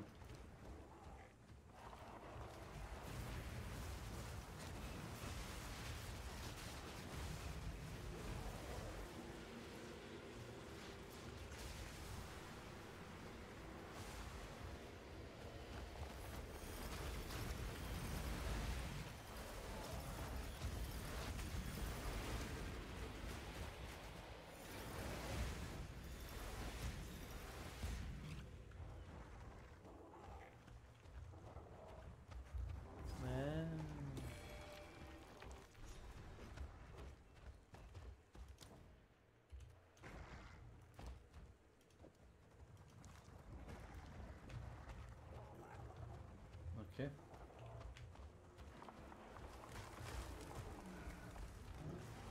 Death and decay.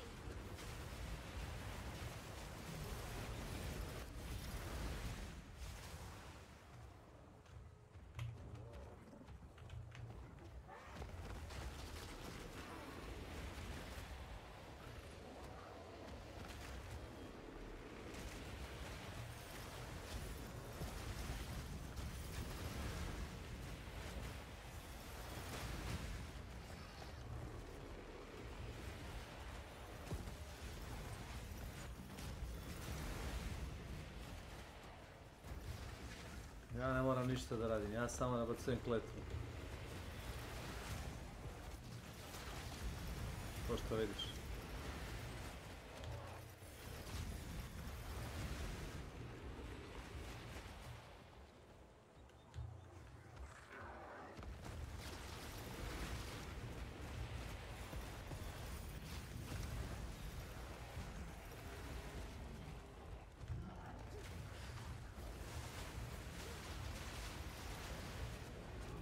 Brže ide kad ja udarim, ali ono, mogu oni to.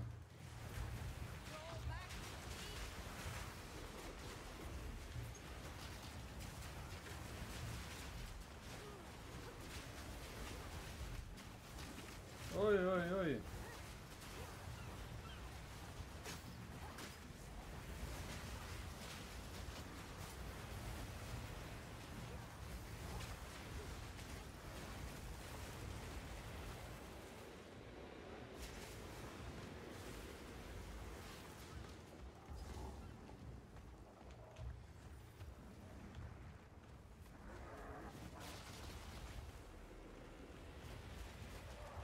And they call me a monster.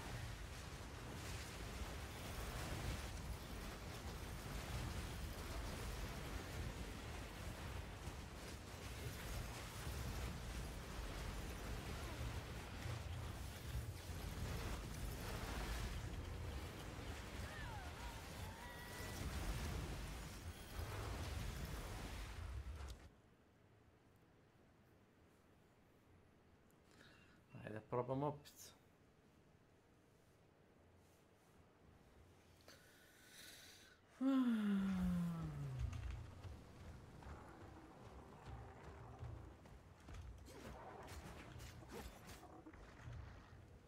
Gazde.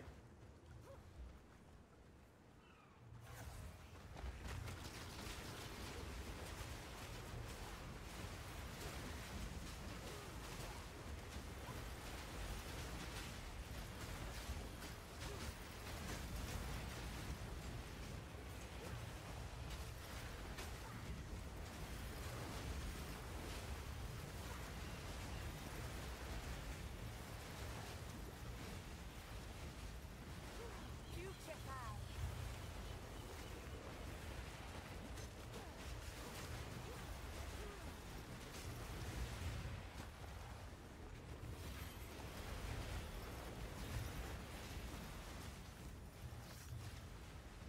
Ja biram tebe, Pikachu.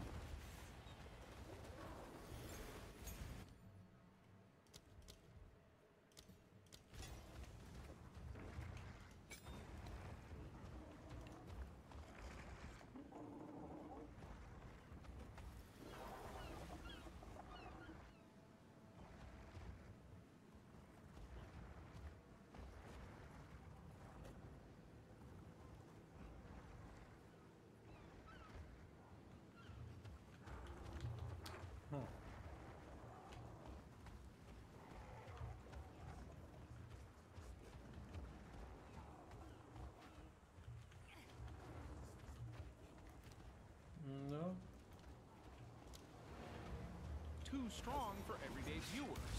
The stories had scenes of violence and disturbing images that, in their view, could cause fear or even trauma. Because of this, Takut was kept out of theaters and only survived through special screenings and festival circuits. This decision gave the movie a different kind of life. Instead of fading away, Takut gained a reputation as a forbidden film. Dukun, 2006. Dukun is a Malaysian horror thriller directed by Dayin Said. The film was actually shot in 2006 but did not see a public release until 2018. And this 12-year lockup made it one of the most talked about lost films in the country. The story mixes courtroom drama, supernatural elements, and crime, but what gave it a lasting reputation was its close connection to a real case that shocked Malaysia in the 1990s.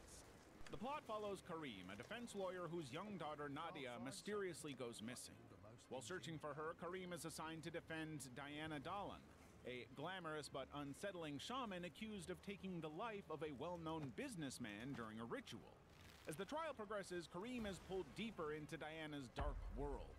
Through flashbacks, the film reveals that Diana not only took the man's life, but also had other victims whose remains were hidden away.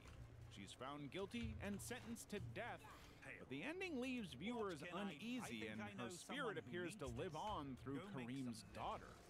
As a film, it had a fairly good plot, except that the plot wasn't entirely fictional. It mirrors the case of Mona Fandey, a former singer turned spiritual healer who, along with her husband, was charged with the gruesome death of a politician in 1993. The victim wanted Mona's help for supernatural power, but was later found in a fragmented state. Mona became infamous during the trial for her strange calmness. A prison official later also revealed that she never once showed any remorse. On the morning of her execution, she even smiled and said the chilling words, "Aku takkan mati," meaning, "I will never die." Because of this uncanny resemblance, Dukun faced immediate trouble. Though the film was ready in 2006, authorities and distributors refused to release it. They were concerned that it might upset the victim's family or sensationalize Mona Fandey's story.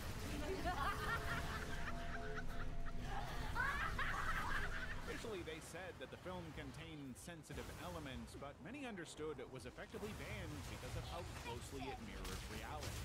During the lockup, bootleg versions of the film were leaked, but it wasn't until 2018 that the film officially made it to cinemas. The response was huge. The film earned millions within days and became one of Malaysia's biggest box office hits of that year. But maybe that's because the delay in release contributed to the anticipation and cult status. Critics praised its suspense, its stylish mix of legal drama and horror, and especially Umi Aida's performance as Diana Dalan. And if you think about it, the film may have made Mona's last words true, because through Dukun, her presence will always live on. Shu Shu, The Sent Down Girl, 1998. Shu Shu, The Sent Down Girl is a Chinese drama directed by Zhong Chen and is based on a novella by Yang Galing. It tells the story of a 15-year-old schoolgirl named Wen Shu, known as Shu Shu, from Chengdu. During the Cultural Revolution, she was sent to the Tibetan grasslands under the government program that required young people from cities to live in the countryside and learn from peasants. 现在组织上决定派你去学马，做了回来是要带头的哦，把你们几个知心爪子组织起来，成立一个女青年木马班。Shu Shu is placed under the care of Lao Jin, an older Tibetan herder who lives alone and tends horses. She's told that the posting will last 6 months, after which she can return to her city. At first, she believes it. As time passes and no one comes to bring her back, her hope begins to fade.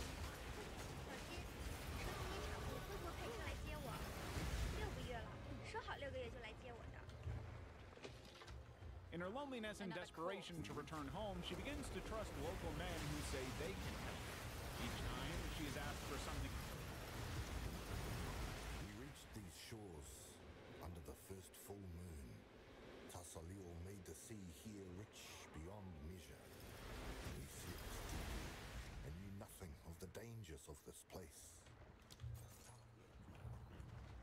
in return, and each time the promise is false.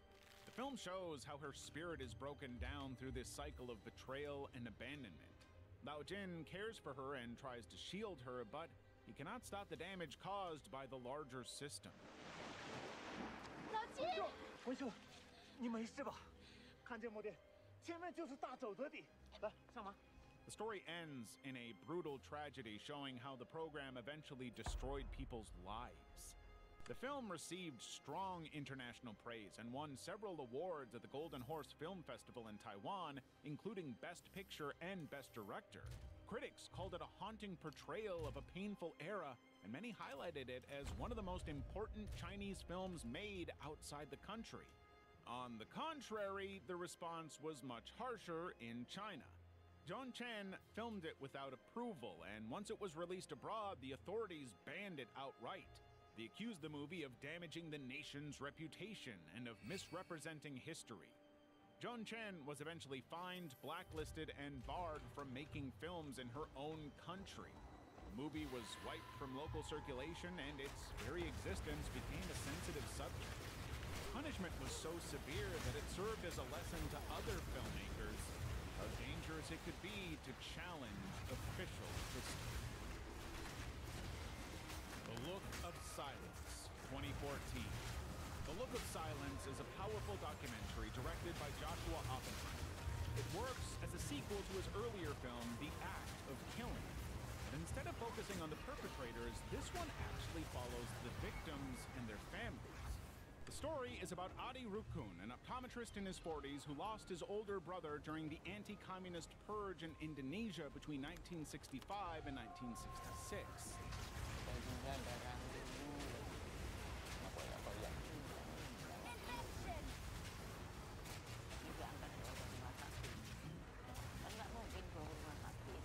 In that time, more than 500,000 lives were lost, yet the subject is rarely talked about openly in Indonesia. It's like the whole country is in on this dirty little secret.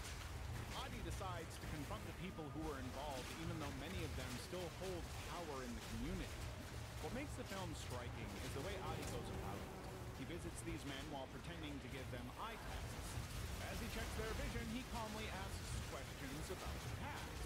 Some of them boast about what they did, some try to push the blame away, and others are too scared to admit anything. The mood in these confrontations is tense, but Adi never loses his calm voice.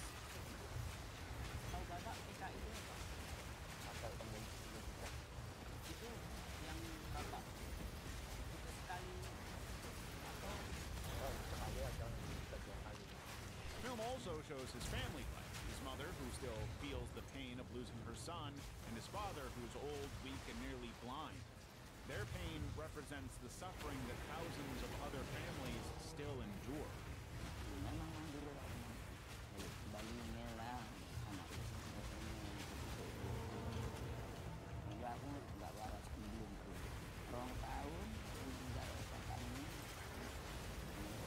The documentary also explains how the government shaped the story of those years. For decades, school and the media were only told that whatever happened, happened for a justified reason. The Look of Silence challenges the government's narrative by giving space to voices that were never heard.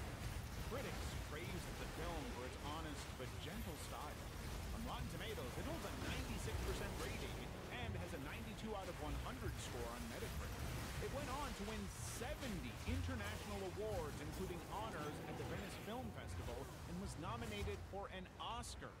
Many called it haunting, emotional, and one of the most important films about Indonesia's history.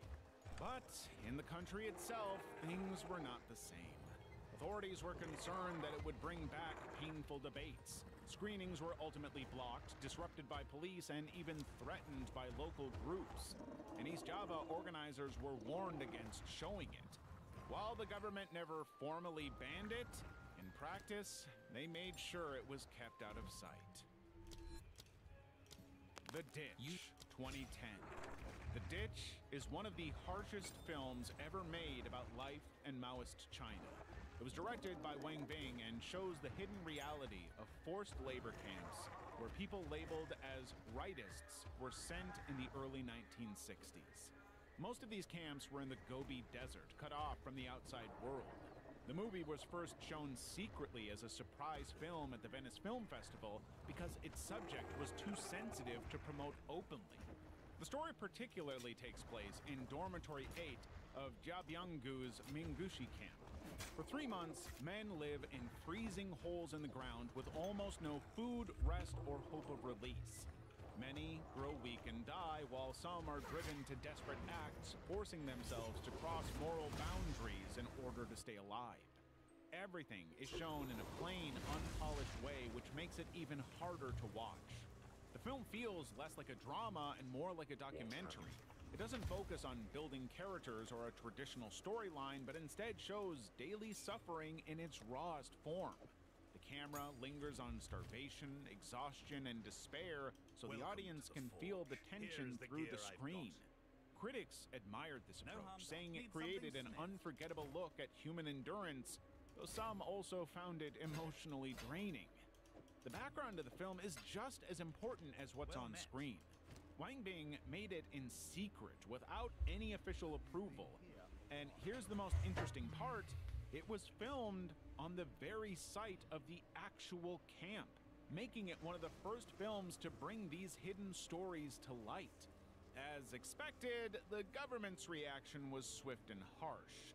The ditch was banned in China. Authorities considered it too dangerous because it revealed a chapter of history that had been buried for decades. I think I know someone who needs this. Level 5, Macabre, 2009. After the success of Dara, the Mo brothers made Macabre, also known as Rumah Dara. This classic Indonesian slasher came out in 2009. It spins a tense story of a group of friends who pick up a stranded woman while on the way to the airport and soon find themselves trapped in something far more horrifying than just a wrong turn. The plot begins simply. Aji, Astrid, and their friends, including Aji's sister Ladya, are heading off to a new adventure. Their chance meeting with a distressed woman named Maya takes them to her remote home. Kalian mau turun sebentar tidak? Nggak usah, Mai. Kita di sini aja. Nanti saya kenalkan sama ibu saya. Paling tidak, nyapa sebentar. There, they're invited in for a meal by her strange family matriarch, Dara. Things quickly spiral. Guests grow uneasy, a drink goes down unexpectedly, and suddenly it's not clear who's being polite and who's being trapped. The tension in the film is evident from the beginning. The direction builds suspense masterfully, and even though the story feels familiar, it still earns its chills. Alongside slick visuals, the characters feel real enough that you end up rooting for them, and each twist hits even harder. Astrid, bapak dari anak kamu dia baik-baik saja. When Macabre premiered at genre festivals like Bukyon in 2009 and later hit theaters in Singapore, it started turning heads. But at Indonesia's box office, it didn't fare well. Its local earnings only averaged around $190,000, though it has since gained a cult status. Critics were mostly impressed. Some called it gory fun with a smart twist on slasher tropes. The Hollywood Reporter praised its ladles of tongue-in-cheek genre-savvy fun, while others noted that it kept delivering again and again in suspense and shock value. In Indonesia, it rolled out quietly, so the creators were relieved to avoid the fuss. What they didn't see coming was its fate across the border. In Malaysia, Macabre was outright banned. Authorities felt it was too gruesome and too much for public theaters, even by horror standards. As a result, Malaysian audiences never got to see it on the big screen, and that absence only deepened its mystique. Animal, 2004. The Philippine film Animal, also known as Batakol, made more noise for being stopped than for being watched. It was directed by Toto Natividad and was meant to come out in 1999, but its journey took a complicated turn. The story itself is dark and unsettling. It follows Jocko and his group who cause chaos in their town. They spend their days drinking, picking fights, and troubling women in ways too harsh to spell out. The turning point comes when one survivor gathers the strength to speak up and take them to court. On paper, the movie looks like a typical crime drama. Bad guys violence and the search for justice. But it wasn't so simple. Why? Because the film was loosely inspired by the real-life Cheong sisters case from Cebu in the late 1990s. In the actual incident, 2 sisters were taken and one of them tragically lost her life. It was one of the most talked about crimes in the country and emotions around it were very raw. So when word got out that a film was showing parts of the story, the families involved were not happy. The movie had actually cleared the country's film board, MTRCB, with an R rating, and posters were ready for a 1999 release. But just days before it could hit theaters, Thelma Cheong, the mother of the victims, stepped in. She appealed directly to the board, saying the film was insensitive and painful for the families. The MTRCB listened, and in a rare move, they blocked the release even after giving approval. The director Toto Natividad did not take this lightly. His original master copy of the film was taken by the authorities, so he filed a case to get it back. After years of back and forth, the Supreme Court ruled that the tapes must be returned to him. But while he got his film back, the ban was never lifted. Animal remained locked away, not to be seen by the general public. On the nights of the full moon, Bandit. one among us vanished. When the second month passed, and another of our number vanished on the full moon, concern began to arise. The statues, Karui men and women running and screaming, terrified. They are crying out, silent, unmoving, about some danger behind me. I'm fearful, but when I turn, there is nothing there.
1989.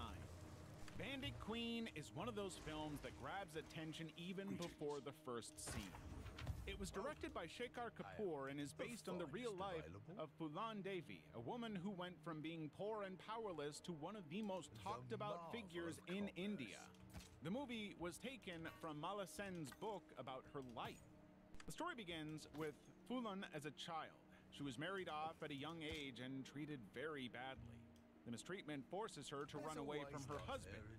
Later, she's pushed aside by her own family and community because of her low caste. For Phulan, life keeps spiraling, and people in power don't hold back in exploiting her weakness. But despite everything, Phulan doesn't give up. She joins a group of bandits, finding a new kind of strength. For the first time, she's not the victim. She's fighting back. Her anger leads to the famous Bemai event, where Phulan takes revenge on those who had treated her cruelly. The film doesn't sugarcoat the events. It shows her anger and pain transformed into her rebellion. However, not everyone agreed with how her story was told. In fact, Phulan Devi herself rejected the film. She said it twisted her life into something she did not accept. In interviews, she explained that her fight was not about hate or violence. She wanted to end the unfair treatment between the rich and the poor, and between the high and the low castes. She wanted women from every caste and religion to be empowered, and that is why she even formed a group, Eklevya Sena, to help the needy. Phulan wanted her life to be seen as a struggle for dignity, not endless pain. Phulan Devi, Ume! Devi! Devi, Haruki Devi! The biggest storm came when the movie went to India's censor. Officials said it was too strong for the public. They demanded over 100 cuts, removing all sensitive scenes, but the directors and producers refused, saying those clips were important to show the truth of her life. Petrified. The fights went Wish I all knew the how way to to do India. Have you come to join, my beloved? Have you come to join, my beloved? I will rip my sister's voice from You your throat. will join them.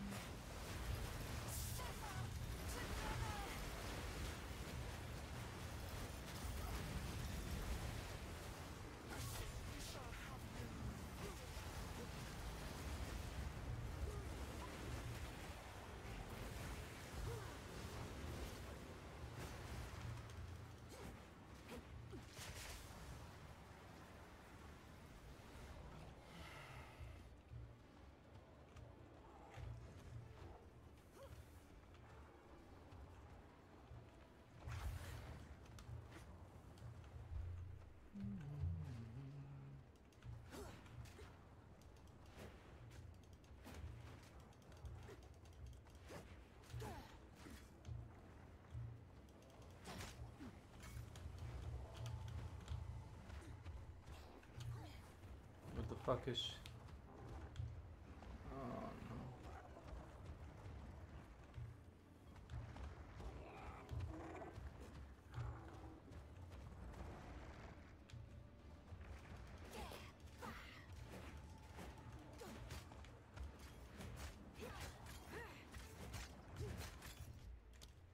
I don't know. India's Supreme Court. In the end, the court allowed the film and stated that it was not dirty or cheap. Rather, it was about exposing deep-seated social problems. Outside India, Bandit Queen was praised. It played at Cannes and other festivals, and critics admired Seema Biswa's powerful acting. Though in India, it was surrounded by debate. Some called it a masterpiece, others saw it as an insult. What's certain is that Bandit Queen was more than just a movie. It was a battle over truth, pain, and who has the right to tell someone's story. Maybe that is why it still feels unsettling.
Mobius, 2013. Mobius was directed by Kim Ki-duk, and in the entire 1 hour and 24 minutes of the movie, there is not even a single spoken word. It relies on pure acting, expressions, and atmosphere. This bold choice alone makes it stand out, but the real story of the film goes beyond what's on the screen. It shows a troubled family, a husband, wife, and a teenage son. When the wife discovers her husband is unfaithful, her pain and anger spill over in destructive ways. She tries to physically harm her husband, but when that fails, she lashes out at her son. From that moment on, the family's life only gets worse. Father tries unusual medical methods to help the boy, but the results cause more pain and shame. Along the way, the son is bullied and suffers in silence while the father grows desperate. What follows is a chain of tragic events, violence, guilt, and loss that never allows the family to heal. Even without dialogue, the film manages to leave a mark. While the story itself was powerful, Mobius faced a huge hurdle before audiences could even watch it. When Kim Ki-duk submitted the movie to South Korea's film rating board, it was given the harshest label of restricted screening. This may sound like approval, but in reality, it was a ban because no cinema in the country was allowed to show a film under that label. The main reason was a handful of highly sensitive scenes between the mother and her son that might have been too disturbing for public viewing. Kim did not give up. He re-edited the film, cutting and modifying 33 scenes until the board finally agreed to give it an adults-only rating.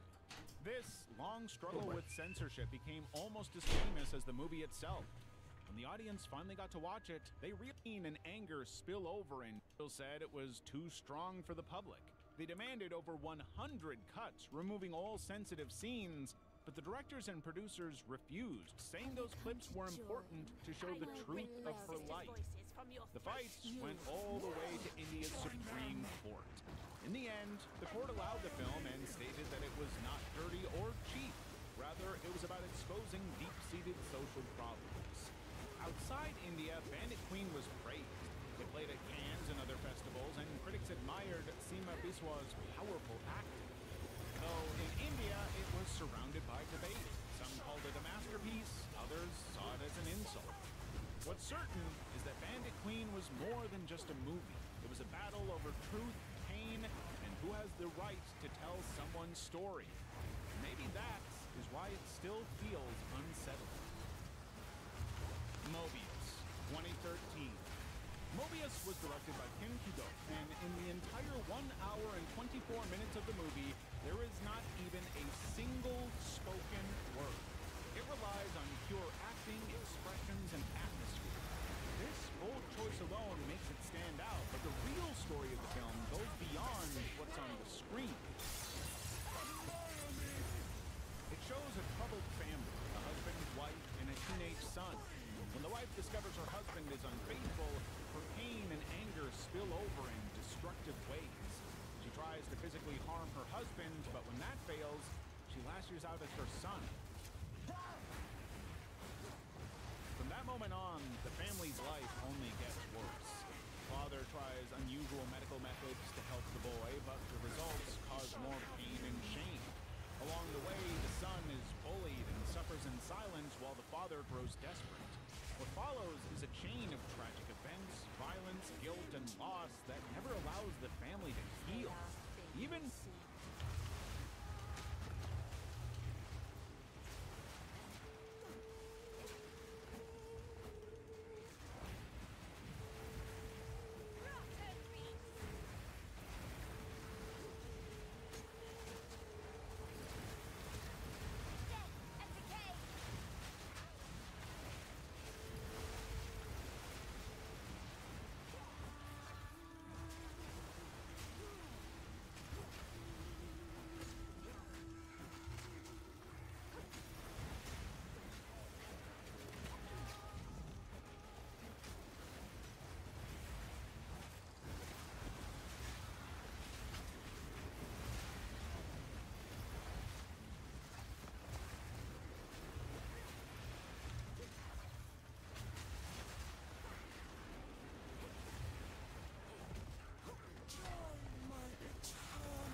Johanna Louis.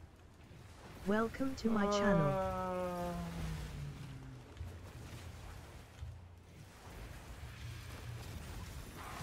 Maršo pičku maternu. Fuck off. I have to cut her down with a rip. Like, waiting for about next 20 cycles is like boring. Boring.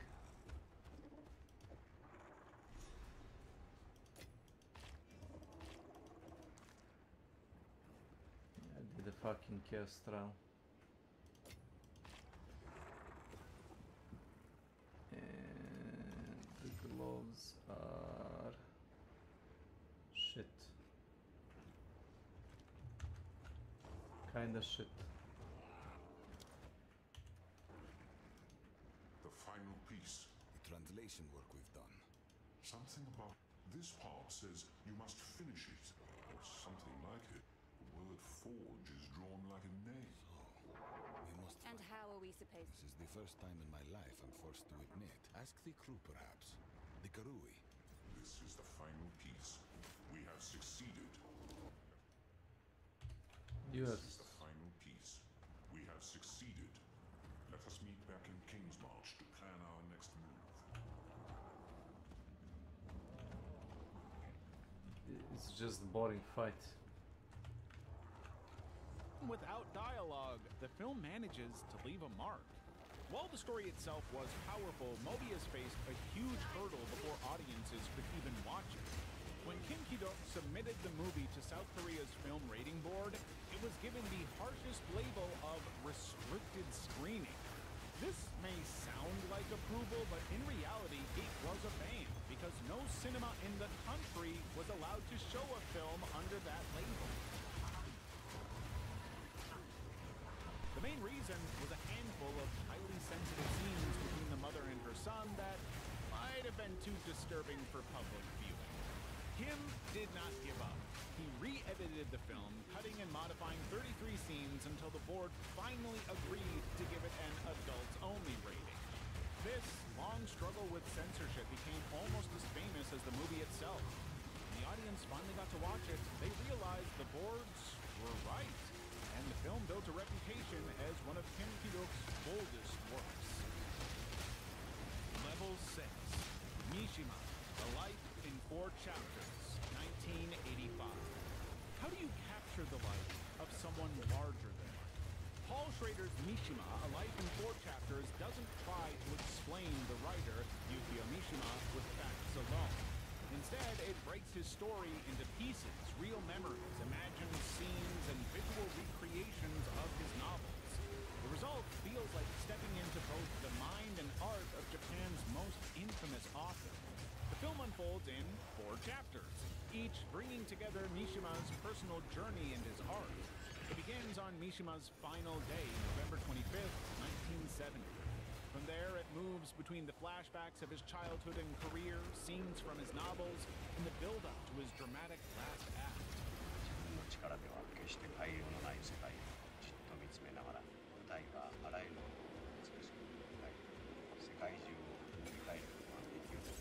In the flashbacks, we see a sickly boy who grows into a famous author, drawn to beauty, tradition, and discipline. The novel segments, The Temple of the Golden Pavilion, Kyoko's House, and Runaway Horses, are staged like theater, and each reflects pieces of Mishima's own struggles.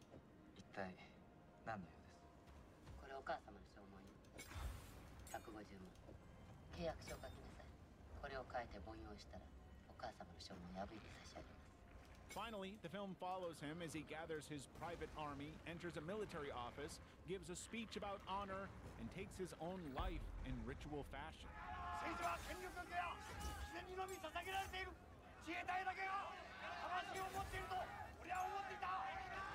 Even before release, the film stirred debate. Mishima's widow objected to how the movie portrayed parts of his private life, especially his relationships. Conservative groups in Japan were also unsettled with how his politics were portrayed. The controversy was so strong that some actors refused to take roles because they feared backlash. Although the film was made with care and artistic vision, it was never screened in Japan. It was even pulled from the Tokyo International Film Festival after pressure from Mishima's family and critics. It wasn't officially banned by the government, but the opposition was so strong that no distributor dared to release it. In the end, it became a film Japanese audiences couldn't watch in theaters. Honestly, most didn't even want to. Outside Japan, Mishima was celebrated. It premiered at the Cannes Film Festival, where it won the Best Artistic Contribution Award. Critics praised the daring mix of real life and literature. Over time, it gained recognition as one of Paul Schrader's greatest works, and even earned a spot on Roger Ebert's list of great movies. Dr. Lamb. In the early 90s, Hong Kong saw a wave of Category 3 films, gritty, adult-rated stories that didn't shy away from taboo subjects. Among them, Dr. Lamb still stands out as one of the most unsettling. Far from fiction, it was inspired by a real-life incident that had shocked Hong Kong. The film follows Lam Gor-yu, a quiet taxi driver who hides a sinister double life. On rainy nights, he picks up passengers, mostly women, and leads them into terrifying situations.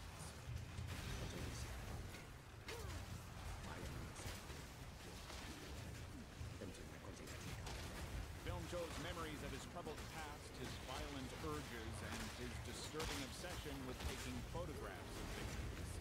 When the police finally catch him, the story shifts to long, tense interrogations where his dark secrets are slowly revealed. The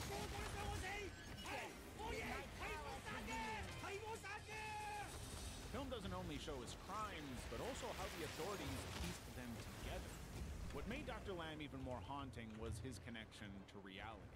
It drew inspiration from the case of Lam Korwan, a taxi driver in Hong Kong who became known as one of the most disturbing crime sprees in the state's history. He too had the habit of photographing his victims and keeping eerie souvenirs. The film never names him outright, but audiences knew the connection, and that blurred line between fact and fiction gave the movie a chilling edge.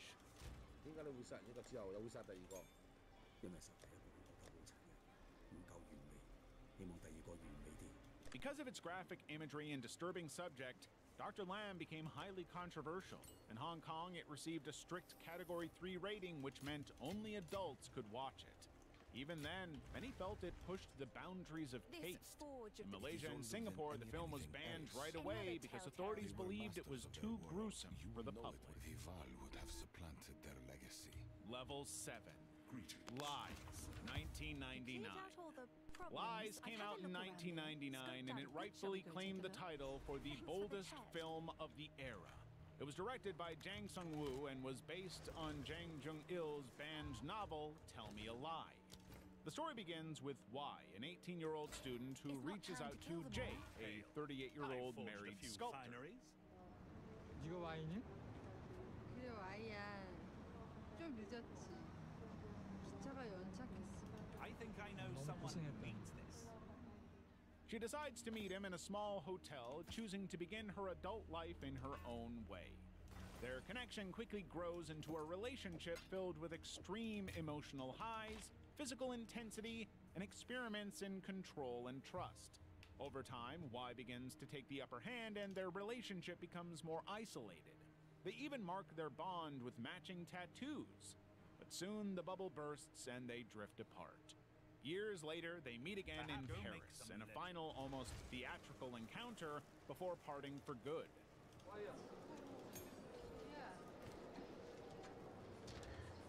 어떻게 된 거야? 어?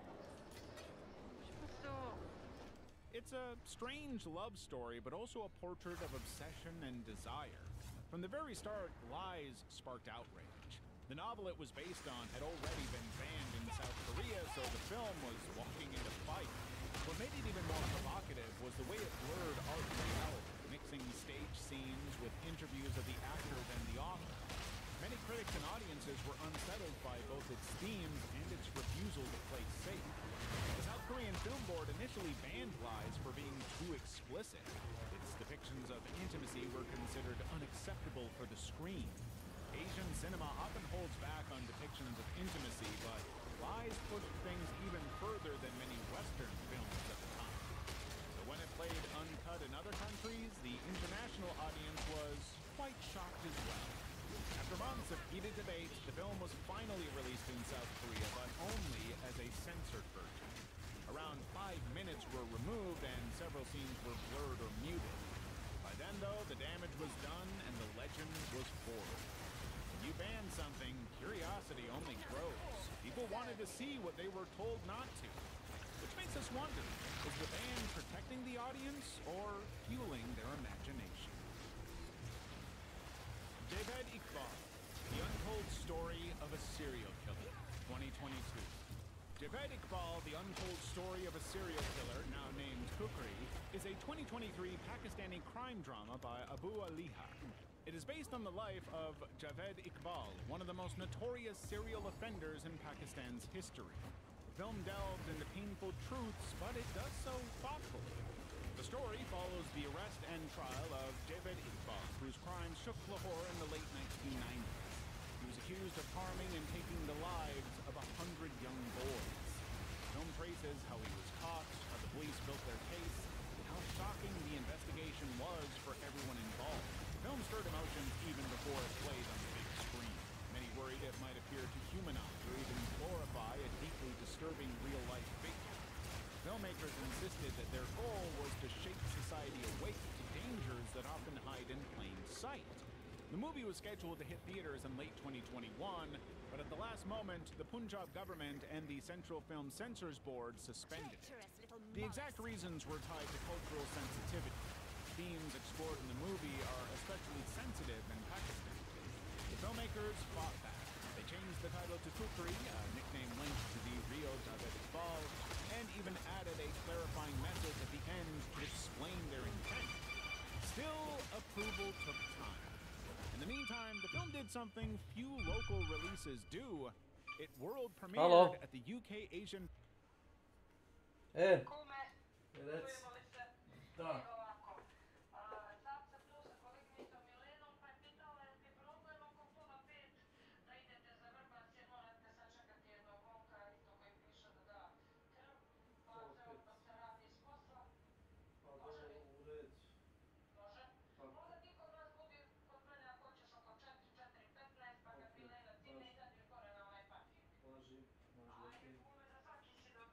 Dobro. Ćao.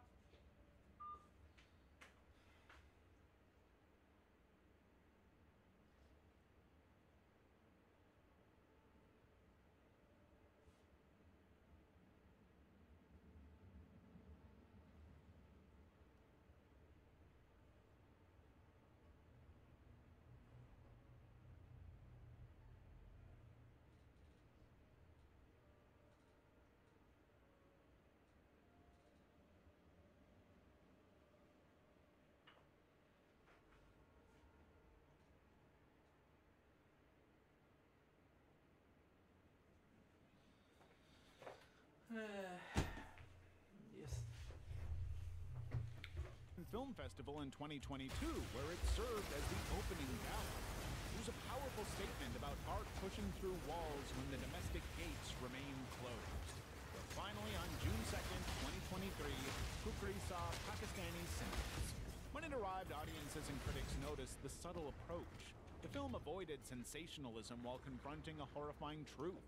And by bringing Javed Iqbal's story to the screen, the filmmakers force us to face questions we'd rather avoid. What if he hadn't confessed? He had already reached 100 without raising suspicion. How many more would it have taken before anyone noticed? That was it for today's video. Hope you enjoyed it. And if it wasn't enough for your daily dose of disturbing cinema, head over to this iceberg about the most disturbing movie endings.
Have you ever wondered why science fiction in the 60s looked like this, but by the late 70s it looked like this? Or why in the 60s and 70s manga looked like this, but by the 80s it looked like this? Well, the answer to both those questions is actually the same, and it isn't Star Wars. It is one single artist, whose art influenced Star Wars and pretty much everything else. Like, literally everything I'm showing here has been influenced by it. I mean, freaking Federico Fellini said he was more important than Duret. So what's going on here? How does one guy manage to transform the entire look of comics, animation, and film across 3 continents? And here's another question.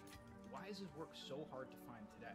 Why has his entire legacy been reduced to a few of the same images reposted over and over online? While perhaps you've heard the name Mobius before, you likely only know a fraction of his work and his impact. So today, I want to do 3 things. Examine Mobius's life, his work, and this incredible impact. And if you just want to hear about influences and not biography, I'll put a timestamp for that below. But I think Mobius's work is a lot more interesting in the context of his life, so I hope you'll come on this journey with me. The year is 1984, and Mobius is missing. The once prolific artist, who had turned out page after page at remarkable speed, was putting out almost no new work. Yet, at the same time, Mobius's influence on pop culture was reaching its peak. Blade Runner and William Gibson's Neuromancer were popularizing the cyberpunk aesthetic he had created a decade earlier. He had done the designs for Disney's Tron. In Japan, 2 of his biggest fans, Hayao Miyazaki and Katsuhiro Otomo, were synthesizing his style into manga and revolutionizing the industry. So where was Mobius? He was in Tahiti. Why? Because he had joined a cult. A few years earlier, Mobius had come into contact with a group called Iso Zen, under the leadership of a man known as Ios. Ios claimed that he was in communication with aliens, and Mobius was intrigued. So he had joined the group and become closer and closer with Ios personally. Soon, Mobius, his family, and 200 other members of Iso Zen followed Ios to Tahiti to begin building a new society. So, just as Mobius's work was going mainstream around the globe, the man himself was trapped in Tahiti, spending his days working on storyboards for a movie Ios had written to help spread his message. And so, we have to wonder, what type of man was Mobius? What was he searching for that would cause him to walk away at the peak of his fame to try and meet aliens? Well, to understand that, we need to understand that there's a man behind Mobius, a man named John Gilroy. Let's go back, almost 30 years earlier, to 1957. The place is the home of Joseph Ghislaine, a quiet, comfortable home built on a former orange grove at the edge of the Senate Forest, just outside Paris. Ghislaine can afford this lifestyle because he is one of France's biggest comic superstars. He's known professionally as Gigé, and his hit Western comic, Jerry Spring, was bringing a previously unseen level of realism to French comics. On this fateful day, Gigé's doorbell rings, and he opens it to find 3 eager students waiting on his front steps. The trio were students at the Applied Arts Academy in Paris, and they'd become friends because they were the only 3 outcasts who wanted to draw comics. After trying and failing to find a teacher at school who would support them in this, they set out to find their own, and that's what brought them to Gigé's doorstep. Gigé was known for his friendliness, so he welcomed the 3 students in, and with his deep voice and lingering Belgian accent, gave them a tour of the studio. They all showed him their work, but he was most drawn to the work of one student who was working the same realistic Western style as Gigé.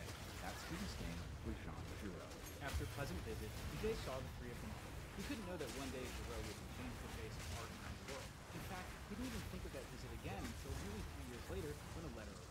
He told Gigé how, shortly after that visit and disillusioned with art school, he'd left and joined the army. But the army quickly discovered Giraud's remarkable artistic abilities and assigned him to drawing. And now, back from his service, he sent Gigé the work he'd done in the military, and Gigé was impressed. He agreed to take Giraud into his studio as an apprentice. But the relationship soon became more personal, as Gigé learned about the young Jean Giraud's trouble upbringing. Giraud and his mother had been abandoned by Giraud's father when he was only 3 years old. This was uncommon in France. He'd never met anyone else with divorced parents. This left him with a longing for a father figure that, along with his remarkable artistic abilities, would come to define his life. I thought I was not loved the way I deserved. There were 3 things that helped Giraud get through his difficult childhood. The first was movies. One of his earliest memories is him and his mother watching a movie in a theater packed with German soldiers during the occupation. But after the war, it was the influx of American movies that captured his imagination. His second escape was into the worlds of science fiction. While science fiction was still a small niche subject, especially in France, the 40s and 50s were a time of great growth of science fiction writing, and young Giraud devoured all of the classics just as they were being released. His final and probably most important escape was into comics. Not only did he read French and Italian comics, but the legendary American newspaper strips were finally being translated into French, and Giraud fell in love with realistic and imaginative strips like Mandrake and Flash Gordon. To the amazement of his friends, Giraud would copy from his favorite comics and could imitate just about any style. Yes, I did a drawing and everybody was very happy and look at that, it's beautiful, this child is a genius. And I had my way because I had the power to take the attention of the others. His studies at school weren't going great, so he followed his talents and went into art school. During art school, he even sold comics to a variety of French publications, mostly in the Western genre that he loved so much in the movies. But at 15 years old, Giraud had the experience that changed his life. His mother had married a Mexican man and gone to Mexico to live with him. On a break from school, Giraud went to visit them. Once there, he fell in love with Mexico and decided to stay. It was there he met new and interesting people, painters, artists, spiritual visionaries. He was exposed to the deserts and vistas that would shape his work. And it was also here where he first encountered a certain plant that would have a profound impact on both his life and art. He hoped his mother's new husband could be a father figure to him, but he found him meek and unimpressive. Eventually, he gave up on his Mexican odyssey and returned to Paris and art school, but that mind-expanding trip would never leave him. And so, after school and after the military, he'd come to Giguet not just as an artist, but as a boy looking for a father. And the kindly Giguet was happy to take him under his wing in full capacity. His apprenticeship was fruitful. Giguet introduced him to the work of the American artist Milton, whose realistic and dynamic storytelling had served as the backbone for Giguet's own groundbreaking work. He taught him the trade of comic making, along with his little tricks, like subscribing to Arizona Highway magazine to have lots of photo references for Western backgrounds. After a year of tutelage, Giguet had the young Giraud ink an issue of Jerry Spring. Giguet might have wanted Giraud to continue on as his assistant, but the young artist had even bigger ambitions. From time to time, one of Giguet's friends, Jean-Michel Charlier, would stop by the studio. Young Giraud must have been impressed because here was another titan of French comics. Charlier was arguably the biggest comic writer in the country, having written many of the big stories for Spirou magazine, the popular comic magazine which also ran Giguet's Jerry Spring. But in 1959, Charlier and 3 of his fellow comic creators had defected from Spirou to start their own rival comic magazine called Pilot. This is like the 1950s version of Image Comics. It was a huge hit. While Charlier's co-founders, René Goscinny and Albert Uderzo, made Pilot's breakout success Asterix, Charlier wrote magazines for popular adventure serials like Threadbeard. Naturally, Charlier wanted to add a Western series to Pilot's lineup. The genre might have been fading in the US, but Westerns were still incredibly popular.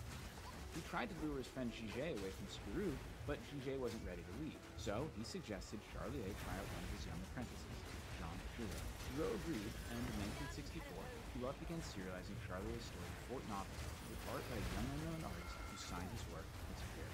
The strip was an immediate hit in French comics. Most of their attention focused on one of Fort Novel's characters, a mysterious cowboy with the face of French actor Jean-Paul Belmondo.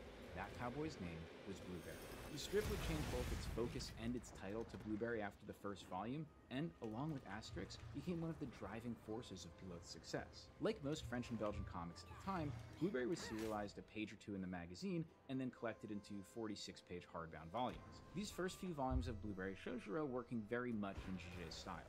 So much so that angry letters were sent to Pilot accusing him of plagiarism. The stories themselves are straightforward westerns, often remixes of popular Western films, but they're sturdy and well-constructed, and Giraud's art really brings them to life. Now, while it doesn't look anything like his later work as Mobius, the art on Blueberry is wonderful. It feels like Giraud just wants to show off in every panel. While Milt Caniff, who originated the style, relied heavily on fairly classic and generally close-up compositions, every panel of Blueberry is big, complex, and bold.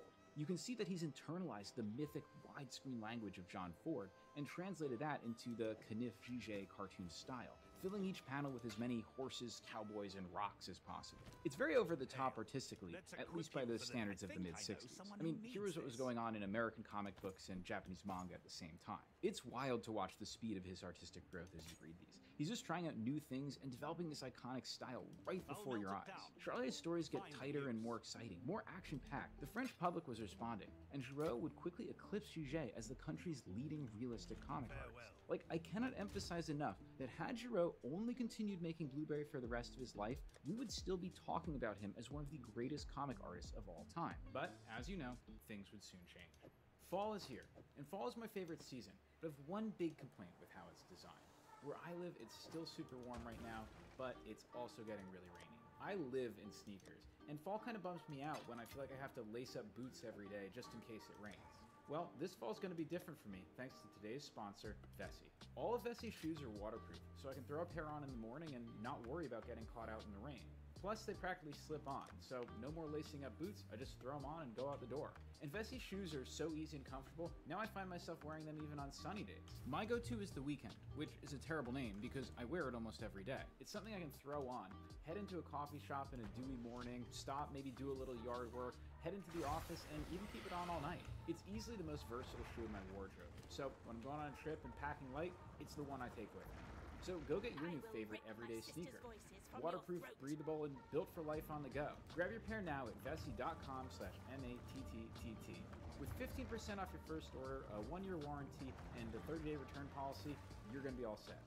There's something ready to burst, not just in Giraud, but in all young people of his generation. Like the social unrest in the US in the 60s, the spirit of change was in the air in France, and it manifested in what is known as May 68. What began as a series of student demonstrations escalated into nationwide protests that brought the country to the brink of revolution. At least according to Wikipedia, I didn't read a book about this part. But what I did read a book about is how that mood of revolution came to the offices of Pilote.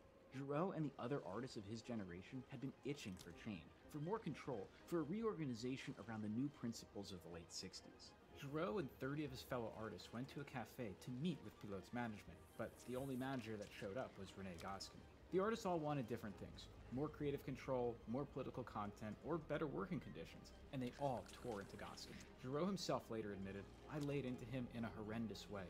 Each attack wounded him deeply." Goscinny was never the same after this moment. Defeated and dejected after being turned on by the very artist he had spent his whole career trying to support, he ceded control of the magazine to this younger generation. With this newfound creative freedom, Giraud began pushing Blueberry further. He took more of a role in the writing, as Blueberry became even more of a countercultural figure in the mold of the revisionist Westerns. And his art moved even further away from Giget's classic style into something new, dynamic, and exciting. Volumes 11 and 12 of Blueberry, a two-part story about a lost gold mine, are arguably its artistic peak. Charlier's stories become a bit more character-focused, the adventure crackles, and I mean, just look at this art. Almost every page is absolute perfection. Dynamic, exciting, solid storytelling, just the peak of early 70s cartooning. Again, I encourage you to think about this in the context of other comics from this time. It's almost mind-boggling that this is from 1972 and not 1982 or even 1992. But despite the success of his rebellion, Giraud still wasn't satisfied. To many others, this might look like success, but he felt like a masked man, hiding part of himself away. Hiding his love for the science fiction, the avant-garde, surrealism, sexuality. There was so much he could not express as Jean Giraud.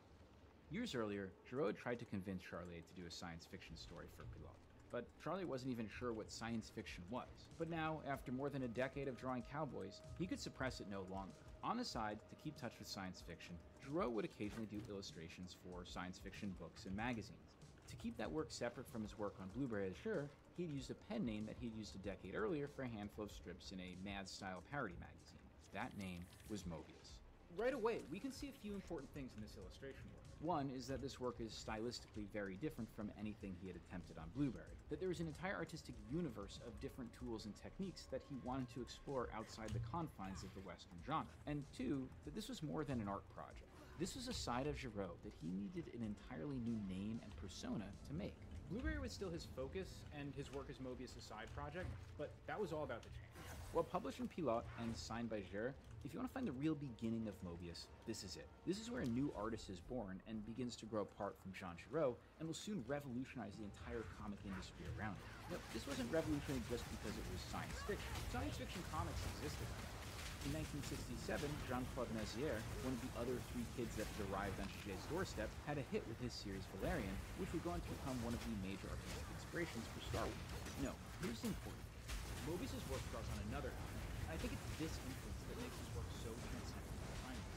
And that influence is American underground comics. Or what I should have titled this video, How Robert Crumb Draws an Outline. I've never actually covered underground comics on this channel before, and this video isn't really the place to do that, so let's just quickly go over some stuff. The underground comics movement boomed in the US in the late 60s and early 70s as an alternative to mainstream comics, where cartoonists with wild, eccentric, and often X-rated sensibilities expressed themselves in publications that were largely distributed through record stores and head shops. But Underground Comics had gone through a pivotal transformation in 1972 with the publication of Binky Brown Meets the Holy Virgin Mary. Cartoonist Justin Green self-published this short comic that was both autobiographical and confessional. This was a big departure from the satire and humor that had dominated Underground Comics up to this point. This idea of autobiographical comics roared like a shockwave through the Underground, and you can still feel its impact today. For one, it would inspire Art Spiegelman to create his own autobiographical book, Mouse. But it was Underground Comics' leading figure, Robert Crumb, who's most important to the story. Because after reading Binky Brown, Crumb switched from satirical animal stories to confessional autobiography. And on the other side of the Atlantic, a Robert Crumb fan named John Giroux took notice, and this became the final ingredient in creating Mobius. And so, in a special issue of Pilot, Giroux published a 6-page story called The Detour. The main character?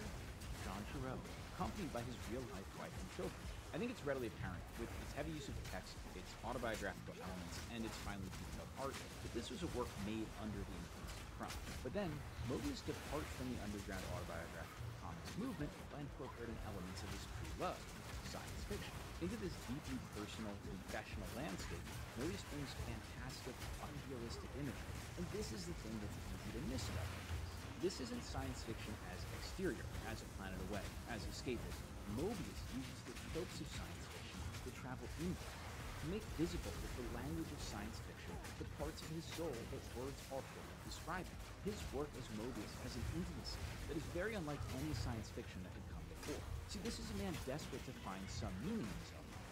He had been looking for a father, but neither Vijay nor Charlet could fill those needs for him. And so he will, in his work as Mobius, use the language of comics and the visuals of science fiction to conduct self-exploration. And so, it turns out that the detour was not a detour, but in fact the beginning of an entirely new path. Giroux's next major work in this direction was White Nightmare. This is much more clearly an underground comic, with less of his signature science fiction flourishes, but it's just as much a graphic experimentation, as he continues using a pen instead of a brush and exploring a mix of realism with more cartoon elements. But it is the horny goof where Mobius becomes fully formed. While I can't even summarize the plot on YouTube or show you most of the pages, what I can say is that it's here where Mobius first and most fully mixes the underground's anxiety and obsession with sex with flights of science fiction and fantasy. It also marks further visual experimentation, in page layouts, in approach to rendering and cartooning, even in the book design itself, as it tells two different stories on the left and right pages. Mobius may now fully exist as an artist, a merging of underground and science fiction, but he doesn't have anywhere to publish his work. The Horny Goof had been produced as a standalone book, but there was no magazine that could carry the short stories he wanted to create. And so, this need for Giroux to express himself as Mobius was about to bring on the biggest revolution in comics yet. With nowhere else to go, Mobius teamed up with 2 other Pilote comic creators and a business guy who no one talks about to launch a new magazine, Metal Hurlant. The full story of Metal Hurlant would be a great subject for another video, but here's what you need to know for now. It was, on its face, a science fiction magazine, but it was also underground and transgressive. This wasn't science fiction in the vein of Heinlein or Asimov or even Meyers. This was something new and different, a manifestation of the new form of science fiction that Mobius was pioneering. And you could argue with this, but I think it's fair to say that Mobius was the star attraction of Metal Hurlant, at least in the early days. Well, of course, there are many other talented contributors to the magazine, like co-founder Drouet, Richard Corbin, and many others. Mobius was the artist most frequently featured on the cover, and the one who most often took up each issue's few color pages. Even many of the other major contributors, like Enki Bilal, would begin their careers in Metal Hurlant producing Mobius-style work, just as Giroux had begun his career imitating Gigé. And so, at an astonishing pace, in every issue of Metal Hurlant, the Mobius that we know today begins to take shape. So let's take a look at some of the key works from this period. Perhaps one of Mobius's most well-known stories, Arzak began in the very first issue of Metal Hurlant. Mobius continues his experimentation with creating volume by a mix of hatching and precise line work, all done with the pen, only this time he adds color, and the otherworldly palette gives it a whole new dimension. In a break with traditional comics, Arzak is totally wordless, as Mobius is confident and talented enough as a cartoonist to tell this story visually. It also introduces another key Mobius theme, which is a focus on the landscape. As much as this is a story of these characters, it's a story of this world. And like all great science fiction, it is a world that feels so much bigger than the tiny sliver we get. And before we get any further, this is probably as good a place as any for me to address some of the main complaints about Mobius, even among his fans. The first is that his stories after a great fire scoured the world. When they came to the surface, they found a burn. What's this have to do with the forge? She begged them to take her somewhere and promised to forge them a great rule, but the toll was too heavy. She was too injured. She was buried there. Where? Arrest us? Well, wasn't... Arrest us? Mention what? An old myth about a foreign woman who died trying to use a forge some unknown thousands of years ago? I only knew you were looking for pieces of some old artifact. That's quite a specific myth. That's most of the map now, but we need one more piece. Talakura. What's good? You found all the pieces then? So... Yes, the ancient weapon spread in pieces across the... Sheesh, what's your problem? You ask too many. Be safe. Talamoana. G'day. Ahoy.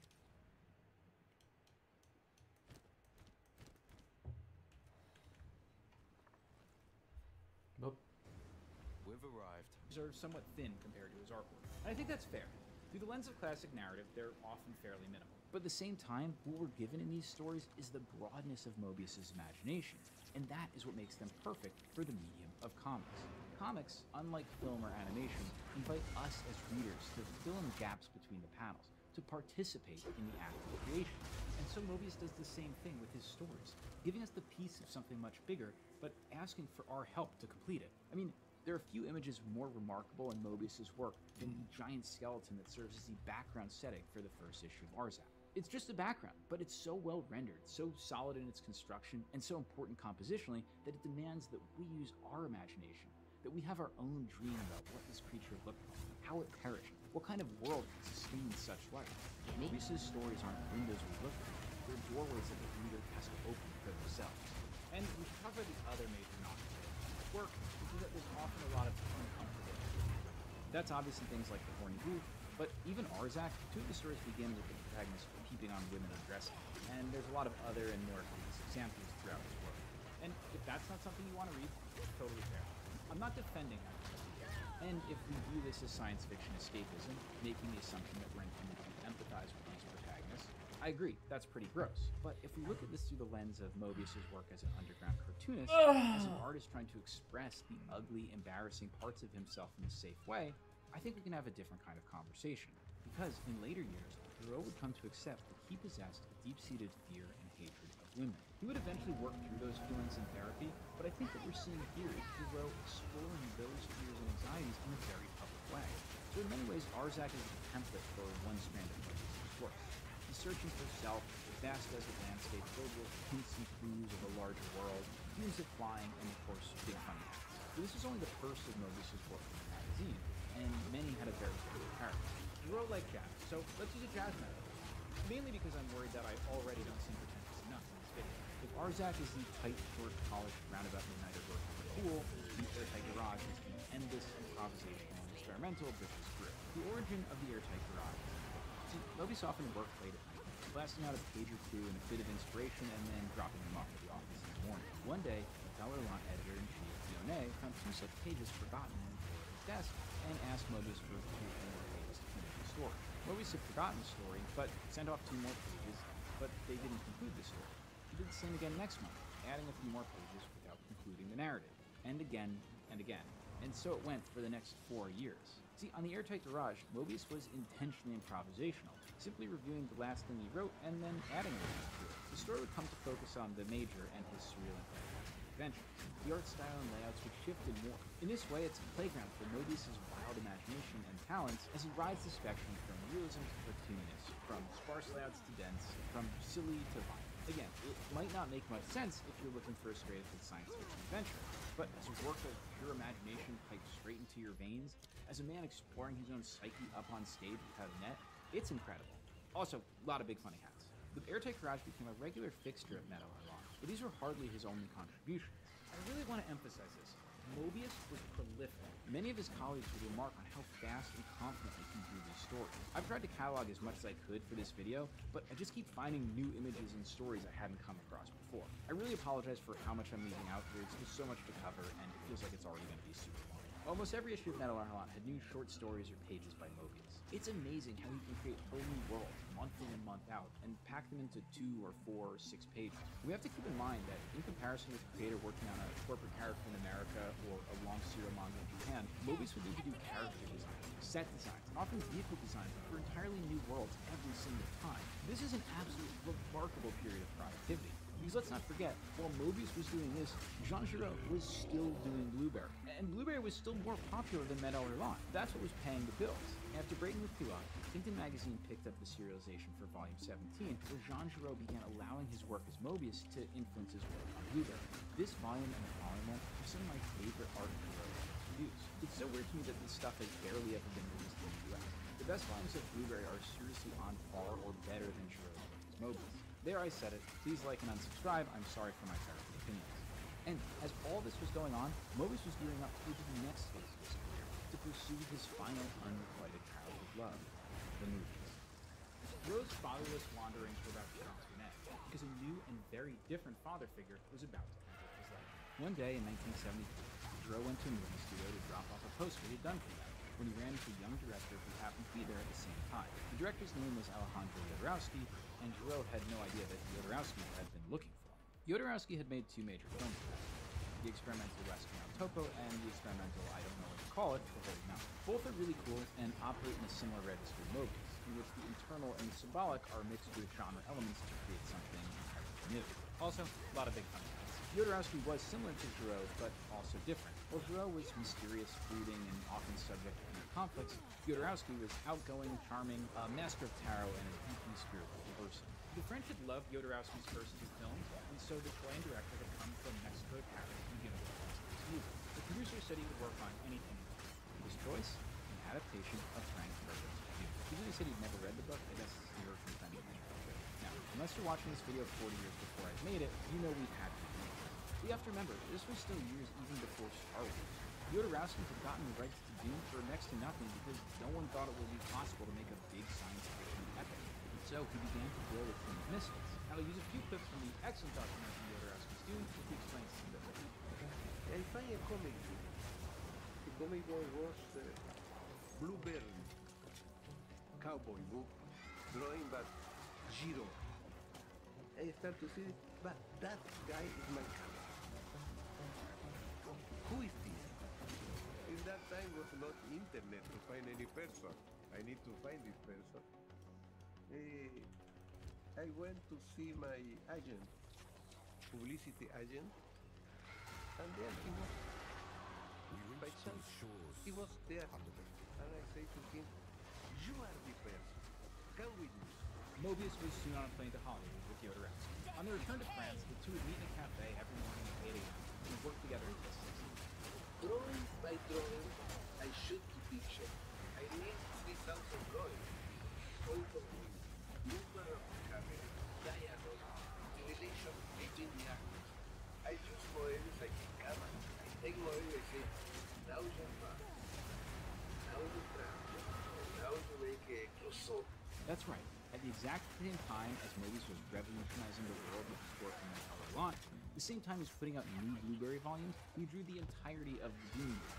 Jodorowsky had enchanted a number of other people in joining him in Paris to work on Dune. Legendary sci-fi artist S.W.Frost, experimental Swiss artist H.R. Giger, and most importantly, special effects designer and science fiction writer Dan O'Bannon.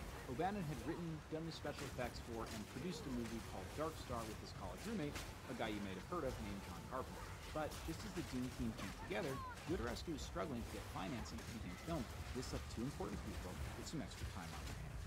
An amateur but talented illustrator, O'Bannon spent his weekends in Paris drawing a comic called The Long Tomorrow, that transposed the classic hard-boiled film noir detective of the 1940s to a grim, futuristic city. At the same time, O'Bannon had become infatuated with Giraud's art, and showed him The Long Tomorrow. Giraud fell in love with the story, and asked if he could draw his version to publish in Med Orléans.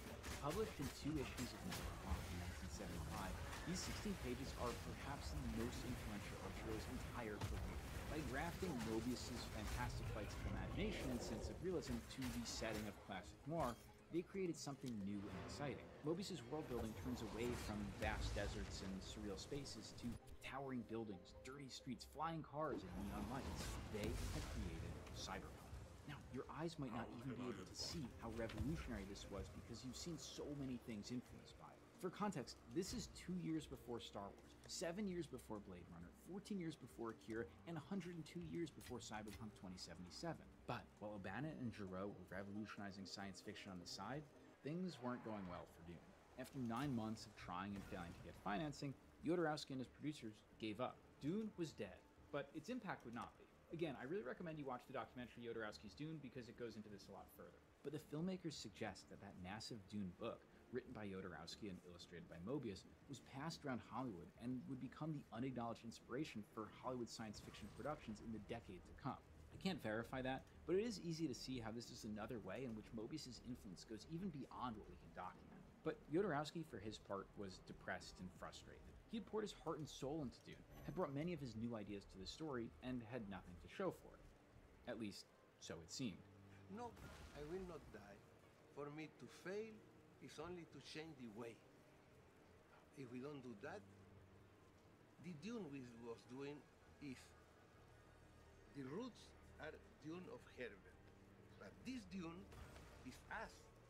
Is the optical, is a creation, and then I will use everything I put in Dune to make comics.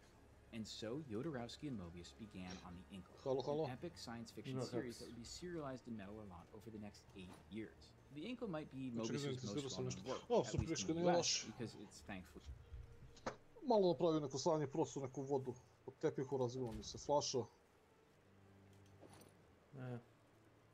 Utešna stvar, bila je plastična i tako. Ono. Da. Stigu u 4. akt. Fino. What have you learned? Si odigrao koliko? Nisam sam stigu u 4. akt, da sam pokupio kao questovi u onom gradiću. Ja sad baš ulazim u igru, idem dalje da vidim šta i kako. Malo se nešto tu zajebavao kod ovog Dorijana, failovao sam je 4-5 puta, ja mislim. Što? Dalje, nemam pojma, i dalje nešto nisam siguran kako moj nekro treba da izgleda. Sve nešto čitam one skillove, sve nešto dobijam neke ideje. Nema to veze sa njegovim abilitima. Nema to veze ni sa tvojim DPS-om, bossovi upadnu nekad u taj neki ciklus kad ti spamo jedan te isti ability kao nenormalno. Znaš šta me je ubilo 3 puta? 3 puta me je ubilo ovo sranje, kako se zove. Što ono iz dupeta kada baci onaj laser. I samo instant ga baci. Znači nema reakcije, ne postoji, razumeš, vum. To. Ali što najgore, ne može ni da se izvučeš, ali toliko se brzo okreće. Znaš, držao sam čak i prepoznam akciju i držim sprint i kao pokušam da bežim, ma ne. Možda bi pomoglo da staviš teleport. Pa nemam pojma. Imaš blink, te košta 60 spirita, da staviš samo za taj fight, da napraviš taj game, da ga staviš i kao panic button, razumiješ, da se teleportuješ instant. Šta su ovo ostrova sve? Da. Ma nemam pojma, jasno to mi previše ulaganje 60 spirita da odvojim, mislim ja stavim 275. Ne, možeš da ga ćušneš, svaki, ne moraš da ga unsocketuješ išta, nego ga staviš i možeš po potrebi da ga aktiviraš ili da aktiviraš. Ako ti baš treba za neki specifičan fight, kao što je taj. Da.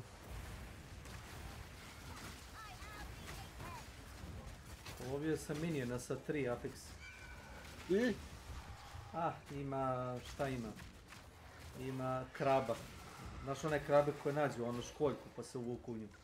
Aha. Tako izgleda, samo malo veća kraba. A koji se aure Apex uzeo? Pa ima, to ona ima. All damage ignite, extra energy shield, temporal bubble. A temporal bubble čini da sve tvoje magije koje su kastovane unutar toga polja traju duže i sve neprijateljske akcije su 25% slabije ili u suštini kao vremenska anomalija.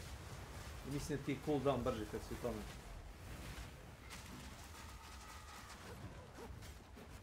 I isto imam neku meduzu, ne znam nije šta je ovo. Nešto između meduze i sirene, nisam siguran šta je. Da ti ne spojlam, imaš ih u jednoj pećini. Kao lignja koja ide, neka žena oktopod, ide s nekim pipcima oko, lako. Za koji level ti treba gem za to? To možeš već od, tad je mislim level 9. Aha, dobro. A znaš šta je fora? Samo ti treba koplje u ono backup slotu. Kad kreneš da kastuješ tu magiju da izvuče koplje, moraš koplje imati kao secondary equip. Da. Jer kao s kopljem ga prokuješ, ništa drugo. za sam Spirit game ti to ne treba, razumiješ. Ja sam mislio da je stand-alone, ja sam mislio da je stand-alone. Ne, stand-alone je kad ga uvatiš. To je Spirit, razumeš, samo. Kao companion, kako se li se računa. Ali, mislim da ti koplje ne treba da bi ga, držao aktivno. Samo da vidim, mislim da ne treba. Ne mora. Koplje ti ne treba u ruci, samo da ga uloviš. Ne znam zašto pitaj, pomozi mi reći, Grinding Gear Games. Vjerojatno dosta ljudi nije ni probalo taj skill da napravi sebi peta, zato što baš kao specifično moraju da eklipuju koplje, a jeli ja hoću da igram, ne znam, nije kao jedan lik što sam igrao s njim juče, ja hoću da igram, ne znam, paladine sa čekićem i štitom. Ne daj Bože da ima jednog miniona ili peta koji mu kao boosta statistike, jer bi morao da stavi koplje da ulovi zaista peta, a to se krši njegov paladin kodu. Jao, nemoj, molim te. Uaaaaaa! Ja mislim da su ljudi previše lenji da pomene oružje da bi to uradili, ali dobro. Čekaj, ima 1, 2, 3, 4, 5, 6, 7 ostrova. Nemo to, koje radim prvo. Koje god što me tako? Pa mislim što idem u ovaj armor, prvo mislim što tamo ima neki čest.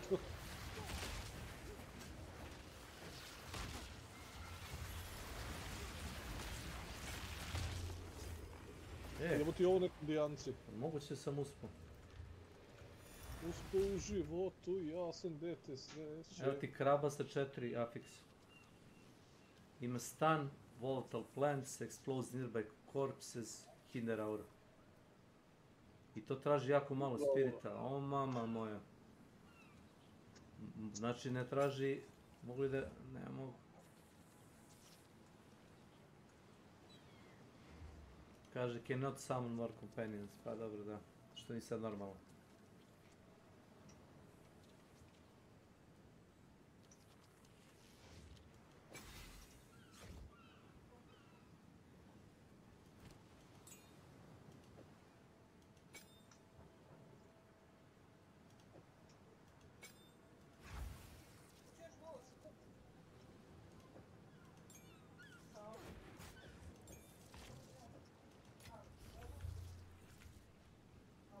Vidi kolika krabica.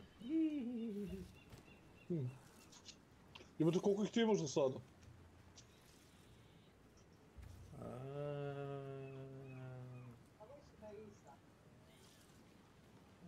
Kecman.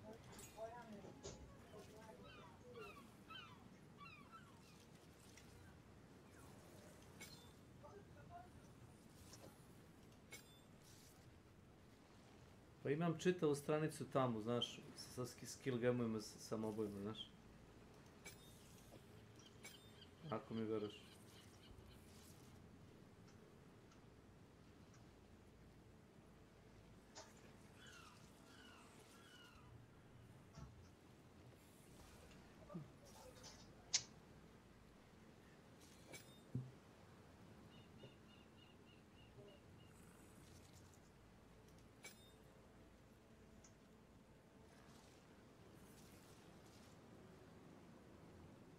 Mogu još jednu pletu da ubacim.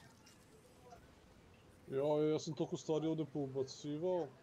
Ima neki master game sada, kaže za svakog različitog kao minjano 7% vada damage-a. Da. Znači sad kao mi je palo na pamet da ubacim 3-4, znaš kao različito, znači nije samo da stekujem. Da, iste, nego da imaš, da smanjiš čak broj. Imaš da smanjiš broj, da smanjiš spirit. I sada radim kao nešto taj master. Sklonio sam one pčele, sklonio sam one vatrene glave i znaš kao sad pokušavam nešto s tim, Imam 5 vrste za sada. Pa da vidim na što će ti da liči.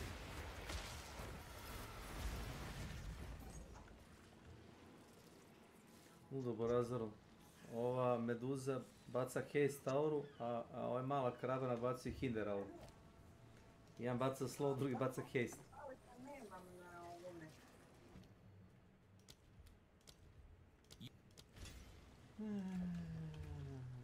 Ludo.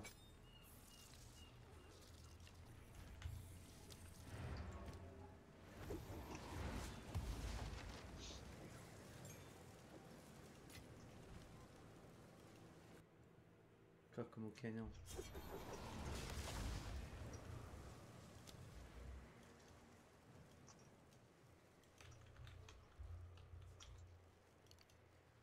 Koliko ja treba da pičnim do vama,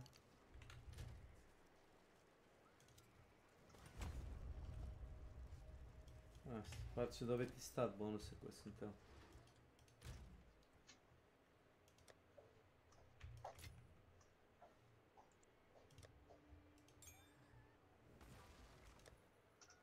Can't find something. I can order most things in, you know.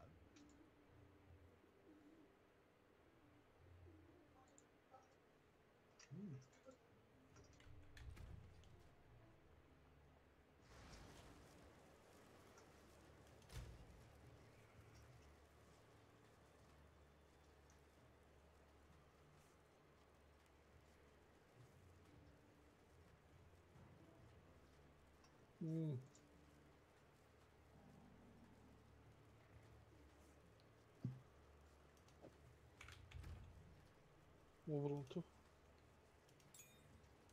Dobar je mob density, evo te ovdje. Gdje on? Šta je ono, zatvor, armori. Generalno, je čitav taj akt, kako se zove, mala pomoć prijatelja. Akt 4 ima dobar mob density, vidit ćeš sam.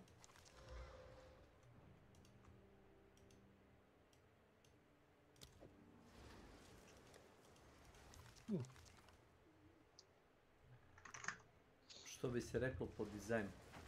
Welcome. I've forged a few fineries. Imam neki ključić.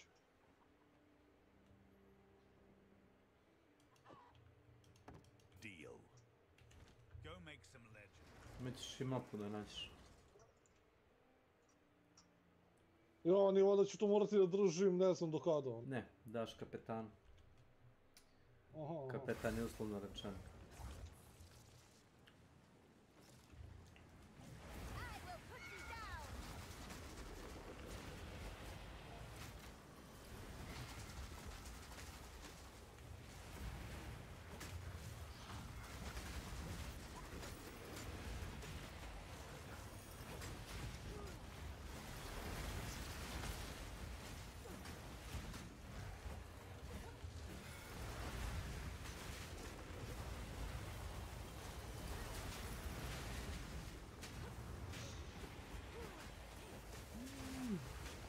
Nisam gledao shop. Jel to znači da...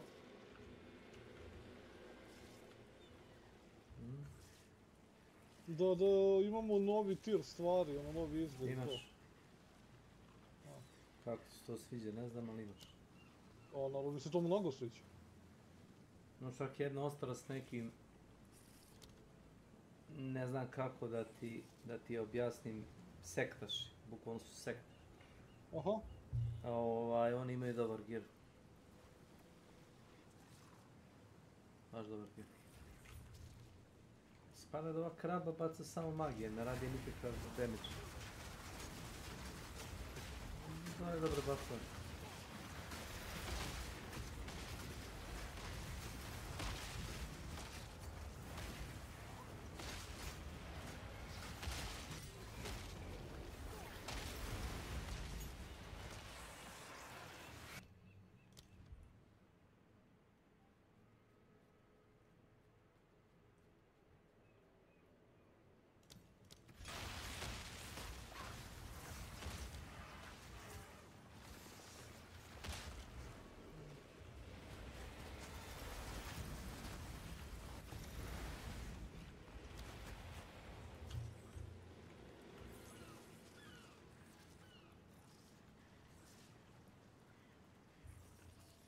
Ovo je meduza, šta je ovo?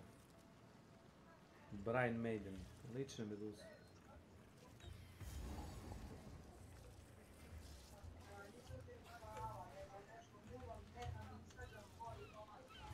A inače, ako igraš sa ličom, ja ne igram sa ličom, tako da nemam vajda toga. Ima neka fora kao da taj kao ti je Secret Ascendancy tamo radiš. Da, to sam vidio, nisam znao da je Secret Ascendancy, pravo kažem, znao sam, kažem ti, za liča, ali znaš, kad sam vidio onaj video, rekao, aha, znaš, kao tako to u stvari funkcioniše. Da, moraš otići tamo da uradiš Ascendancy. Da. Valjda kao zbog lore implications, kako ono kaže.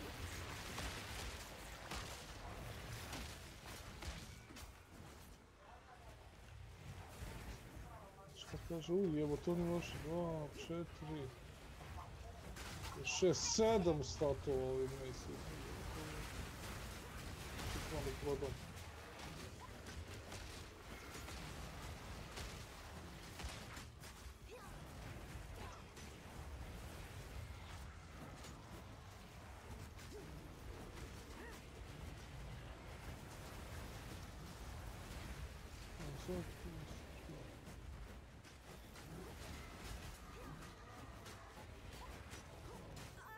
Našao sam onaj kao Spirit, kako to zove, Spirit game.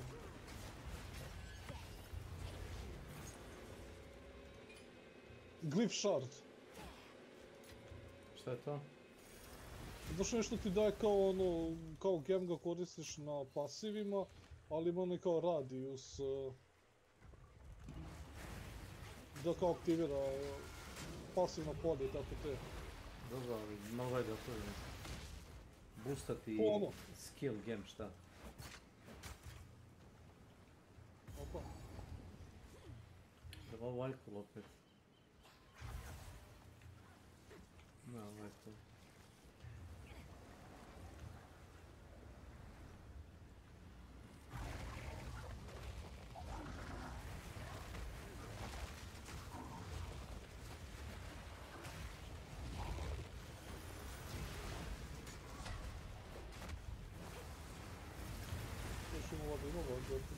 Daj gomilu nekih random stvari.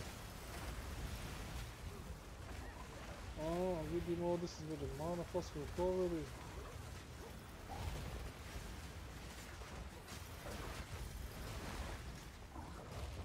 No, definitivno life, da brže recovery. To je lepo, čak sam za to iskoristio ključ, aha. Kad radiš Ascendancy, šta? Ne, nego našao sam, mislim sad tu neko kao bossa, ima neka statua iza njega i sad ti daje da izabereš 30% mana recovery from fast kill i 30 life. Prison, gdje si u prison, brz. Da. I tu sam izgleda iskoristio taj ključ. Pošto vidim da ga više nema ni tako. Da. Što je dobra stvar. Mislim 30% brže, ono, se podaviš. To ti je stešao kao onaj buff iz Akta 2. Da. Što je bilo tamo, ja mislim da je tamo to bilo, kad su ga pomerili. Zato što su planirali da ubaci novi akt. Pa da, i tamo su stavili sad neke druge stvari, ono. To. Čekaj, znači gledamo onda je ovo i sad završeno, da kažem tako. Ne, imaš još u zatvoru. Ne. Ne. To misle, jel da? Pa, proti kažem jesam. Mislim, naravno, očistit ću ga cijelu experience i da vidim čisto. I imaš i podrum. Sa bossom. Mislim, sad sam spoilovao, ali ja sam mislio da je to samo kao uzmeš taj bonus i gotov. Ne. Ne. Neće da ti. Iz nekog razloga kad sam vidio, mislio sam su bukvalno napravili sve ove jakte da budu ono 7 dungeona i to je to. Ne. I drago da su se drago. Igra samo, čak ljudi koji ono vole da zoomuju kao Nenad. Njima je krivo što je akt ne može baš da se efikasno speedrunu, malo duže. Svaka lokacija ima nešto i treba što se uradi i tako. Imaš bonuse koje ne želiš da preskočiš i tako dalje.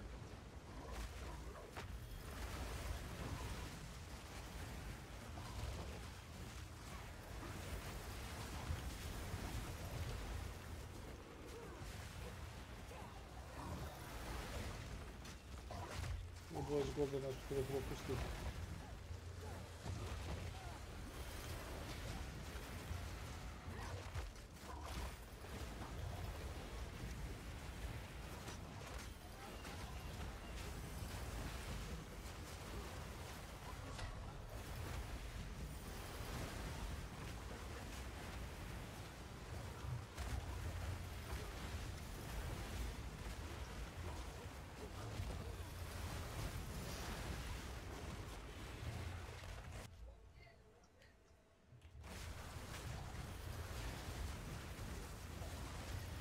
Oho, lever.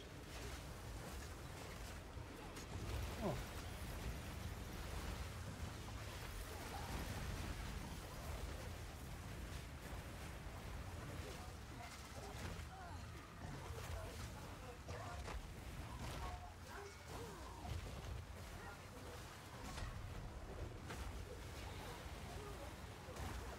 Hoćeš da se biješ dobrim bossom, mada svi su dobri. I tu imaš jednog solidnog bossa. U podrumu, ajde kažemo kako zatvor. Aha. Odeš na Vakapanu.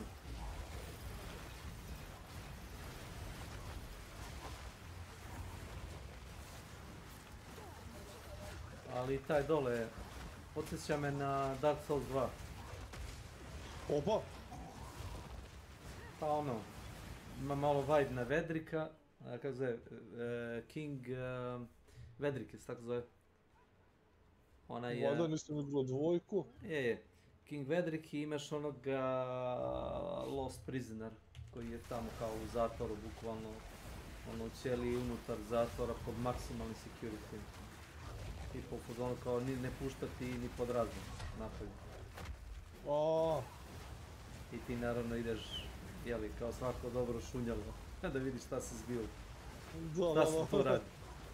Volim te jednostavno zapute, ali koji rade, znaš. Ko radi.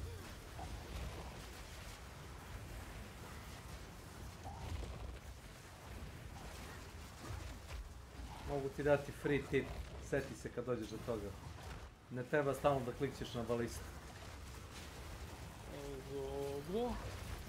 Kad budeš došao do toga, seti se reći učitelju.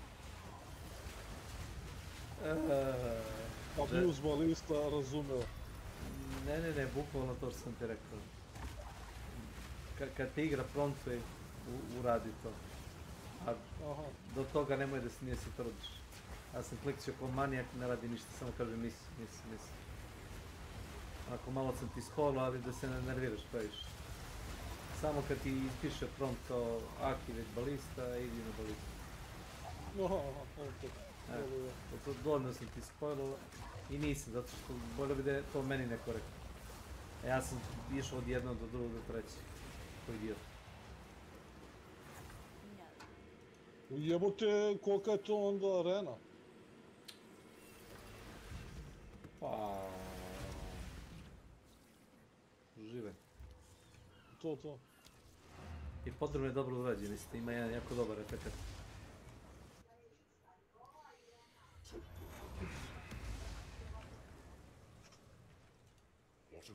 Znaš, sjetiš koliko su truda zapravo uložili da naprave igru. I zašto baš ne ide to tako brzo ko što bi ljudi hteli da oni štance novi content. Za razliku od Diabla gde malo stvari me impresionira stvarno. No šta, tamo ništa i ne ide zato što ništa i ono nema. Trud je minimalan s njihove strane. Sve je već viđeno, svi njihovi fazoni. 90% slučajeva si video ili možeš da ono kao već poznat. Ili osam igrao, ne znam, u drugoj njihovoj igri. Ne, ono njihovo čisto lenjost i bezobrazog, znači ne kažeš i to je to. Otprilike već možeš da kažeš šta su oni odlučili u kom pravcu kada igra ta ide. Da ostane u stanju u kome jeste i da oni prodaju ekspanzije koje će ti doneti relativno ništa. Donesu ti možda jednog karaktera ili nijednog. Da prodaju battle passove. I to ti to.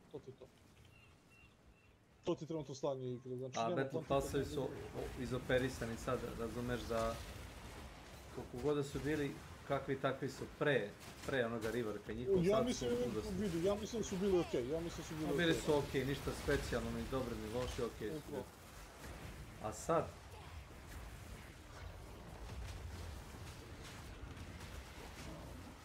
ne znam šta ti kažem, sa onim njihovim rankovima i ovo je free, ovo nije i ne znam šta su mislili da će to da donese. Ali kao možeš da uštekaš te poene, pa eto ono. Vidi da ti se to Samo je vredi. njihova prevara postala očiglednija. Da ti daje taman toliko poena na Battle Passu da ne možeš ništa računati. Imamo si jedan taj free set, jedan ono. Čak i ne znam zbog čega, brate, oni setovi su delovali toliko obično, čak i oni koji, znači ne onaj free. Ono što si ti dobio gear, čak u prvoj, drugoj sezoni, to ti sve nose NPC-evi, one šubarice, rukavice, kaputići. Ti sve skin koji je običan NPC ako se bolje da gledaš nosi. Samo su ga dali, pa da. Pa da, samo kao ti možda ga klikneš. Wow. Kakav trud. I ispalo da je to previše posla, da misle da i sa tim previše daje. Da, i onda su se previše zapali sa radom. Lenjost, krajnja lenjost. Uglavnom se bezobrazno. Ali dobro, brate, vidi, oni su uzeli žestoki pare. Jebi ga, brate, ali to je kad, znaš, ono, kupuješ brenda na igru. Mrzim, znaš, kao mrzim zaista to da priznam. Misliš isto kao Bethesda? Pa, otprilike, ista stvar. Kažem ti, zaista mrzim to da priznam, ali jebi ga, brate, ono, kao oni drugi nisam ja imao na te stvari. Jedino dobro što je izašlo iz Bethesda i Fallouta ti je što su dali Black Isle Studio da napravi Fallout New Vegas. Da. Sad sam htio da kažem, to je jedino dobro. da New Vegas nije bio toliki hit, ja ne znam. Mada nije, brate, ne kažem da je Fallout 3 bio loš, to je bio prvi Fallout igra iz prvog lica. Da, iz prvog lica. Jebi Morrowind je bio poprilično jak i dobar. Oblivion posle njega. Jeste trebala ti je gomila modova, ali u to vreme niko nije razmišljao tako.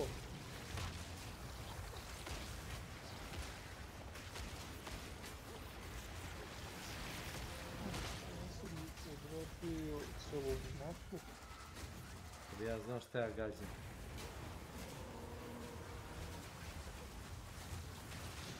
Gađam onoga River Drake. Toliko je malecki na ekranu da...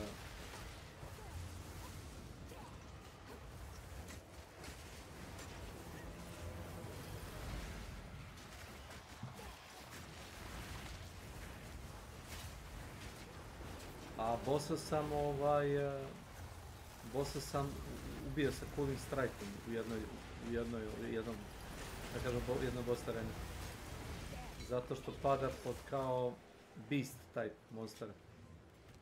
I onda mi je igra dala opciju da uradim Cooling Strike. I samo sam prišao i izveknuo ga kosom. A to je jedan od onih bossa koji su naporni, tipa ima neku sekvencu gdje skakuće neranjive i onda se bije s tobom par sekundi opet, i bio je na ne znam 15-20%, ima baš taj Cooling Strike, to što sam uzimao takav pasiv, imao ga baš nabuđenog i mogu na malo veći procenat, tipa 15% HP-a, taman toliko da mi više ne ide na žice. Pošto sam recimo od 25 do 20% health-a ili od 25 do 15% health-a, vozio ga na 3 puta. Nije u pitanju moj DPS, pitanje je što je on neranjiv. Bukvalno neranjiv. I baca, razumeš, ove magije koje su tako naštima ne da te ubiju. I onda sam jedva čekao, prišao sam mu samo, znači totalno se ignorisao sve ostalo. Samo sam prišao, izveknuo ga kosom i samo lego. Pam.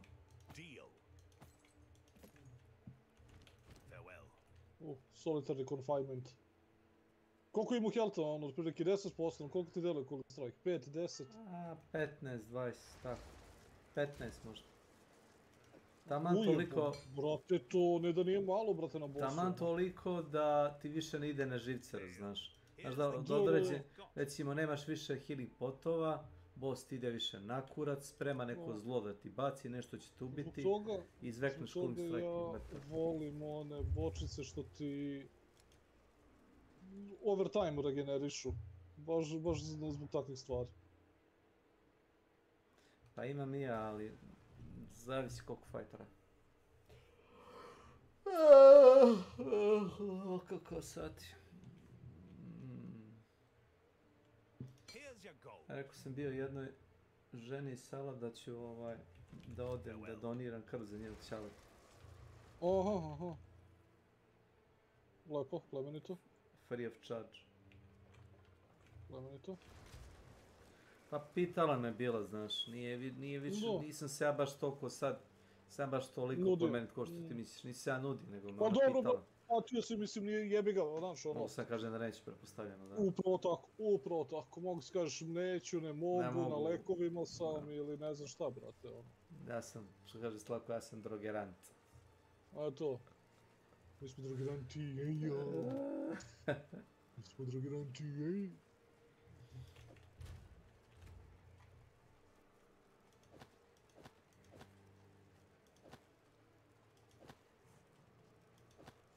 Vidi ti ovo, quality 14 armor i energy shield. Plavi item. A kuda smo imao, brate, 35 spirita, znači ja ovaj armor, a dobri moj ima armor i... Tu mora da se roluje startovi, vidit ćeš sam. To sam radio. Ima 93 stun threshold. Znači ja ovaj svoj armor verujem da neću ga zamijeniti ne znam do kada, ono. Nišćem. Sve te razumem. 2, 4, 8 statistika je motivno na svom armoru. Ali dobro, jedan je Reduce Attribute Requirement, jedan je 18 armora, jedan je 8 energije. To su ti oni, kako oni zovu, prefiksi. Znaš, nisu... Jedan je 2.3 i to je T10 regeneracija. Po sekundi 2.3.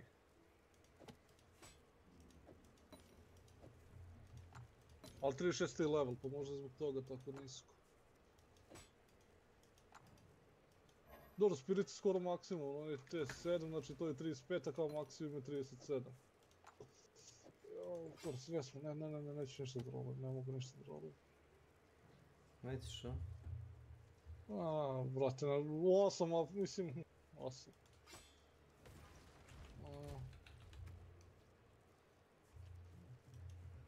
Sam je sve ispraznio ovdje. A ne, čekaj. A da, ne mogu ni pojas da zamenim zato što mi ovaj daje neke rezistove. Da. Mogu da... rezistova nema jače uopšte. To ti je to. To ti je taj konandrom, znaš. Ne, znači da bi zamenio jedan deo mora da zamenim sve. To ti se zove slagalica, da.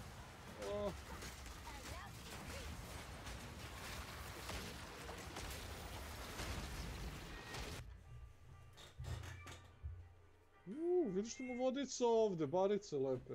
A to si išao podrom, jel? Solitary confinement.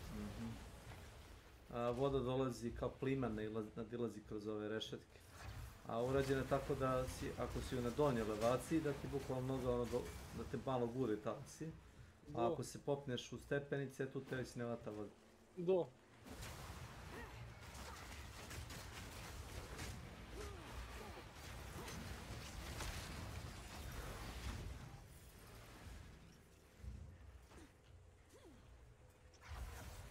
Nisam uspio da vidim da li me oštećuje to ili ne. Proveri.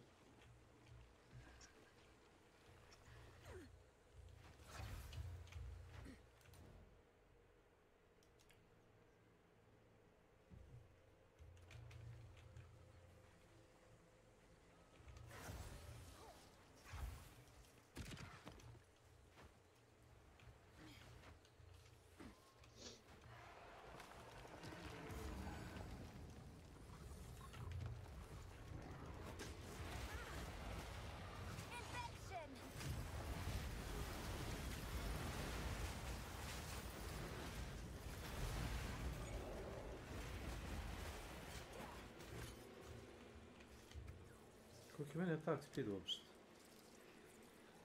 1.86.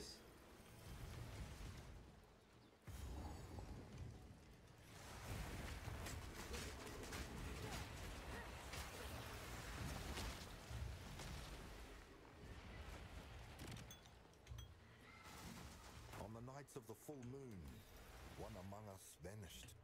When the second month passed, another of our number vanished on the full moon. Concern began to arise. The statues, Karui men and women running and screaming, terrified. They are crying Je, out. ali znaš šta mislim da su smanjili dropčan sezone support skillove? Support gemove. Čemu pričaš? Pa znaš ono što jebi ga trebaš da aktiviraš one kao pasive na skillovima. Toga mi uvijek fali. A Jewel gemove šta? Ne, oni kao support mali gemovi. Što ti idu od 1 do 3, u stvari sad da vjerojatno idu više. Ne idu ti valovi, nego to su ti oni mali, to su ti Jeweler Orb, ili kako se zove? Ne, gem, imaš one... Buši ti rupu na skill gem. Ne, imaš uncut skill gem, dakle, što ti daje level, da. A imaš one manje... Support gema. Support, to je tako. To mi ispada non stop to ispada. Ispada po nekako 2 komada. Brate, ja toga nemam uopšte. Znači, fali mi, doduše dosta je skillova ovdje koristim, pa... Možda ih nemaš dovoljno. Pa da, ne, mi definitivno imam dovoljno.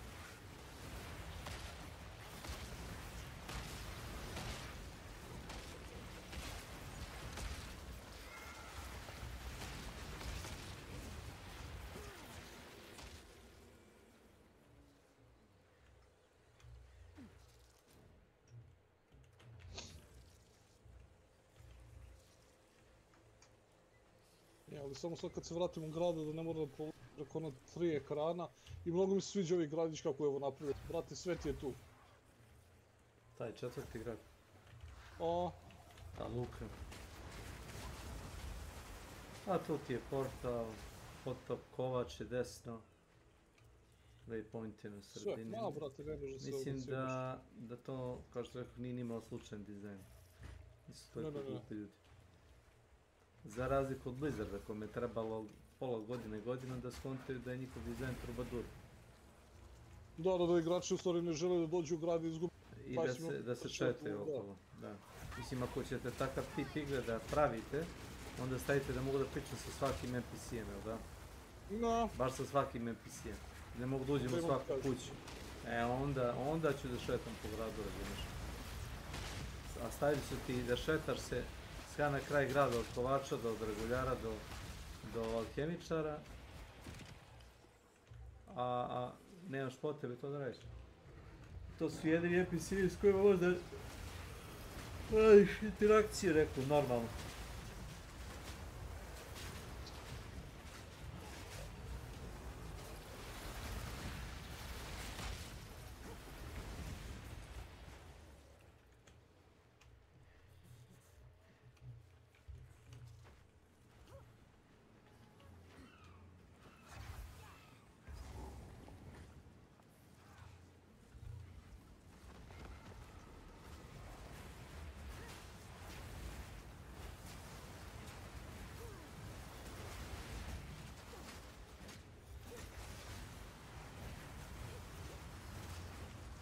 Ja bih sad pomenuo Belu, šta ti se...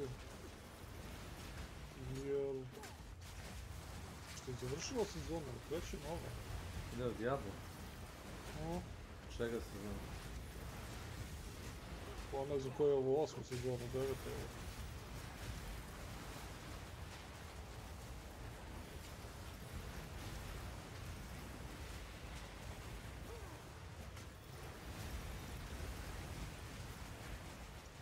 Mama mije, kad je uspio da zaradim i bude minion, ovo bi bilo zlo. Ovo... Jebote, ti si počeli igraš ovu igru kao da igraš Pokemone, ono. Pa i jesam kako sam igrao prošlu sezonu. Ću da ti pokažem skill game-u iz prošle sezone. Šta hoćeš, što da ti uradim? Shvatio sam. Pa to jeste najzanimljiviji da igram. A šta je zanimljivo? Da stakujem brojeve i skupljam gear. I da tradujem iteme s drugim igračima. Wow. You don't say.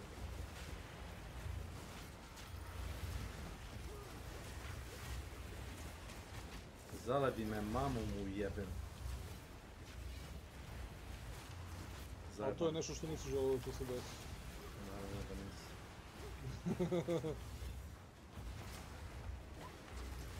To mi je najveća slabost. A nemaš ono... A, uotio sam ga. Uotio sam ga u skill game. Nema šta radi. Vidi ga koliki je. Gledaj ga koliki je. Od 700 do 1000 damage.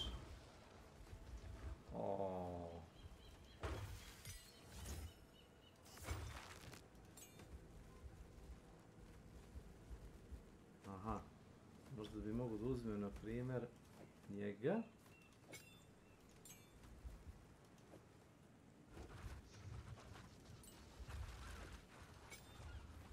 Idemo stavim veći attack speed.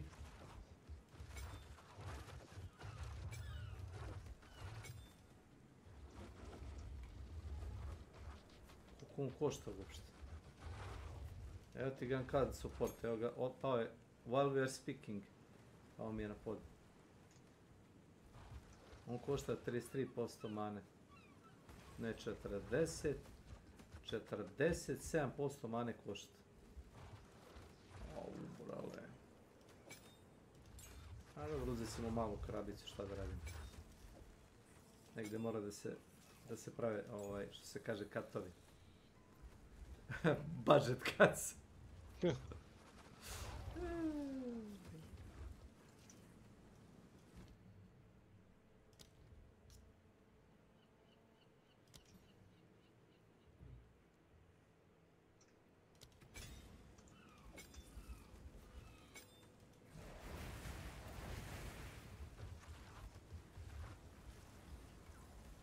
Čini mi se da mnogo više padaju bre soketi ovdje. Vjerojatno su htjeli da ljudi igraju igru, a ne da gledaju kroz prozor, znaš.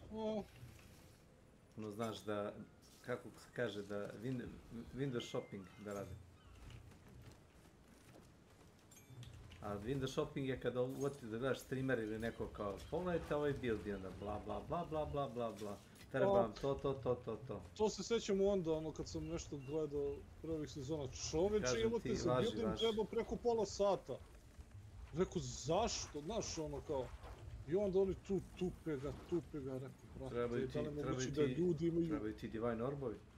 Treba ili pare ili... Da li ljudi imaju toliko strpljenja, brate, da slušaju o tome, ono. Ne, nema. Koji džel? Rekao, daj zajebi, brate, ono.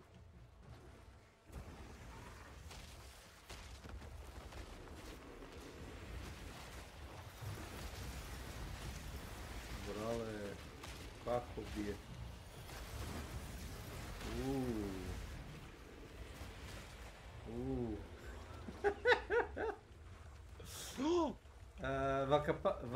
Vakapanu, ako hoćeš dobrog peta, idi na Vakapanu i nađi krabu. Mislim da je garantovan drop, znaš. Krabu. Uzmi sebi koplje. A gdje, šta je? Krabu. Vakapanu ostrvo. Imaš u ćošku ostrva, ima jedna kao ono, pored checkpointa, imaš kao jednu kao malu pećinu. Iz nje ti izađe kraba. Vakapanu. Vakapanu. Ali čekaj, jel to ono isto mi treba koplje? Da ti samo koplje i skill gem taj, kako se zove, Tame Beast, da napraviš. Može level 9, od level 9 pa na više ti treba skill gem. To ti je minimum. Izgleda cool. I ledi kad udara. I jako brzo bije, zato što je enrage-ovan. Znaš? Pa znaš kako, vidiš kako će tebe da izubije. Znam šta će njima da uradi. Taj udarac da ti zaleti. Ček, sam što radim, ček, s obzirom da tu piše companion, da li to znači sam da on ne računa kao minion ili... Da ću dobiti te stat bonus? Računa se, on ti je kao napredna verzija miniona, ne znam kako ti to objasnim. Mislim da ti on pada pod minione, ali ti, kako ti objasnim, inkluziv je. A recimo, minioni ne bi trebalo da dobiju bonus companion. Ne znam da li me shvataš. Pošto su u suštini ovi upgrade-ovana verzija.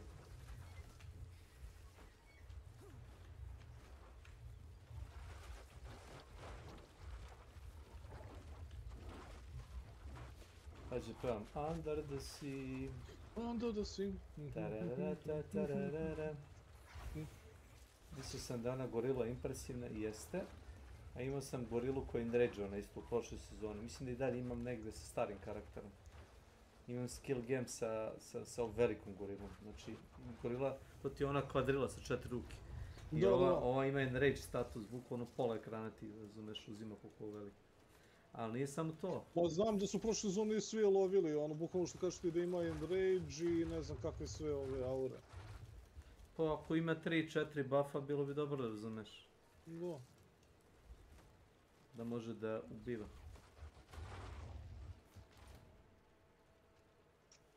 E sad. Piše da nisam pokupio... Ma nemoguće.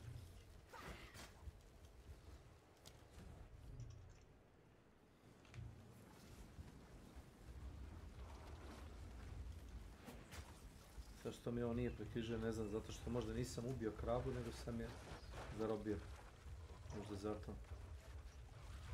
To je jedan od onih questova koje kao uradiš i ono ti ga kao nešto ne boli me kurac. Kraba je po meni nagrada samo za sebe. Mogu da ga dujem. Pa čekaj šta, samo resetuješ zonu ili... Ako hoće da ide iz početka. A ne, moraš kompletno napraviš novu instancu. Pa to. Vidi, evo ga na brodu. Ovo ludilo. Evo na brodu. Uhu! Yes, where to?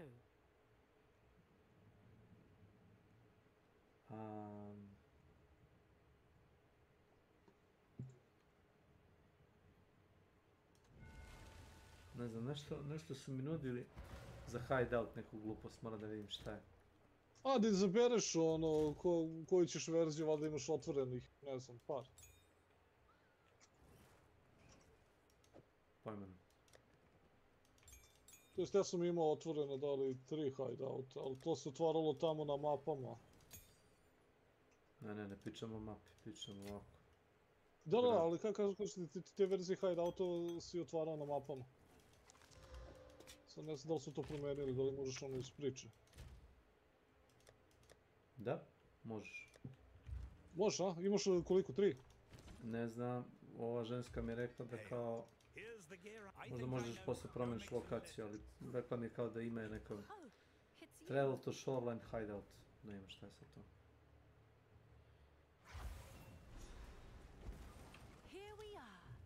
Emperor's Warning, hoće bilo dobro. Da sam ti rekao posjećao na Dark Souls. Dvojku. Gledaj ti ovo čovječ, Pa pogledaj security, znači meni ja sam zaledio. Da. Dvoje, troje vrata, sve baliste uparene u vrata. Šta čuvaju, pričamo.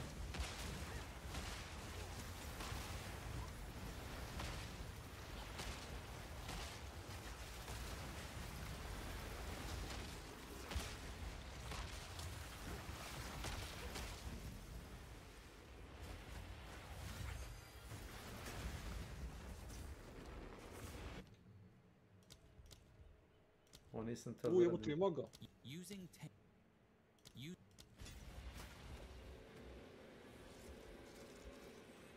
Kako misliš ima? Po ono, izdruživih, jel ti to ono? Da. Malo je skriptovan fight s njima, dobro, vidit ćeš sam. Nije glupo već ono, razumeš. Kao i Jorm u Dark Soulsu 3, ko znaš ko je Jorm? Mislim da. Onaj veliki džit koji ga biješ, pa kao treba da zgrabiš.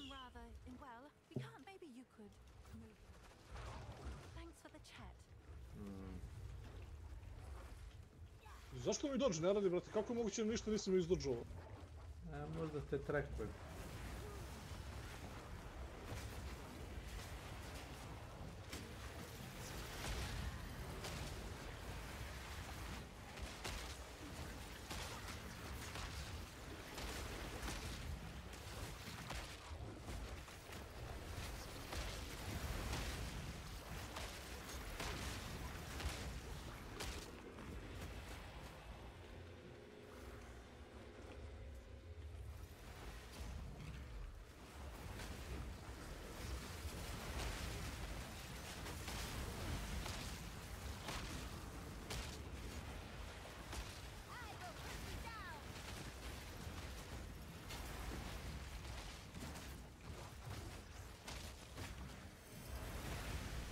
A daj, šta je ovo?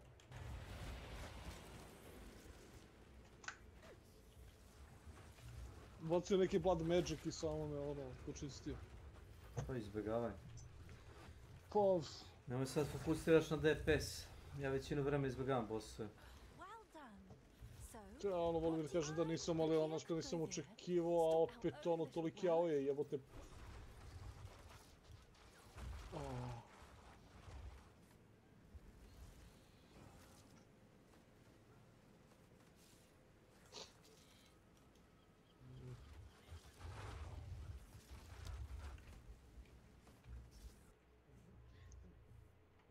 Look at this! Isn't it wonderful? At last, a place worthy of me.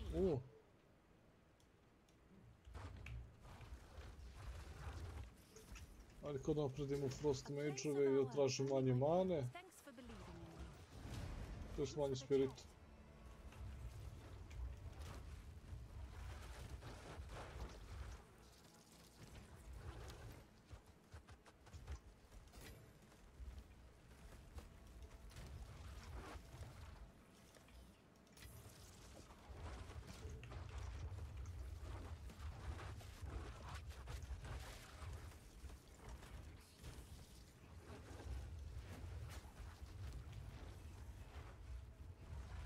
Have an order?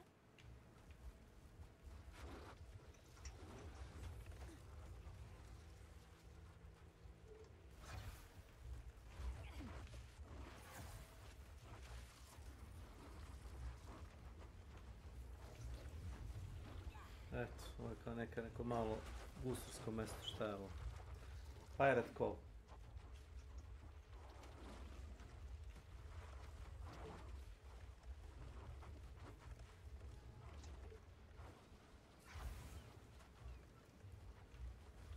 Vidim potencijalni problem ovdje. Znači ne znam ko identifikuje stvari od ovom selu. Hideout. Zvuči mi kao niko.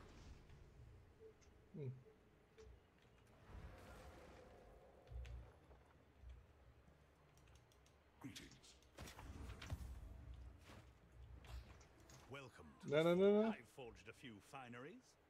I think I know someone who needs this. Amo bolista broj 2. Skonto si, ja.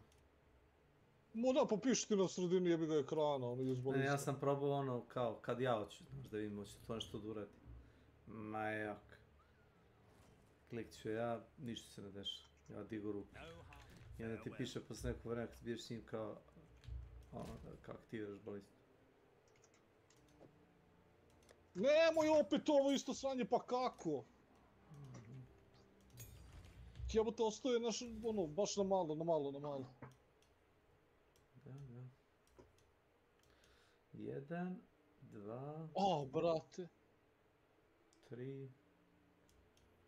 1, 2, 3... Kisla mi glava, hvala direktoru. Kako ga bio se na dosta ovih ostaraca? Znaš, grata mi, pošto su se ovoliko potrudili, znači bukvalno odem, ako mi veruješ, odem na brod, umjesto da iskoristim waypoint, odem na brod i pričam s kapetanom da me odbaci tamo.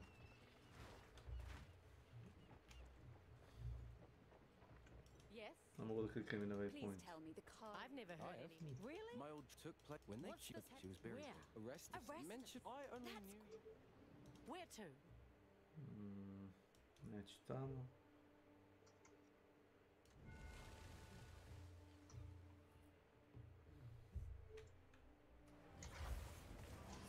Lower the anchor. I'm on it. Znači niko ništa kaže za ogromnu krabu koja me prati, ja? Kad sam glavni baja u selu.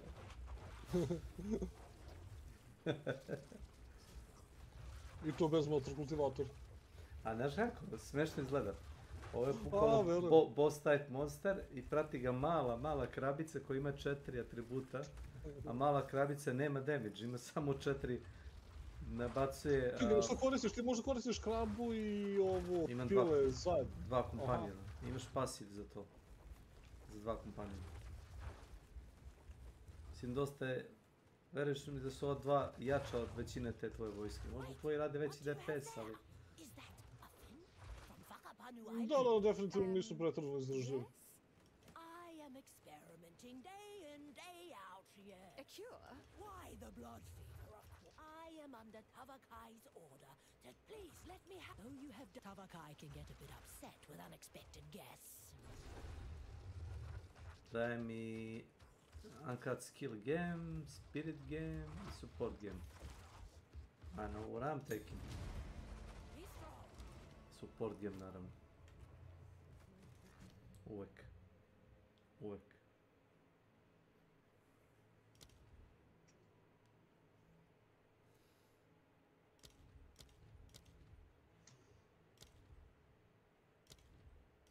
Treba sam spirit, koji se idiot. Ali kraba uzima mnogo spirit. Koliko ti uzima? 47%, koliko god imaš 47%, ali mogu ti reći da je... Probaj paš da vidiš. Dajem komentar. Toliko jak.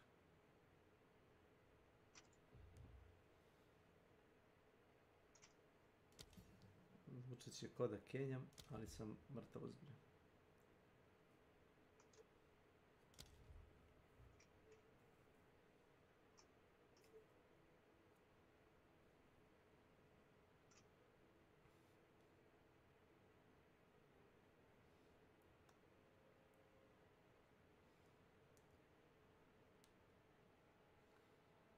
Što?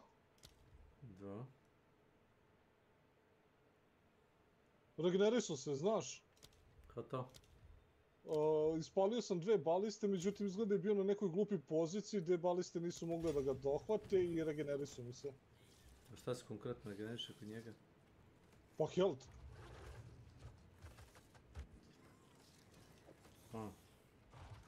Zato što baliste nisu mogle da ga dohvate.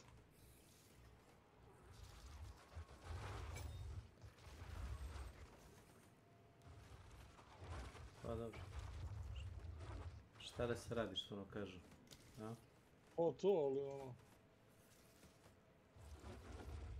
Ajde, ono, kao mislim, ja sam odigrao relativno oprezno, ali, brate, ono...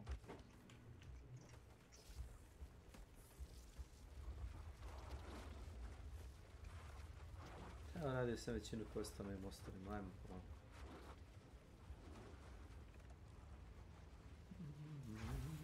What's good? Yes? Where to? Ja sam kao nešto išao random okolo naokolo, bukvalno, pošto ti nije nigde programirano, po ono posjećaju sam išao. Evo ga. Gde si sad? A biješ ovoga, još uvijek ga biješ u zatvoru. Ne, ubio sam. Ima fora ako odeti negdje blizu vrata, ne mogu da ga dohvate baliste. Misliš ako ga staniraš pored vrata, šta? Da, ako bude u toj blizini, znaš, ono...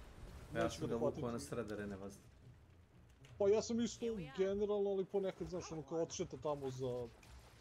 s onim napadima. A ništa je to. Mislim da sam dobio nešto pametno, ali nema vas. Let's make this quick before someone smiles at me.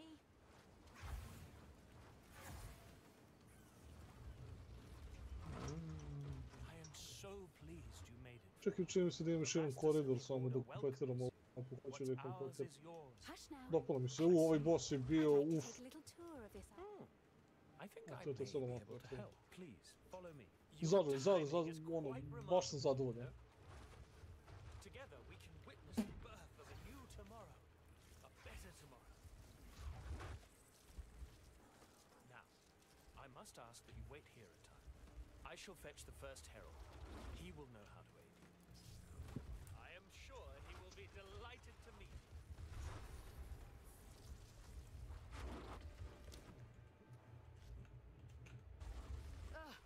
What's going on out there? They sure know how to waste a girl's time. Discipline. 28 spirita, ne. The meddler in the flesh. We have been made well aware of your activities. Kanu! How could you? Let her go. It matters not. You will hand over what you have found. Come, Kanu. Friend, give us the pieces. Come now, think this through.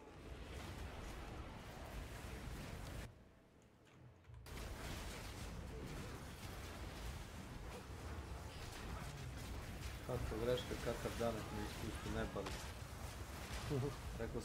Lepo sam rekao da me ne dirate. Da, pokušaj si da mi objasniš, a? Onako, bilo je dosta epski, znaš, uvatili su me u force field. A iza mene stoji velika kraba i mala. Mala je support, ono, kastara, velika je ono, bukvalno, naš, tučaraš. I kad sam izašao iz barijere...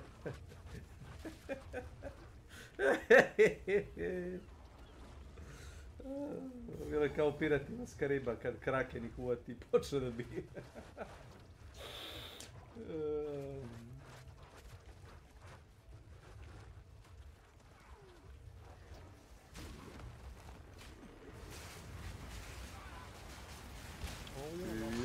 Šta radi? Mama mia. A ovaj nabacuje mali corpse explosion. Svaki ko ga ubije, ovaj veliki ovaj krabor, svaki ko ga zaledi pa ubije, ovaj mali detonira, znaš. Aha. I još ima range attack. Ima kao one... ima kao škorpion, one kao pipke na lezima i time bio onako kao malo, kao neki medium range, znaš. Dosta jak mob.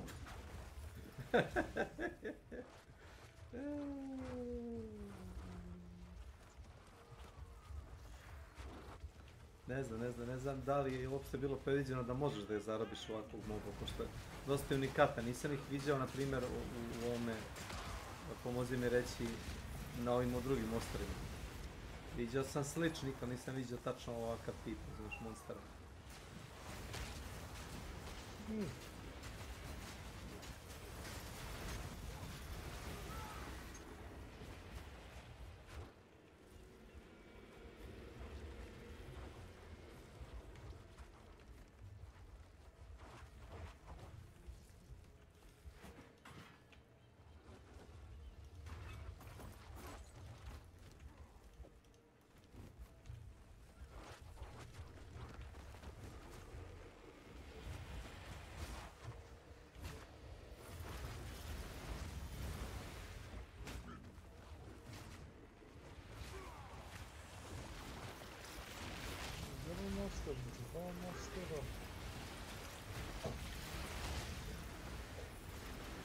Ovo bi ti bio minion build.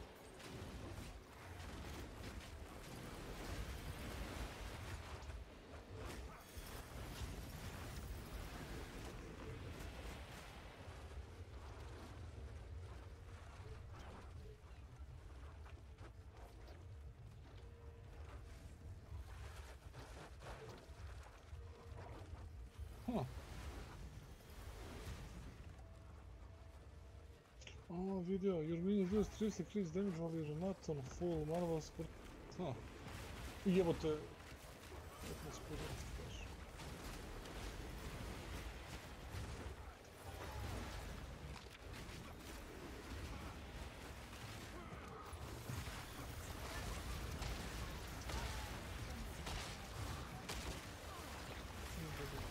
Gotovo što bi sad trebali.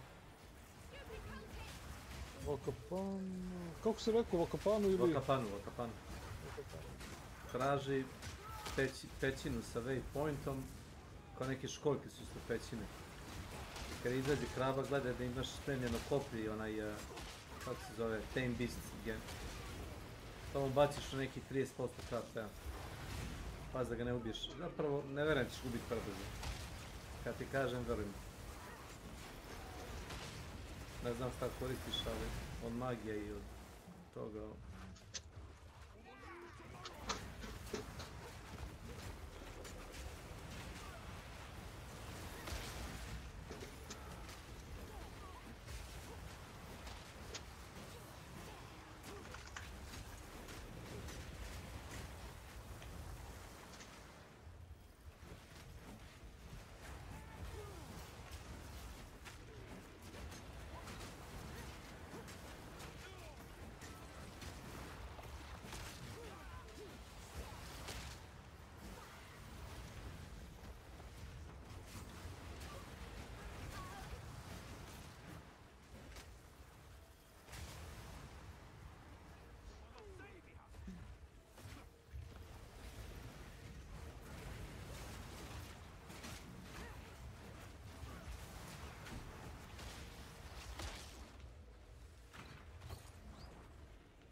I?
Kao onaj Anchorman. Kaže naravno Burgundy, wow, the things escalated quickly.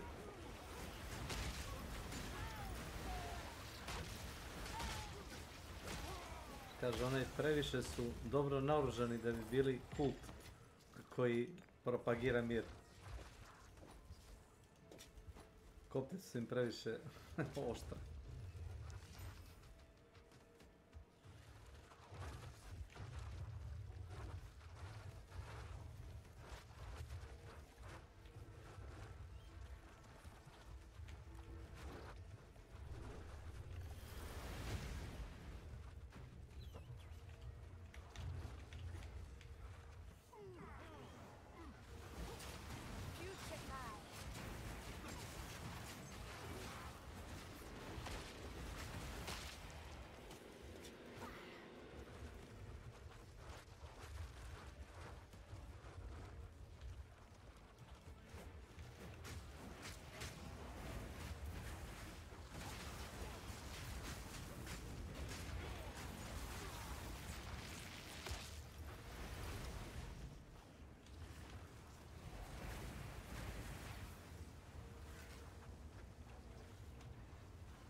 Tu si. Koliko je 15 do 3? Aj. O, braće. Sad sam mlatno jednoga od ovih demona koji čuvaju nekako zove Abyssal Breachove. Sad sam ga mlatno kosom. Bio je solidno tanky. Jaki su. Mlatno sam ga kosom da ga, pa da ga dokrajčim. Zato što ono, jebem ga, ne znam, imaju dobar izvijest. Bukvalno su na drugačijem nivou da ostalih mogu iz kampanje. I nisam da si igram s njim, samo sam ga finiširao. O, keba kraba! Si naišao? Pa ovo ostrvo puno kraba, tako da, naišao sam na krabe. Ne, ovo je, ovo ne možda promašiš. A ne, nisam, pa tek sam došao ovdje. Može slučajno da nabaseš na nje. Hail. What can I do for you? Here's your gold. Uncut skill 4. Ja. Ti me kažeš da ih nema. Gdje ih nema, čovječ, ima ih na Pa evo sad si me bacio, odigrao sam cijelu onu mapu, vrat, sam dobio jedan uncut skill gen. I poslije mi kažeš kao kako nema, pa eto kako mislim da nema. Biće ovdje, ajde. Kako ono kažu? Kraj about it. A šta, to je šala. Kako ja mislim kad to je šala. Vidite ovo šta je? Elephant tortoise. A. Brate, sviđa mi se kako razmišljaju, znaš. Što?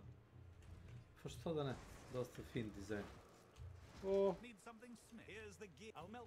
Viš kako iskače šume, kao partizani. Samo se razgrne žbunje i ja odmah u rikverc udarim.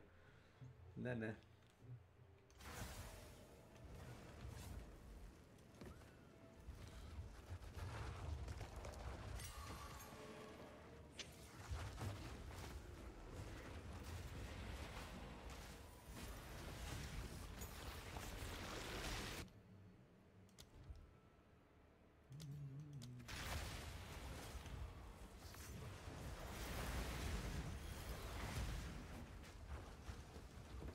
Opa, well.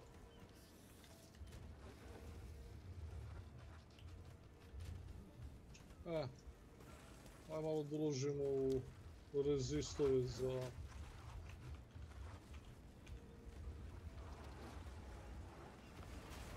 Kako misliš da uložiš u rezistove? Ma, za skeletona. Za menjamo. A to ti sve bez veze. Nemam pojma, bro, pa nešto moram da uradim, jebi ga, nisam... Nabavi sebi 2 kompanjona i to ti to. Ne može to. Ne može zato što ti je daleko ti ona grana za 2 kompanjona. Gledao sam ti skill tree. Jeste, kao što svi jeste. Daleko ti je kilometar ti daleko.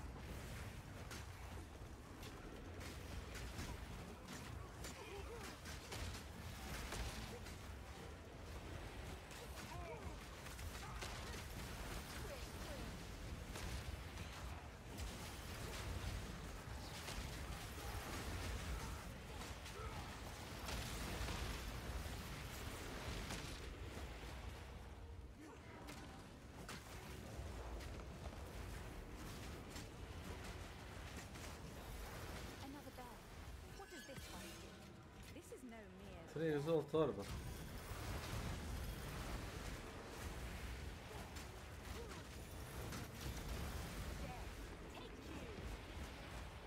Si rekao 3?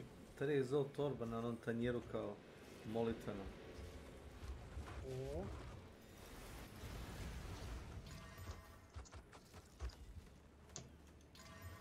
Naravno da će potrošiti sva 3 odmah. Mislio će da ih čuvam. Za nešto. Dok nešto ne dobijem. Šta to? Pa nemam pojma, nešto je. Šta to? Naćiš još. Nešto ti, dobro, proći nešto ti treba, jebote. Ili otvori kao novčanik, kupi 20 divajnova ili 50, to je to. To sigurno. Imaćeš sigurno. Tek onda nećeš da trošiš. I znaš, i onda ti sastaviš bili kažeš, pa dobro, baš smo se lepo igrali i to je to za sljedeće sezone, a? Sad mogu da ugasim. Pa šta, pa ozbiljno, mislim. Najveći drive ti jeste onda ono da nađeš nešto, da sklopiš nešto, da izmisliš, ne znam. Ne, ako si Nenad.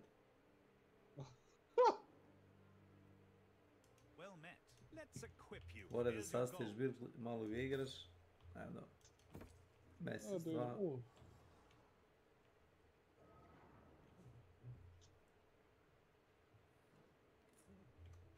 I'll melt it down. Find a use.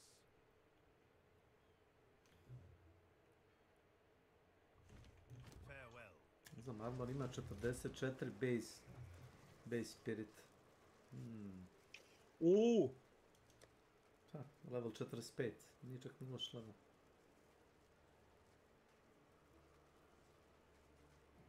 Što?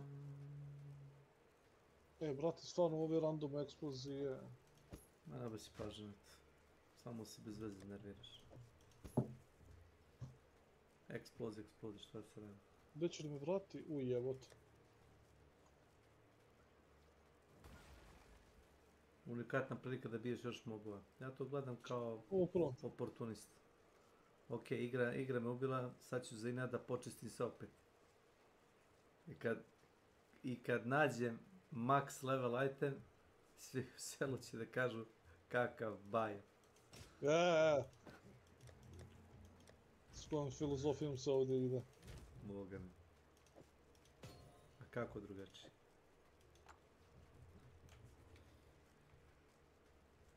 A one crafting, one materijale koje dobiješ u ovoj sezoni, vjerujem mi, šakom i kapom i koristim, instant. Čim za nešto nađem. Pa imaš one kao deliće, one kao abisal, one pisave. Onda baciš onaj abyssal of souls, baciš dole. Jel ti vjeruš da ništa toga nisam koristio? Bravo, a to će sve otići kad završi sezona. Nešto će mehanika preživjeti u sljedećem patchu i sljedećoj sezoni to stoji. Za razliku od Blizzarda, možda ne baš... Ja ti kažem nešto, prvo nisam te materijale ne znam koliko dobijao, a drugo rekao sam ti nisam uspio da završim ni jedan onaj dungeon. Pada to. Night armor, neki novi heavy, jebote. Da.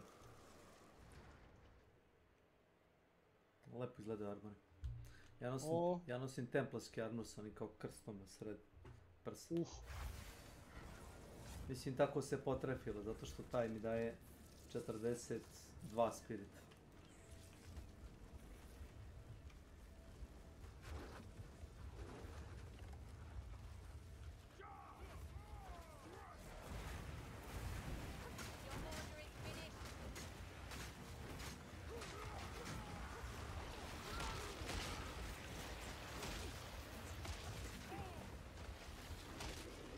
Sve da gi pobijem.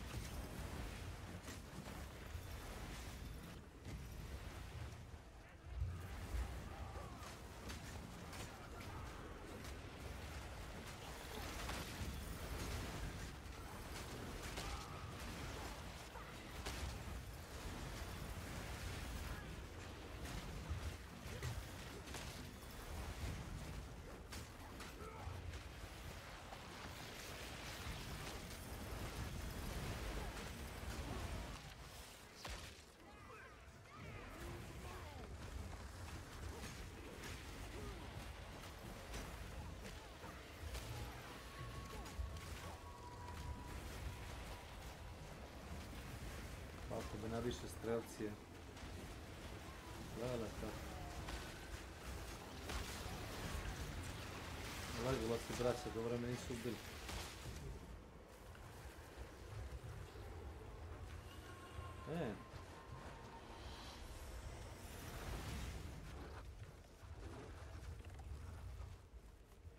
Našao sam onog vispa, baš dugo nisam.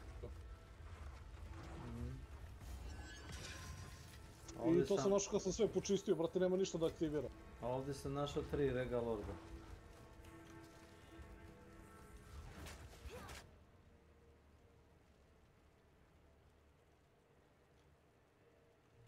Našao sam 3 egzolta i 3 regal orba. Kod vas zvonceta. Ako hoćeš garant, mislim da je garantan drop. A moraš neke stvari da uradiš, ajmo da kažem.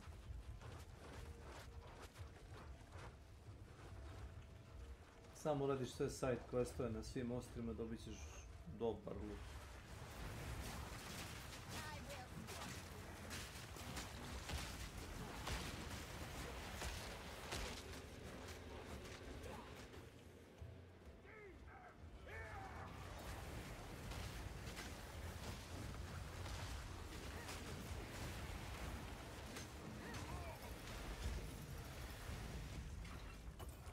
Med. Vidi med.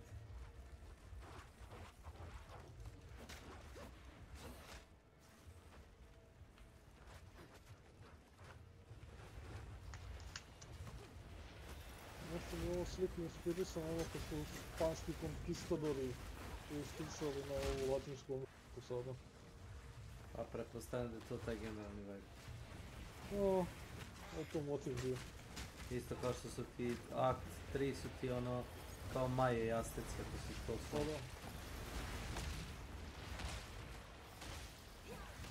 On je njihov blood sacrifice, pa kao kad gledaš kao grad je ono kao sve lepo, šareno, vibrantne boje. I onda naiđeš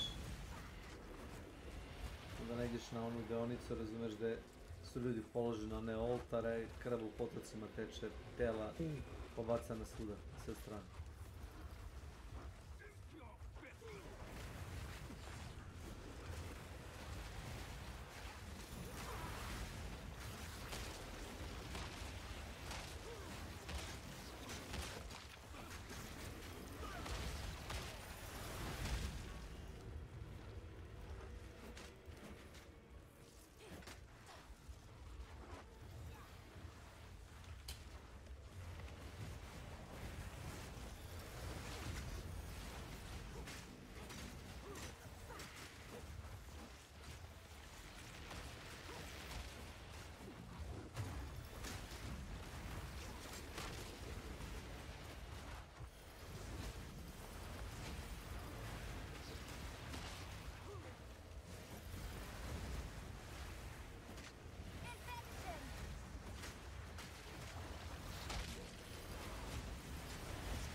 Ja sam dobro želim movement speed namijenjali. Misliš haste, jel to? Pa ne, samo ono kao movement speed. Mislim sam video da ima negdje sužen speed. Ne, to ti daje attack speed i movement speed, ti na to misliš. Jesi mislio na auru koju minion nosi, šta? Ne, bukvalno kao ono pasivno pođenje, da se brže kreće. Smero se teleporti za čuva. Ko je zebit? Možda u boss fightima gdje je boss vrlo agilan, razumiješ, možda tako nešto. Pa ne vidi, ono kad se udalje od mene, oni se teleportuju.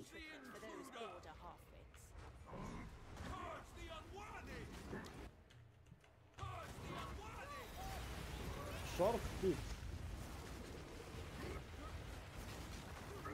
Sada da dođem do vode da bi došao shark. Da, sada dođem do vode.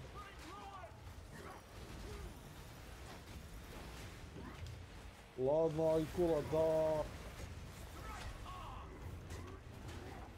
Da, kad pričamo o aginim bossovima. Zaronila je u pesmu.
samo da kažem jedno, to je da ovaj ap postaje sve bolji i bolji.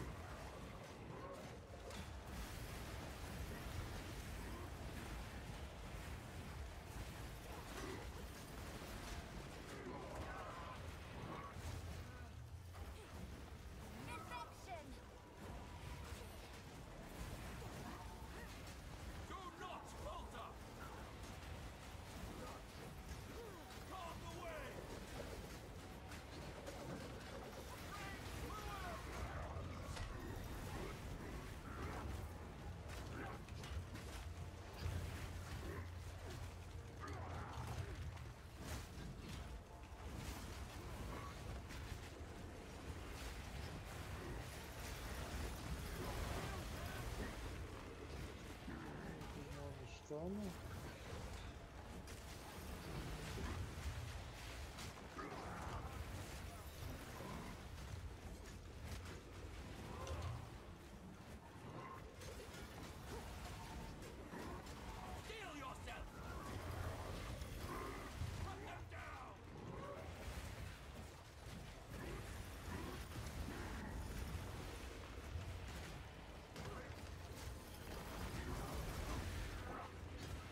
Zanimljiv projekt. Ovo je s tebi svijet. Hvala. Hoće. Za sada mi se...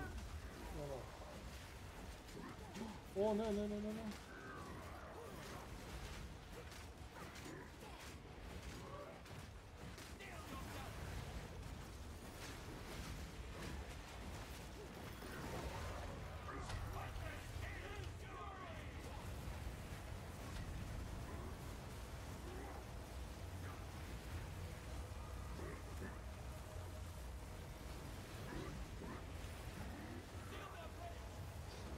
Sada mi se sve sviđa ovdje, znači, onaj armor je bio fantastičan i bio armor.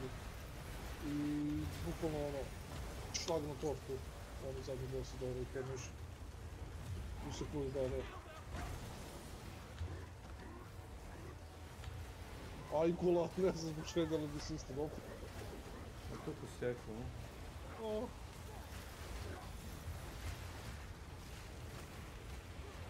Stečak.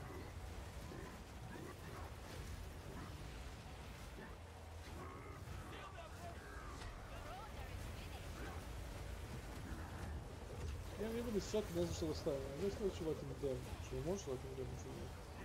Šta, možeš da staviš? Cannot socket soul core of talisman.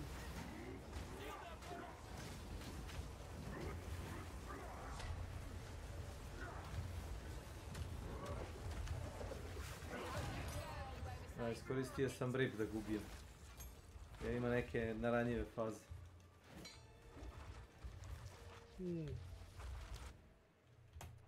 Koliko tamo? No, ovo nije bio naranjiv.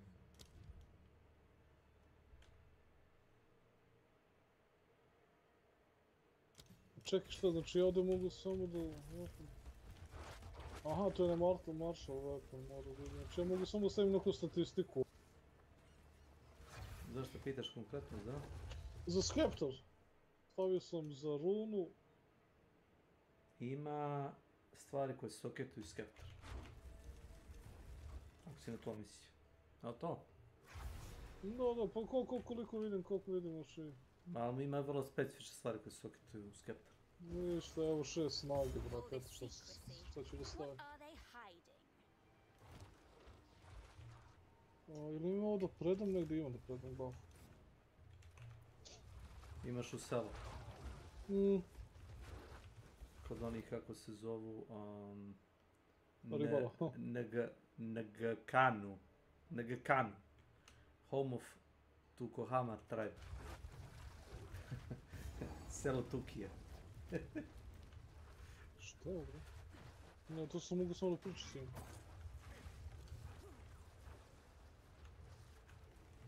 A nema mi niko znak, bre, u selu ovdje. Možda da pričaš sa Wise Womanom. Sa babom. Poglavici na kući.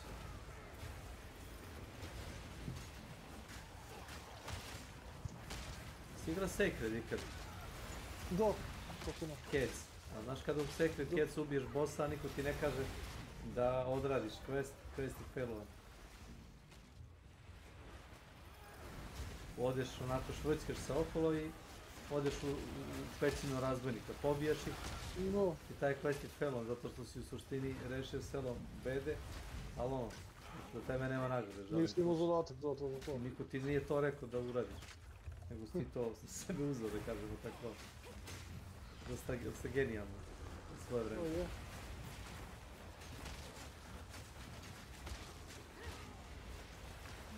Čekaj, gdje sam skoro tamo? Prosto majori, šta li imaju? Binding?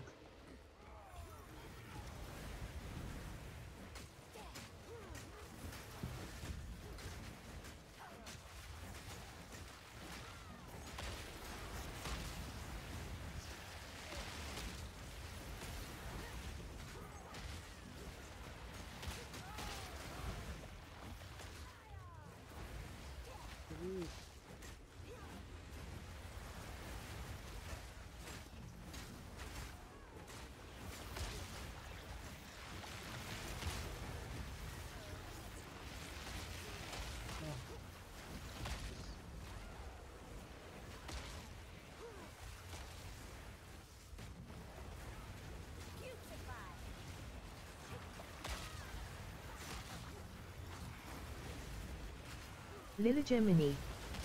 Welcome to my channel. Ovdje. A Ravelo. Kad mi pričamo o tom Secredu...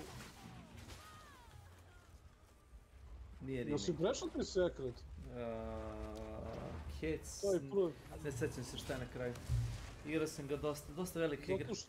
Dosta velika igra. Opet imao neki bug, koliko se ja sećam. Znam s kim god da sam pričao, brate, svi su imali tu istu verziju igre i niko nije mogao da nastavi. Mislim, zar je bilo važno je putovanje do kraja. Igra je toliko velika da i da je ne pređeš, razumeš, ono bilo je sati kontinuo. I lutanje okolo.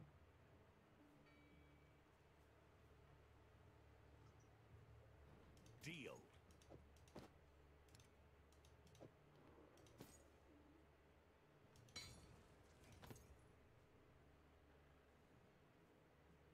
No.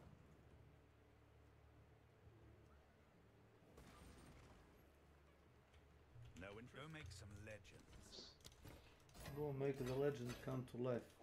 Evo ga, Singing Cave. A tu ti je sirena, ne. Uđi unutra, uzmi checkpoint i vrati se. Pa što? Pa tažiš krab.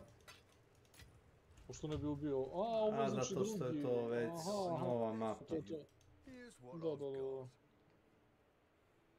Vidi. Oh, that was good guy.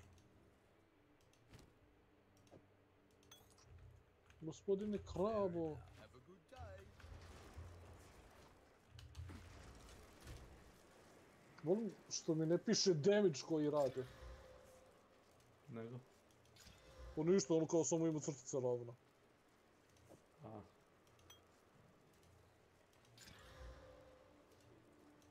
Čekaj, imam ovdje neki commandment. Kako commandment? Ono na zidu što piše na tarabicama. Čekaj, kako ovo nisam primetio sada? Ajde, Komande za minione, to kličeš? Da. Da kao, ajde, kao narediš da napadne nešto. No meni su uglavnom na auto ataku. Command spell to detonate turn of your minions. Ne, brate, za jednačko. Neka stavit ćemo G0. Da vidimo na što to liči.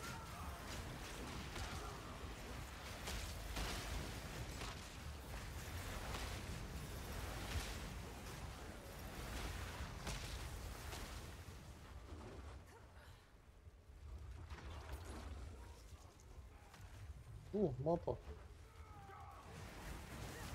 Sam nalazio već komada. Ne, prosto. Šta, da nisi na prošlom ostavu našao? Ne. Samo ključ. A. U armoriju.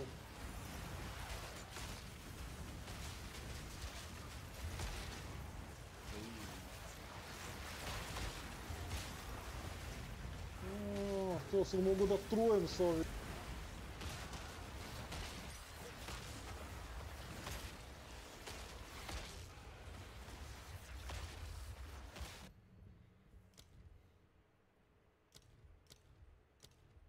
Možda bolje poneki support skill game ostavim, a? Šta misliš, možda bi to bilo dobro da... Ne vidio kako treba, ne, ali... Ne, za sebi ne treba više. Ne više onih džuba. Isprobao sam dosta stvari, ima i toliko da možda probaš koliko hoćeš, znaš. Ne i to da ti kažeš.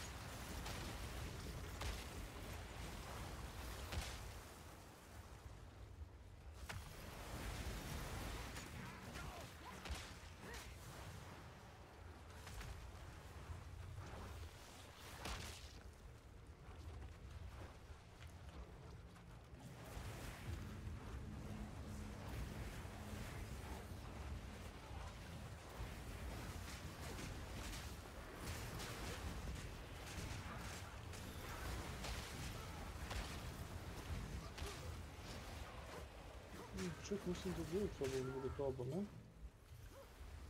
Šta bi to da bude? A, evo je. Si našao?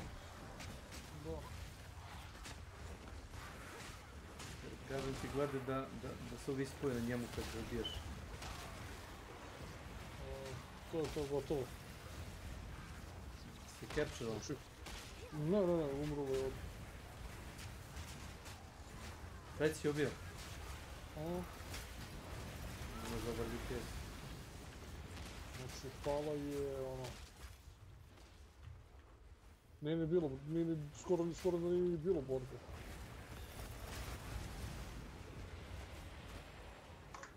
Ako imaš caster i rangera možda.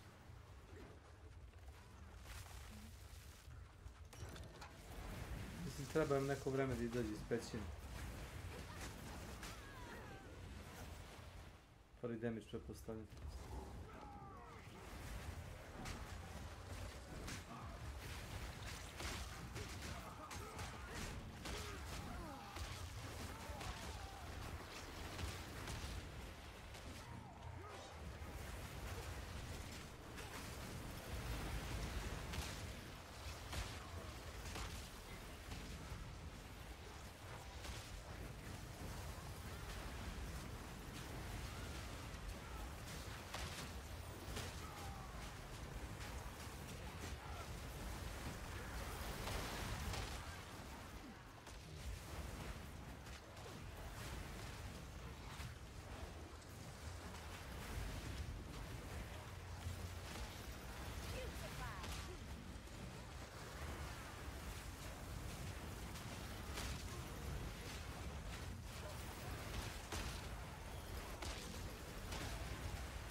Tukao sam Patrika. Vrate, još ako nađem na jebenu vevericu.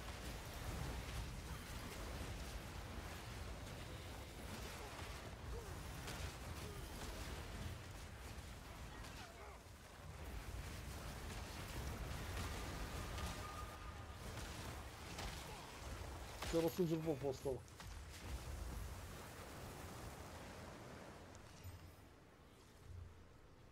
Ogrlica daje 15 na spirit, 8 na sve atribute.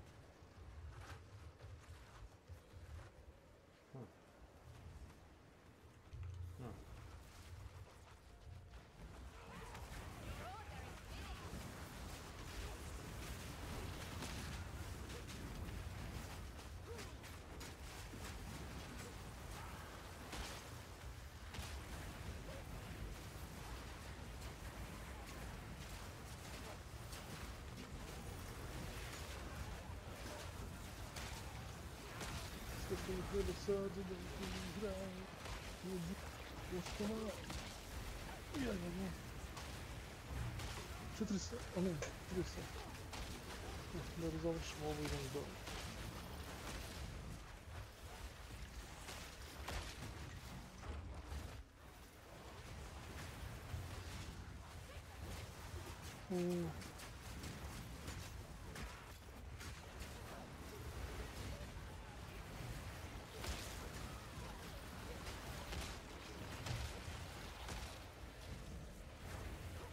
Kettle this one.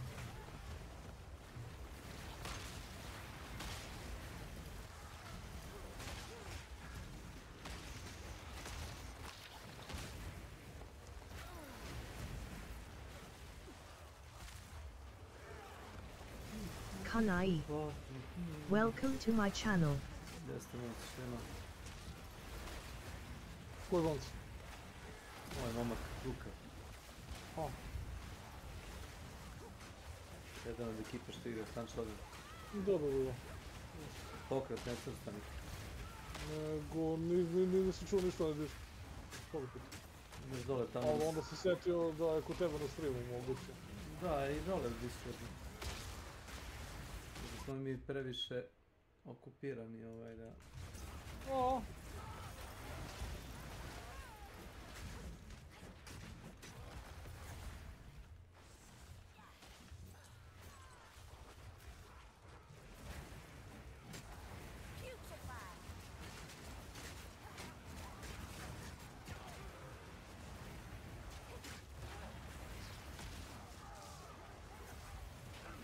Gledao Lighthouse?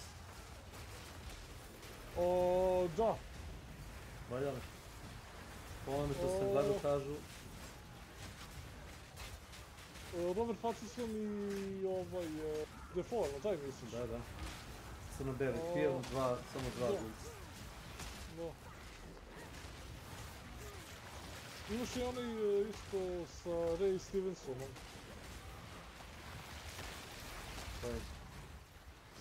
Pa isto neki Lighthouse. Pre toga je snimljen, dosta pre toga. Ima onaj na nemačkom, to znam. No. Stari film na nemačkom.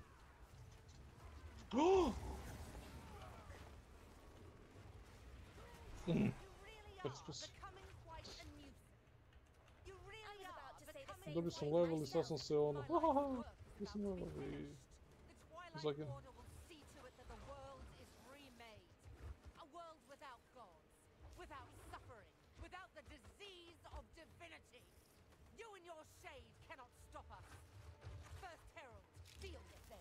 As you wish. Lash.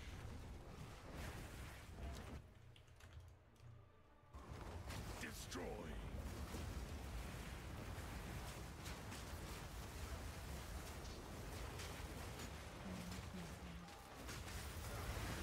Godly fiends.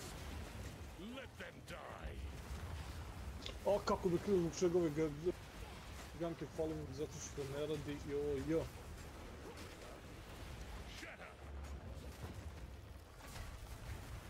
Your corpse will feed the new tomorrow.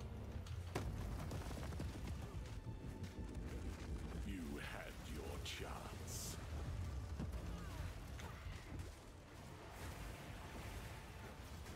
We build. You destroy.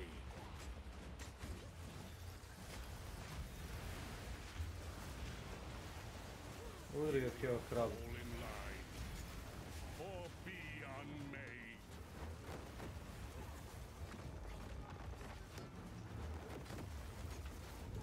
Utopia awaits, whether you like it or not.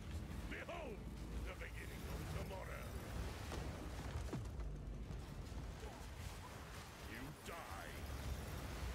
We are reborn.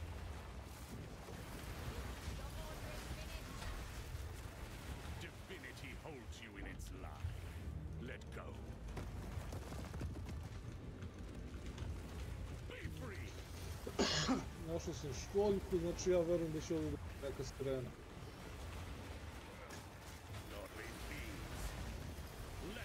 Imat ćeš tu, ma nije tu prizval bio i jednu, kako se zovu, jednu meduzu boss. Nju sam uspio da zaradim. O bože. Nisam znao da mogu, probao sam je. Ja verujem ti. Gotta collect them all.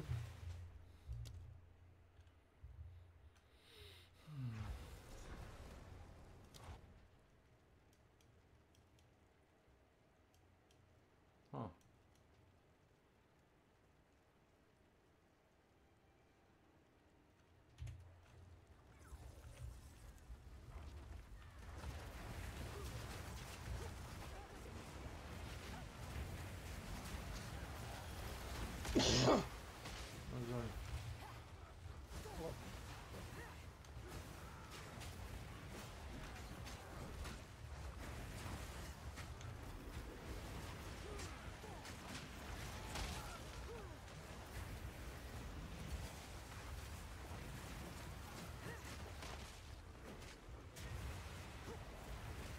Ah, već mi je to.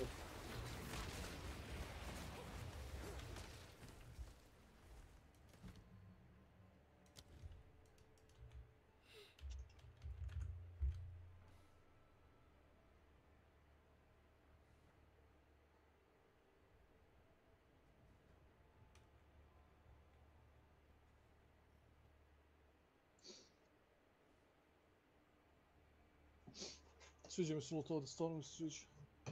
Napokon počne nešto da pada.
Ovo je bio zanimljiv komentar, all these eggs. Someone has been busy.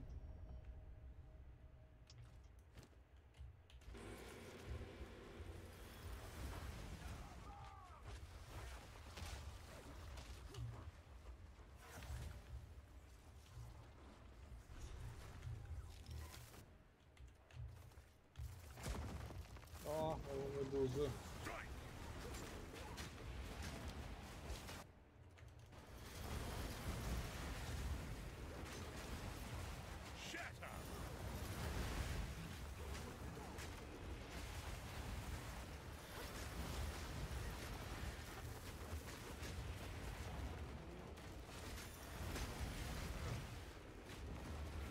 Što?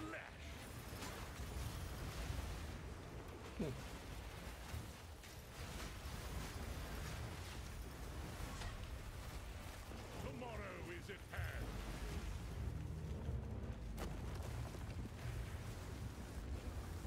Volim kad na ekranu ima toliko stvari da ne znaš šta se dešava.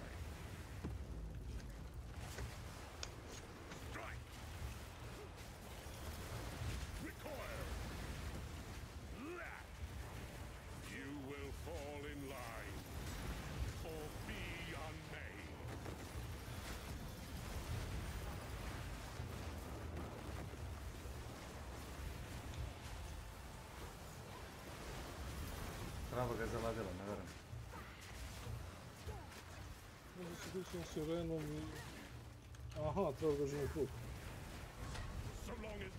Taj fight ima bug. Stvarno? Vidiš. Ako ti ne stane s ekrana, ne možeš da je nađeš, ne vraća se iz vode. Listen escape, restart from checkpoint.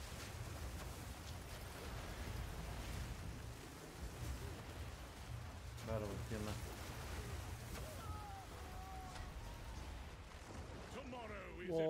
Dobro, hvala, ali... Neću doći od... Dobro, nema veze. Seti se mojih reći. Da, definitivno, opet kažem nam se da ne... Do toga neće doći.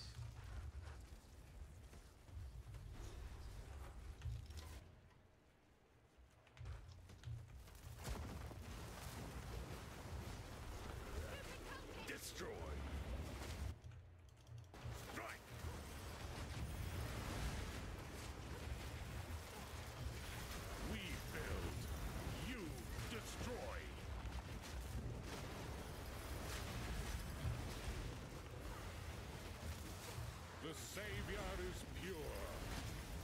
You are vile. Ja, mnogo nestaje, brate, mnogo odlaze dolazi. Rekao ti, ako imaš cool strike ili onaj rip negdje kripovan, iskoristi ga, znači živce će ti polomiti, znaš? Živce će ti polomiti. Zato što skoči u vodu i onda Roni skače, Roni skače. Jedno 4-5 puta.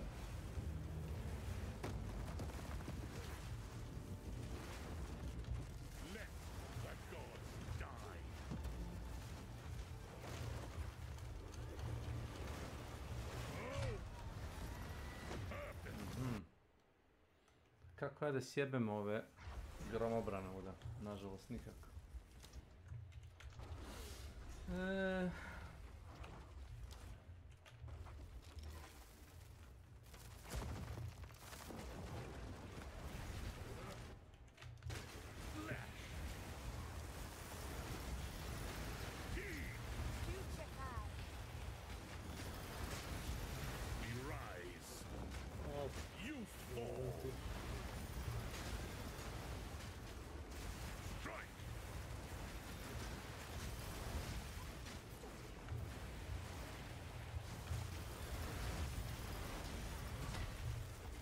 Divinity holds you in its lie. Let go. Ovo me je natlopio, dobro, hvala.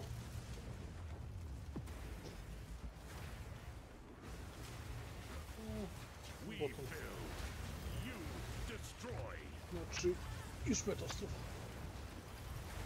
You will fall in line, or be unmade.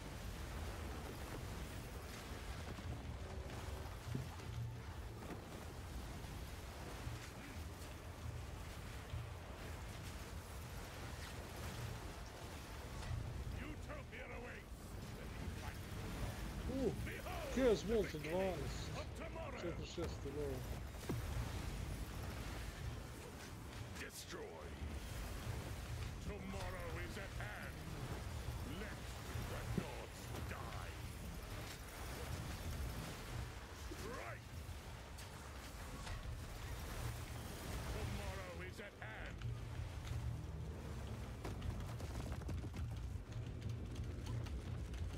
Let the gods die.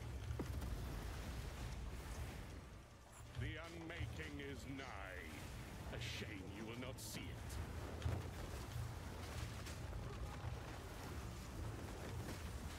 You die.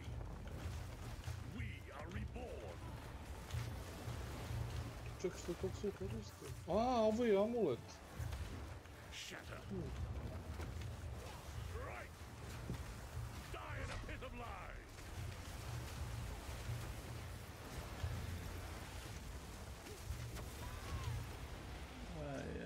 Šta uradio?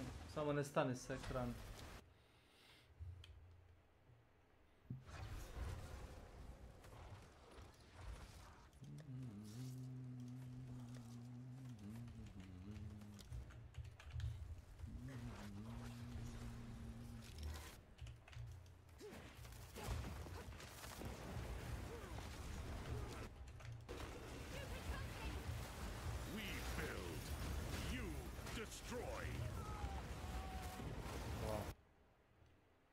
don't say.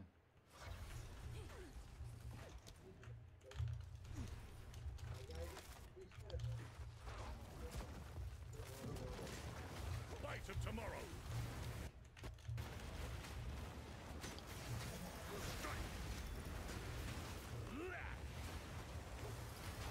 Right. Recoil.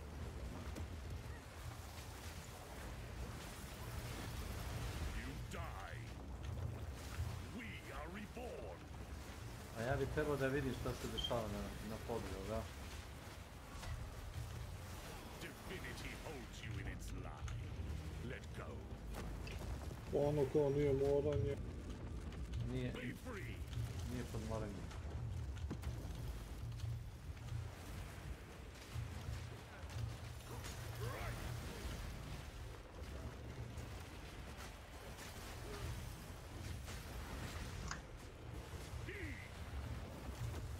We build. You destroy.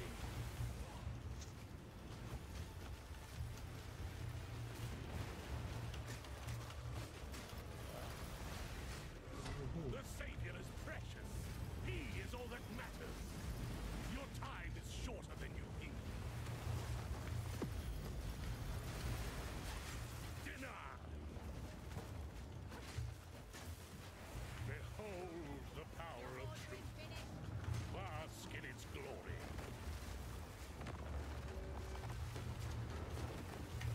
Die in a pit of lies. Ne vidim da. Ne vidim mnogo efekata ima na ekranu. Ovo što ja kastujem i što on kastuje i moji minioni. Nevjerovatno. Ovaj fight je teži nego što bi trebalo da bude. Što vizualno ne vidiš šta radi, razumeš? Moram da budem dovoljno daleko, ne zato što se plašim da me on udari. Ne, nego zato što ne vidim kad će da baci kamenje iz zemlje. Moram da budem dovoljno daleko da bih video gdje će da ga baci. Mogu da zamislim koliko je fight sjeban ako si mele. Nemoguće praktično. Osim ako ne radiš možda perfect strike ili kada znam neki... No ne znam, brate, ali ja ti kažem za nekog koji igra mele, dosta je teže igra. Your corpse will feed the new tomorrow. You had your chance.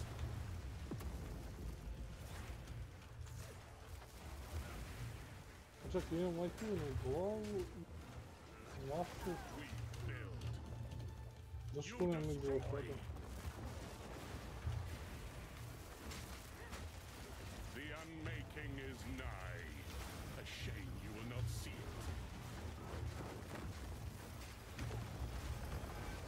Ne znam. Nemoguće. Znači, ima gomila ovih gluposti. Ne znam gdje da stojim.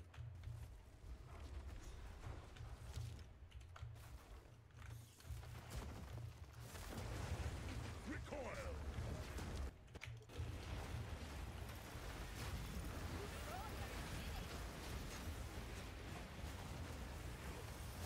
We build. You destroy.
Unlimited power! Nemoj da gledaš, spoiluješ. Savior. Jebeni savior.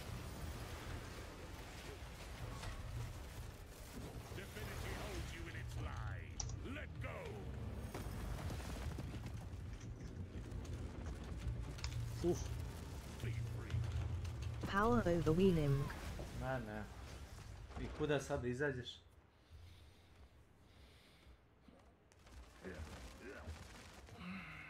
Udri ti mene. Kuda da izađem? Znači treba da otrčim pun krug kroz onoj labirint. Što napravim? Bolkrat. A ovo je prvi put da me ubio s time, znaš. Samo to da znaš. Prvi put da me s time ubio. Gdje se zapio si 2 puta, znači. A zašto sam zapao? Tačno vremena da se povučeš.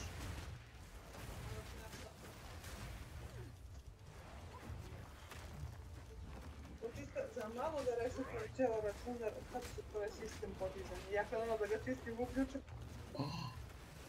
Posle sam doključila da vidim je sve okej.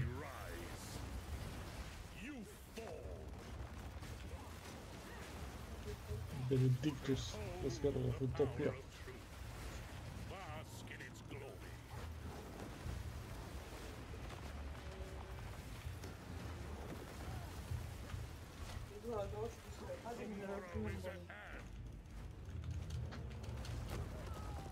Ne, moraš da budeš blizu. Moraš da budeš blizu, a ako si preblizu onda ti baci kamen ili ispod tebe, iz zemlje digne 4 stuba, ili baci odozgo na glavu. Biješ šta ćeš. Uf. Da, moraš da budeš kod njega. Da bi vidio šta radi.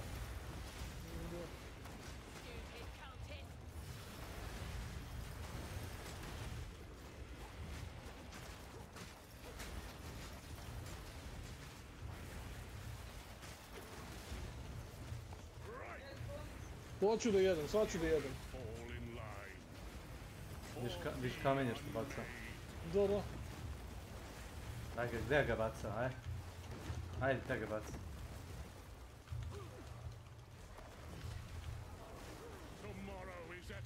Evo.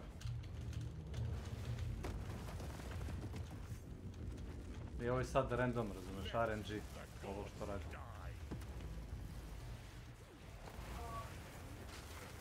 I čitava ova nonsens sekvenca koju radi, aj kao vizualno izgleda dobro, razumeš, je samo da bi on napucao sebi energy shield, da može da soulkuje recimo narednih 5 sekundi da ga ja šibam. Zapravo moram da mu šibam opet po energy shield da bi došlo do health. Pa dobro, nema toliko energy shielda. A nema, ali svako malo energy shielda.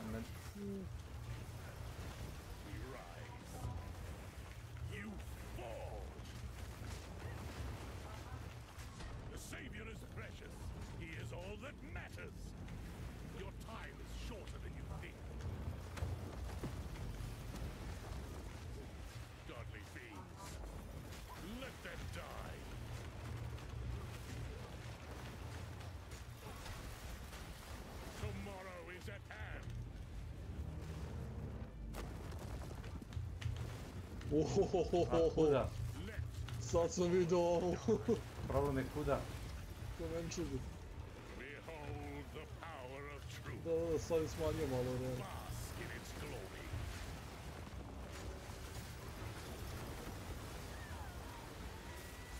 Gde?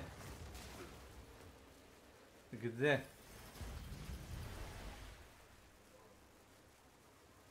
Gde ja da stojim ovdje? Kad ti baca kamen na glavu, a imaš ove lightning, ove male statuice okolo. Gde stati? Sve se svodi na RNG ovdje. Kao što ja znam, recimo, već onda se teleportuje tu. Uvijek stati fight. To jedan pokušaj će uspjeti. Da, uvijek znam da će da krene fight. I onda mogu da bacim pripremne dve magije koji imaju malo duži delay dok se mogu da bacim onaj inscription circle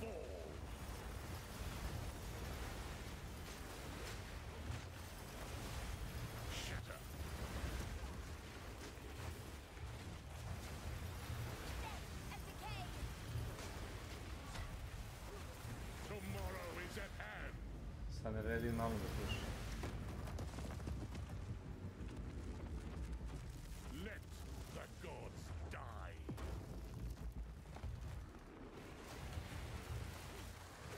Pa šta ti prokuje Firewall? Radi štetu. Svaki put kad tornado poleti kroz Firewall, mu radi Aha, štetu. znači tornado. Da. Firewall ja bacam. Da, znam, u toj putu ono ne vidim šta tačno je.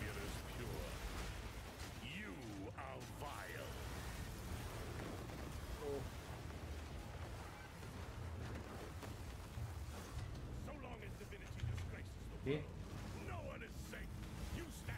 Šta ćemo sad?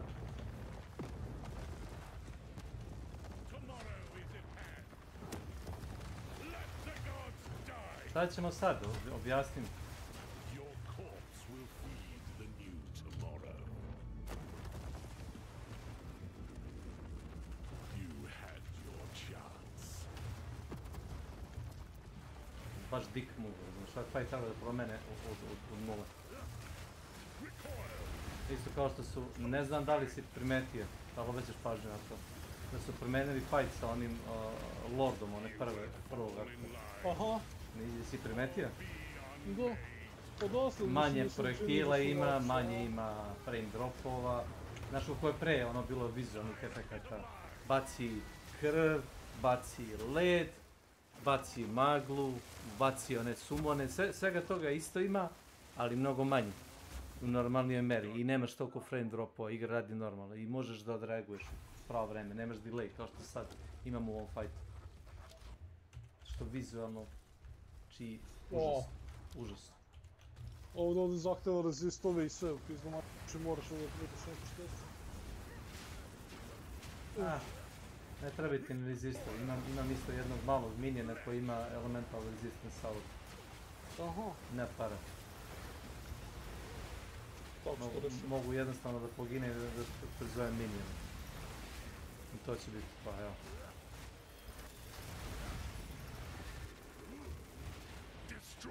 Nije da on mene ubije. Sam normalni udarci, on mene ne može da ubije. To je najjača faza. Nemam dovoljno healtha i resista i svega. Ali imaš ove neke gluposti koje nabacuju ti lightning i... Ono je vjerojatno physical, neka menčin što ti pade na glavu. Ali lightning šuri ovdje. Razdalje.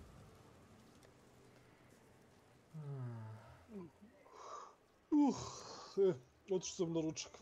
Želim ti svu sreću, budi pozdrav. Uzdrav, prijatno.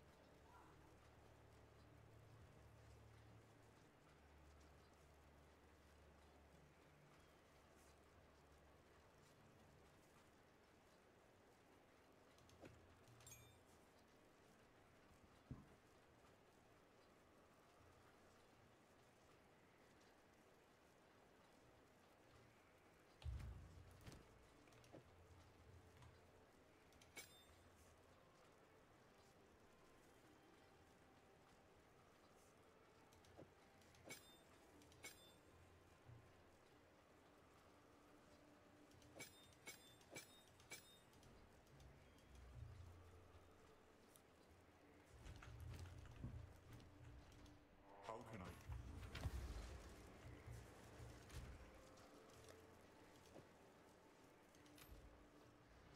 Well met. Here's your gold. Farewell.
is precious.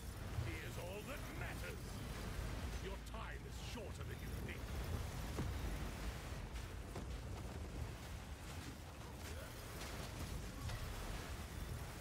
Your corpse will feed the new tomorrow. You had your chance.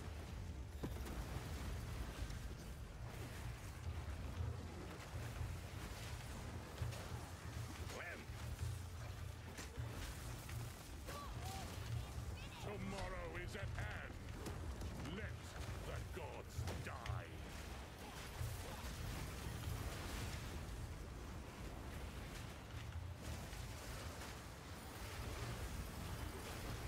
Shatter!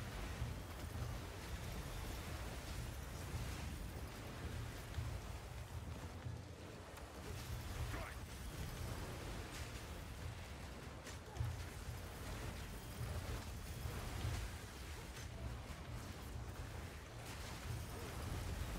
Behold the power of truth.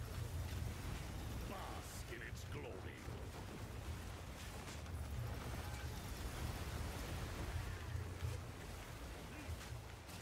Shatter. Tomorrow is at hand.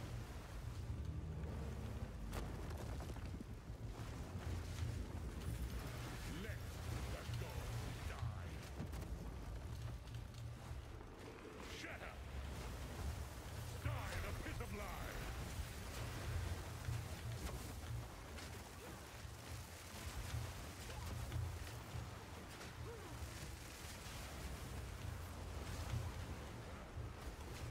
The unmaking is nigh. A shame you will not see it. Ooh! I think you must take your leave. Bury these fools. I will bury it all. For the Savior! Please, please, take me with you, please! Wait, I know where they're keeping the beast. Orith, they're in Orith, please.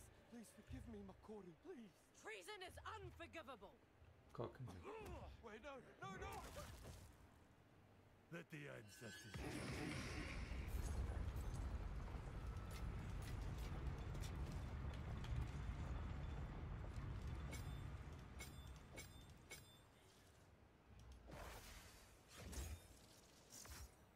My precious little minion.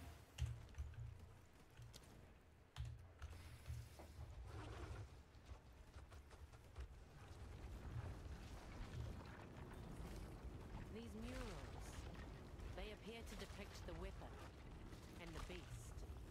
Who made these? The ones that came before. Older than the oldest stories.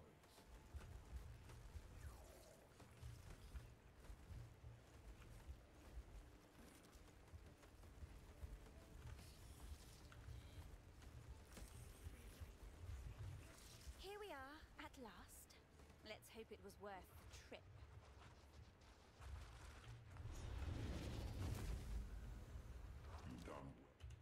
You done well. This feels oddly familiar.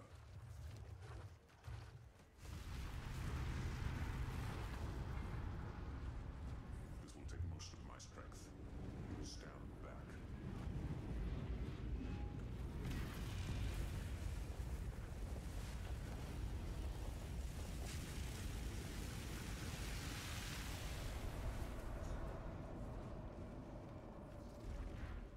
Behold! The might of the Karui! No! What are you doing? Taking what is rightfully ours. The Karui will now be stronger than ever before! You fool! They need the weapon! The world is at stake! Enough! What? No! Daughter! I will fix this. The Karui way!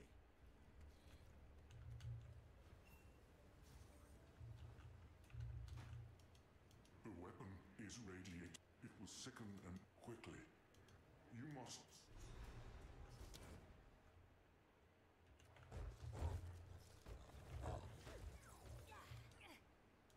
The weapon, it quickly. You must stop.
Ellie!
Alo?